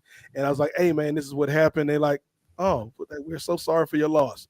You don't have to be at the first meeting, but you have to be at the second meeting. I'm like, excuse me? Yeah. And so, like, I understand that the job does not, and I knew from the jump, but this was more of a, we saying the quiet part out loud now, that we don't care about you. So I understand that, ladies and gentlemen. But sorry for your loss, huh? I appreciate you, man. Like it again, like I think I talked to somebody that day. It might have been Andy Babak, who runs Multiverse of Color, that I have a show on about the situation when I was on the way to Virginia Beach. But that's not going anywhere. The job is not going to ask for less of my time. In fact, it is going to ask for more of my time because I'm one of the few people that show up regardless of how I feel about the job. But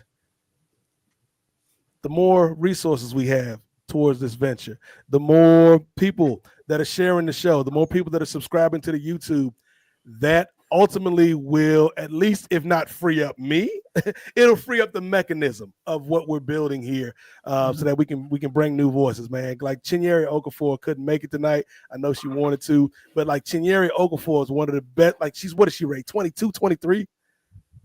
Yeah, I think around 23. Yeah, like a kid, man, and she's so bright and smart and eloquent when she breaks down what's going on in the world of MMA. And Chinyere is one of the voices that's on our network. Somebody like Brittany Monet, who's out in Chris's neck of the woods in LA, who can just speak to the brilliance and the idiocracy of the Marvel Cinematic Universe in a way that very few people can. Like, we got people, and then there's other people we reaching out to. Hell, we might have a true crime show on the Nefarious Means Network. You never know what we might do, but you can help us towards that goal, whatever it is we end up becoming, by heading over to the Patreon, patreon.com/Kings of Sport, and dropping $5 in the collection plate, ladies and gentlemen. And with that will bring an end to the 4th annual Kings of Sport NWA Podcast post-wrestling holiday kickback. We did it, ladies and gentlemen. A brisk 5 hours, Ray Williams. A brisk 5-hour romp through the world of professional wrestling. Shout out to all of our guests that made time tonight. Salute to W.H. Park and the disembodied voice of Rich Fan. Salute to Braden Harrington. Salute to Martin Bushby, who is on the way to work right now. But before we get out of here, let's go around the horn one last time. Brent Chittenden, my tag team partner from Kung Fu Island. Let the people know what you got going on and where they can find you, my friend. True North Nerds, truenorthnerds.com. That's my main podcast. It is a nerd podcast about comics, movies, TV shows, and whatever else we decide to talk about. As part of that, with our Patreon, Kung Fu Island, the show that I co-host with Nate, is on that. $3 a month gets you on there. You also get a music nerd show called Listen to This, which is myself and my friend Alex talking about various music subjects. Occasionally we have guests on, like Nate has been on, where we talked about Outkast for like a good hour and a half. So there's that stuff. As well, if you happen to be in Barrie, Ontario, come by Big B Comics on 45 Essa Road. It's where I work. I sell comics. Would love to talk to you guys. I know a couple listeners of my show have come in that I had never met before, and it was a little weird at first, but it got cool after that. So come on in and buy some stuff there, because I like my job. So the more stuff I sell, the more likely I am to keep it. The one last thing I wanted to note is thank you guys for doing this. it seems weird, but like this, your show is a show that I always listen to and never really thought I would be on. Partially due to the complexion, but also that I feel that I learn stuff every time I listen to you guys, because your experience is different than mine, and I try to pay attention to that. I am a 40-plus-year-old white guy, but I do want to be better about that kind of thing, just because, like, you know, society needs that. So thank you for having me on for that reason. And also I got to be on with kind of the post wrestling all-stars. I love Kate's work. I've never gotten to do a show with her before. I like John Cena's work. Never gotten to do a show with him before. I have, like, Braden and I have kind of known each other for like over a decade, and we've never done anything. I think because he fears having me on one of his shows. So if you're listening, so Braden.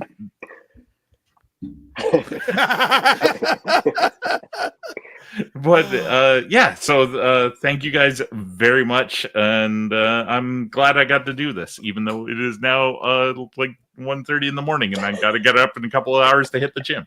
Yes, so thank you for your time, Brent Chittenden. Always good to have you, man. And then salute to your wife, the top rated Chittenden in the game. Shout out to Jen out here. She did say to say hello, Nate. So Yes, one of my favorite episodes of Rocky Maivia Picture Show was when me and Jen Chittenden reviewed Hercules. It's on the Post Wrestling Archives if you want to check it out this holiday season. Before we go to John Cena, Ray Williams, I think we got another super chat. Oh, yes, indeed. We have another 2 super chats. 2. So, play the music. Oh, yes, indeed. Let me get that. Here comes a new challenger. No, somebody should have played to the party.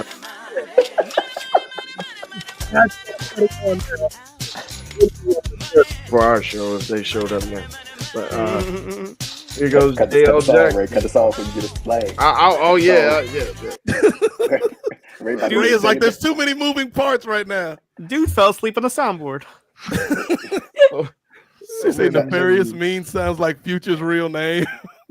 Hey. And then one last shout from our good friend T. Anthony. You want to go take that one, Nate? You take it, nephew.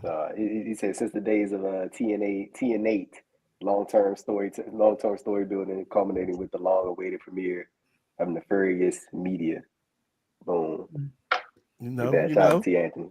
Yeah, I've been using Nefarious Means for as long as I can remember, and there's a reason. Everything happens for a reason, Cino. There's a reason that phrase stuck in my head, just so I could bring it back 20-something years later for Nefarious Media. So, John Cino, thank you for making time, brother.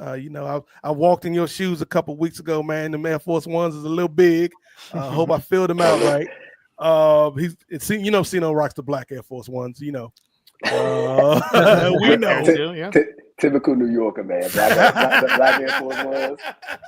Yes. Get my bacon, egg, and cheese in my bed. Yep. Get the chopped cheese, man. That's every morning. Cino, thank you for taking time, man. We appreciate it, brother. Let the people know what you got going on here at Post Wrestling, my friend. Yep. I'll try to make it quick. I know Brent says he needs to hit the gym. Even though the Fight Island concept you had with you and Nate sounds like my cup of tea, because I'm a big Shaw Brothers fan. So I'm sure down the line, if you ever need a guest, I can pull a rare Gordon Liu project from the 70s to talk about. Okay, we'll keep it in mind. Thank you for having me on the show. Thank you, Nate, for covering on Collision Course 2 weeks ago. Thank you to Bruce Lord for covering last night. And I'm glad I got to do this. So I made up all the lost time I had with Kate. I got to talk to her for 5+ hours on a random Sunday night. So all the time lost was made up. Yes. But aforementioned Collision Course every Saturday night. It's usually me and Kate after Collision ends on the Post Wrestling Cafe.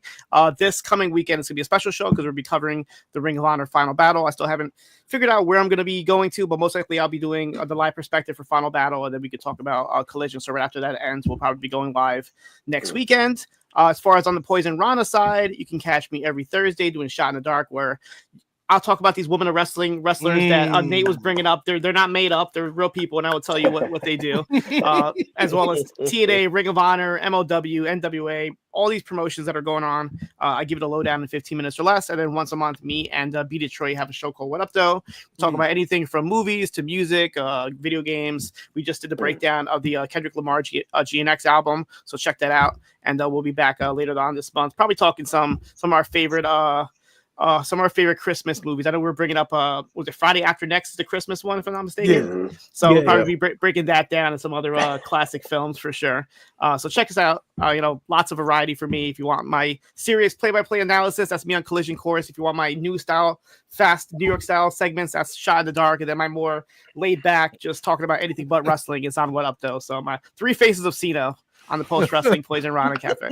Ladies and gentlemen, that man John Cena on these streets. Appreciate you, brother. And yes, Friday After Next may have one of my favorite scenes in any movie, even though the movie surrounding it's not that great. But it's the movie where, spoiler alert, Kate, there's a Santa. Ricky Smiley is the comedian, is playing Santa, and he's been stealing people's presents all throughout the neighborhood. And Ice Cube and Mike Epps have been trailing him like, we got to get the presents back. And there's one point where he thinks he's gotten away. He thinks he's escaped, and he does like the Deion Primetime Sanders. It's like, "Primetime, baby, I'm too fast for you, baby." And he's like high stepping across the street, and a pink Cadillac comes across the street and hits him, and he's like, "Oh!" And then he's like on the ground. And it's just a stupid scene in a stupid movie, but it makes me laugh every time. You know what else makes me smile every time? Whenever I talk to Kate from Montreal, that's a segue, Way Williams. Kate from Montreal. Oh, take notes, kid. Kate from Montreal, thank you for making time, my friend. Oh my God. Let the people know where they can find you. Well, I'm way lazier than Cino, so all I'm doing right now is you say way Course. lazier. I say you're more focused and dedicated to Collision Course. That's your only thing. See, I need to hire you to do my PR. That's what I'm doing. But you're yeah, not you can catch me like there. Cino. If you want to catch me there, I am on every week, 10-ish, whenever Collision ends. The obstacle. Be there next week, as John said. And if you want to follow me other than that online, why don't you give me a follow? I am She Rants About Wrestling, which is at She Rants MTL on Blue Sky. Hey, she's made the challenge. She's made the change, Ray. Unlike you, Ray, you still out here on these Twitter streets, Ray. When you come to Blue Sky, Ray. I'm working on it. I'm working on it. Peer pressure. Who you think is gonna run the Nefarious Media Twitter to the Nefarious Media Blue Sky? You gonna be running it, Ray? Right, yeah. Because I think Blue Sky will let us live stream on Blue Sky. So Okay. Okay. Really quick. I've been meaning to mention this, but I want to make sure I say this. I don't know if you guys have checked it out already, but if not, I would definitely recommend the new Jamie Foxx stand-up on Netflix. If you want to watch something that'll make you very happy and very sad at the same time, it's like amazing. I saw it last night. And I was stunned. I knew like a little bit about what happened to him, but hearing him retell it while throwing in his comedy within, definitely a great watch. If you guys, at 1:30 in the morning still need something to put you to sleep, start with the Jamie Foxx special. It's definitely I recommend. We had the same kind of brain bleed, except my brain bleed did not lead to a stroke, but it could have. And that was one of the things that got me the most about his special, And also I noticed that he had a chair behind him with that that fucking brain bleed is some serious shit, man. It's nothing to fuck around and joke with, man. Once you start getting those weird ass headaches that you can't explain, it definitely needs to be looked at immediately, is all I gotta say about that. Because finding out I needed brain surgery and them shaving off all my hair and all that stuff is some scary stuff, man. And that was a great special. So I'm glad you brought that up, Cena. Yeah. The way he talks about it is just great. And Andrew and Ray, make sure you remember the Titans if you haven't already. Just want to point that out. I heard you sneaking in at the end, Andrew. You the post-credit scene. Yeah, the Vince Russo swerve by the nephew on Ray. Y'all, the new school have collided. You thought you had an ally. Ray?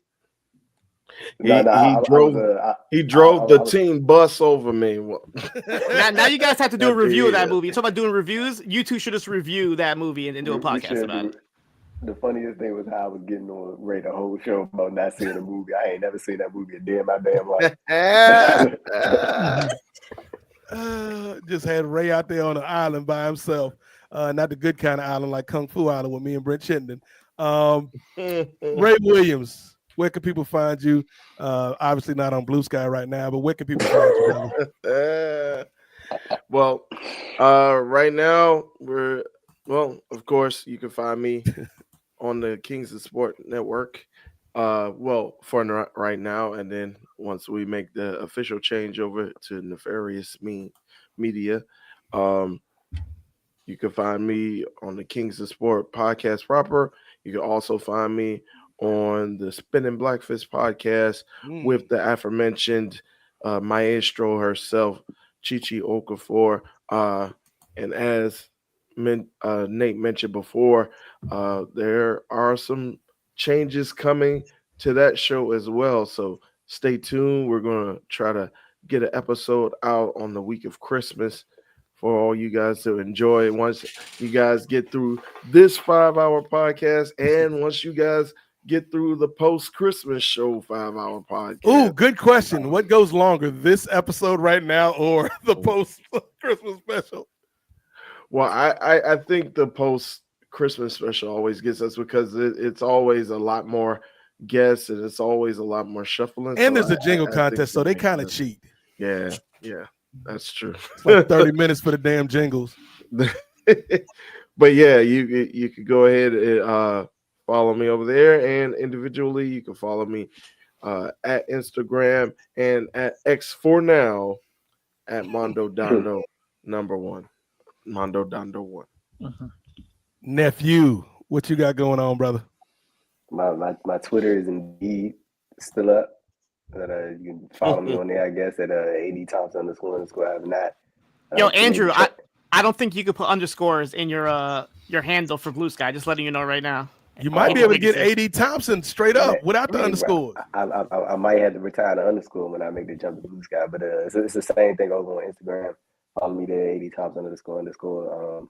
Check out my YouTube channel. I have not posted an interview in I don't know how long, but I do have a written interview up on the Post Wrestling website with former World of Stardom champion Suri. You go check that out, and probably gonna be doing some more Stardom interviews in the coming months and stuff. So definitely look out on the Post Wrestling website for that. And yeah, man, that's all I got. Thanks for everybody for watching the show, man. Oh yeah, one last thing, Nate. Y'all know I'm a big NBA fan. I'm telling you this now. We talk about predictions for 2025, Nate. Predictions for 2025. LeBron James will return to my Cleveland Cavaliers. Him and his son, both of them will be back in the Cavs before the trade deadline is up in February. Cleveland's favorite son and Cleveland's favorite grandson. Let's go. Bronny gonna be playing for like the the Akron D League. You talking about the G League team? Yeah. Hey, Bronny was getting some buckets the other night. Yeah, he got 30 the other night. Yeah. Bronny gonna be all right. Don't talk no trash about the young Saint. Nate, don't do it. I mean, Ray, don't do it. But yeah, that's all I got, Nate. All right, good stuff, nephew. Prof, what you got? Yeah, just follow me on I'm still on Twitter for the time being, and on Blue Sky. KM Easy does it at both handles. And then you can follow me at all the other social medias. Just Google me, KRISTOFFEREALY. The first thing that you might find if you Google me is my Rate My Professors sites. Please do not leave a review of me as a professor unless you've taken one of my classes. Actually, don't do that shit. And I mean, technically though, Chris, if they've listened to the entire episode, that kind of counts as you giving them a lecture. Oh yeah, Chris, I wish you would have said something, man. Let me go ahead and delete my comment.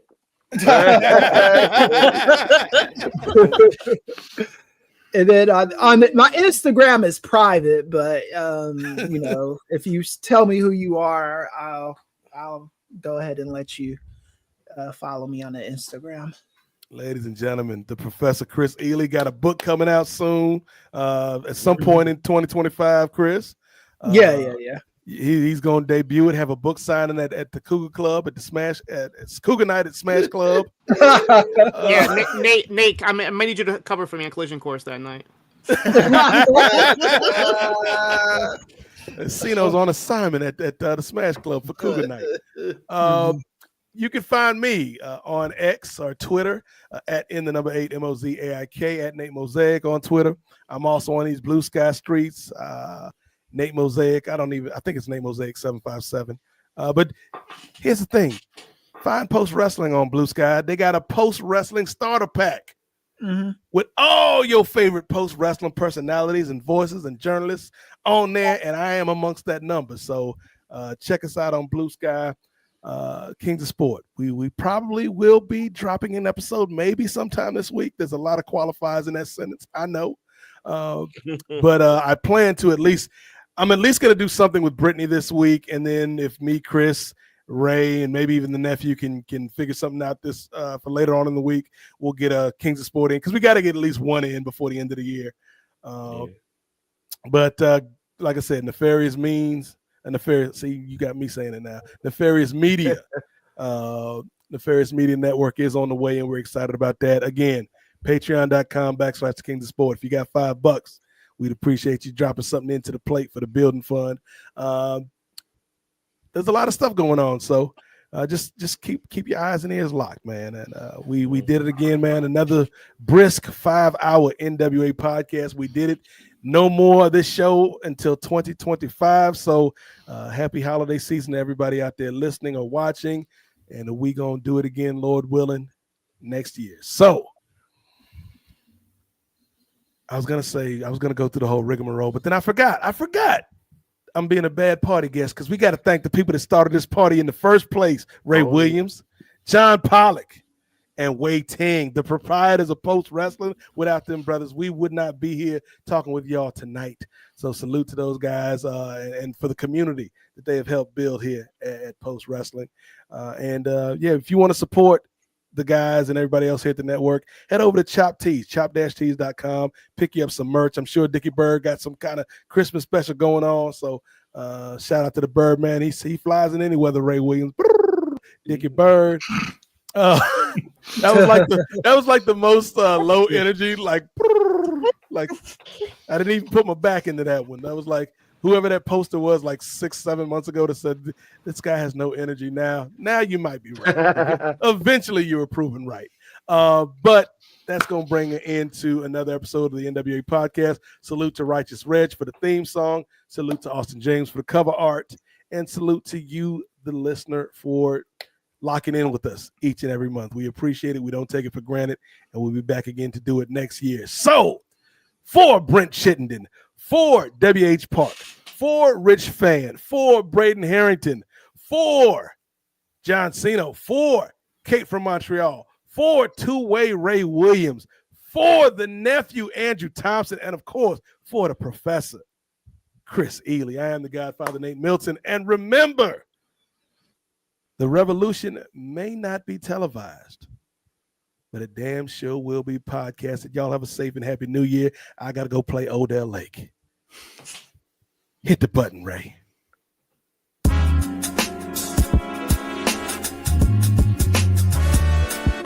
Yo, it's Righteous Reg. It's a case for the safe, keep a space for the Nubians. Unfiltered, off-kilter, the Professor, the Godfather, post-wrestling, the NWA, not keep guessing, The views and expressions, you know the rest, it's pod excellence, get the message. Advocates for Nubian wrestling, you're listening to the best again. Black wrestling in the ring we invested in. Nubian kings and queens we invested in. It's for the culture and we reppin' it. It's for the culture and we reppin' it.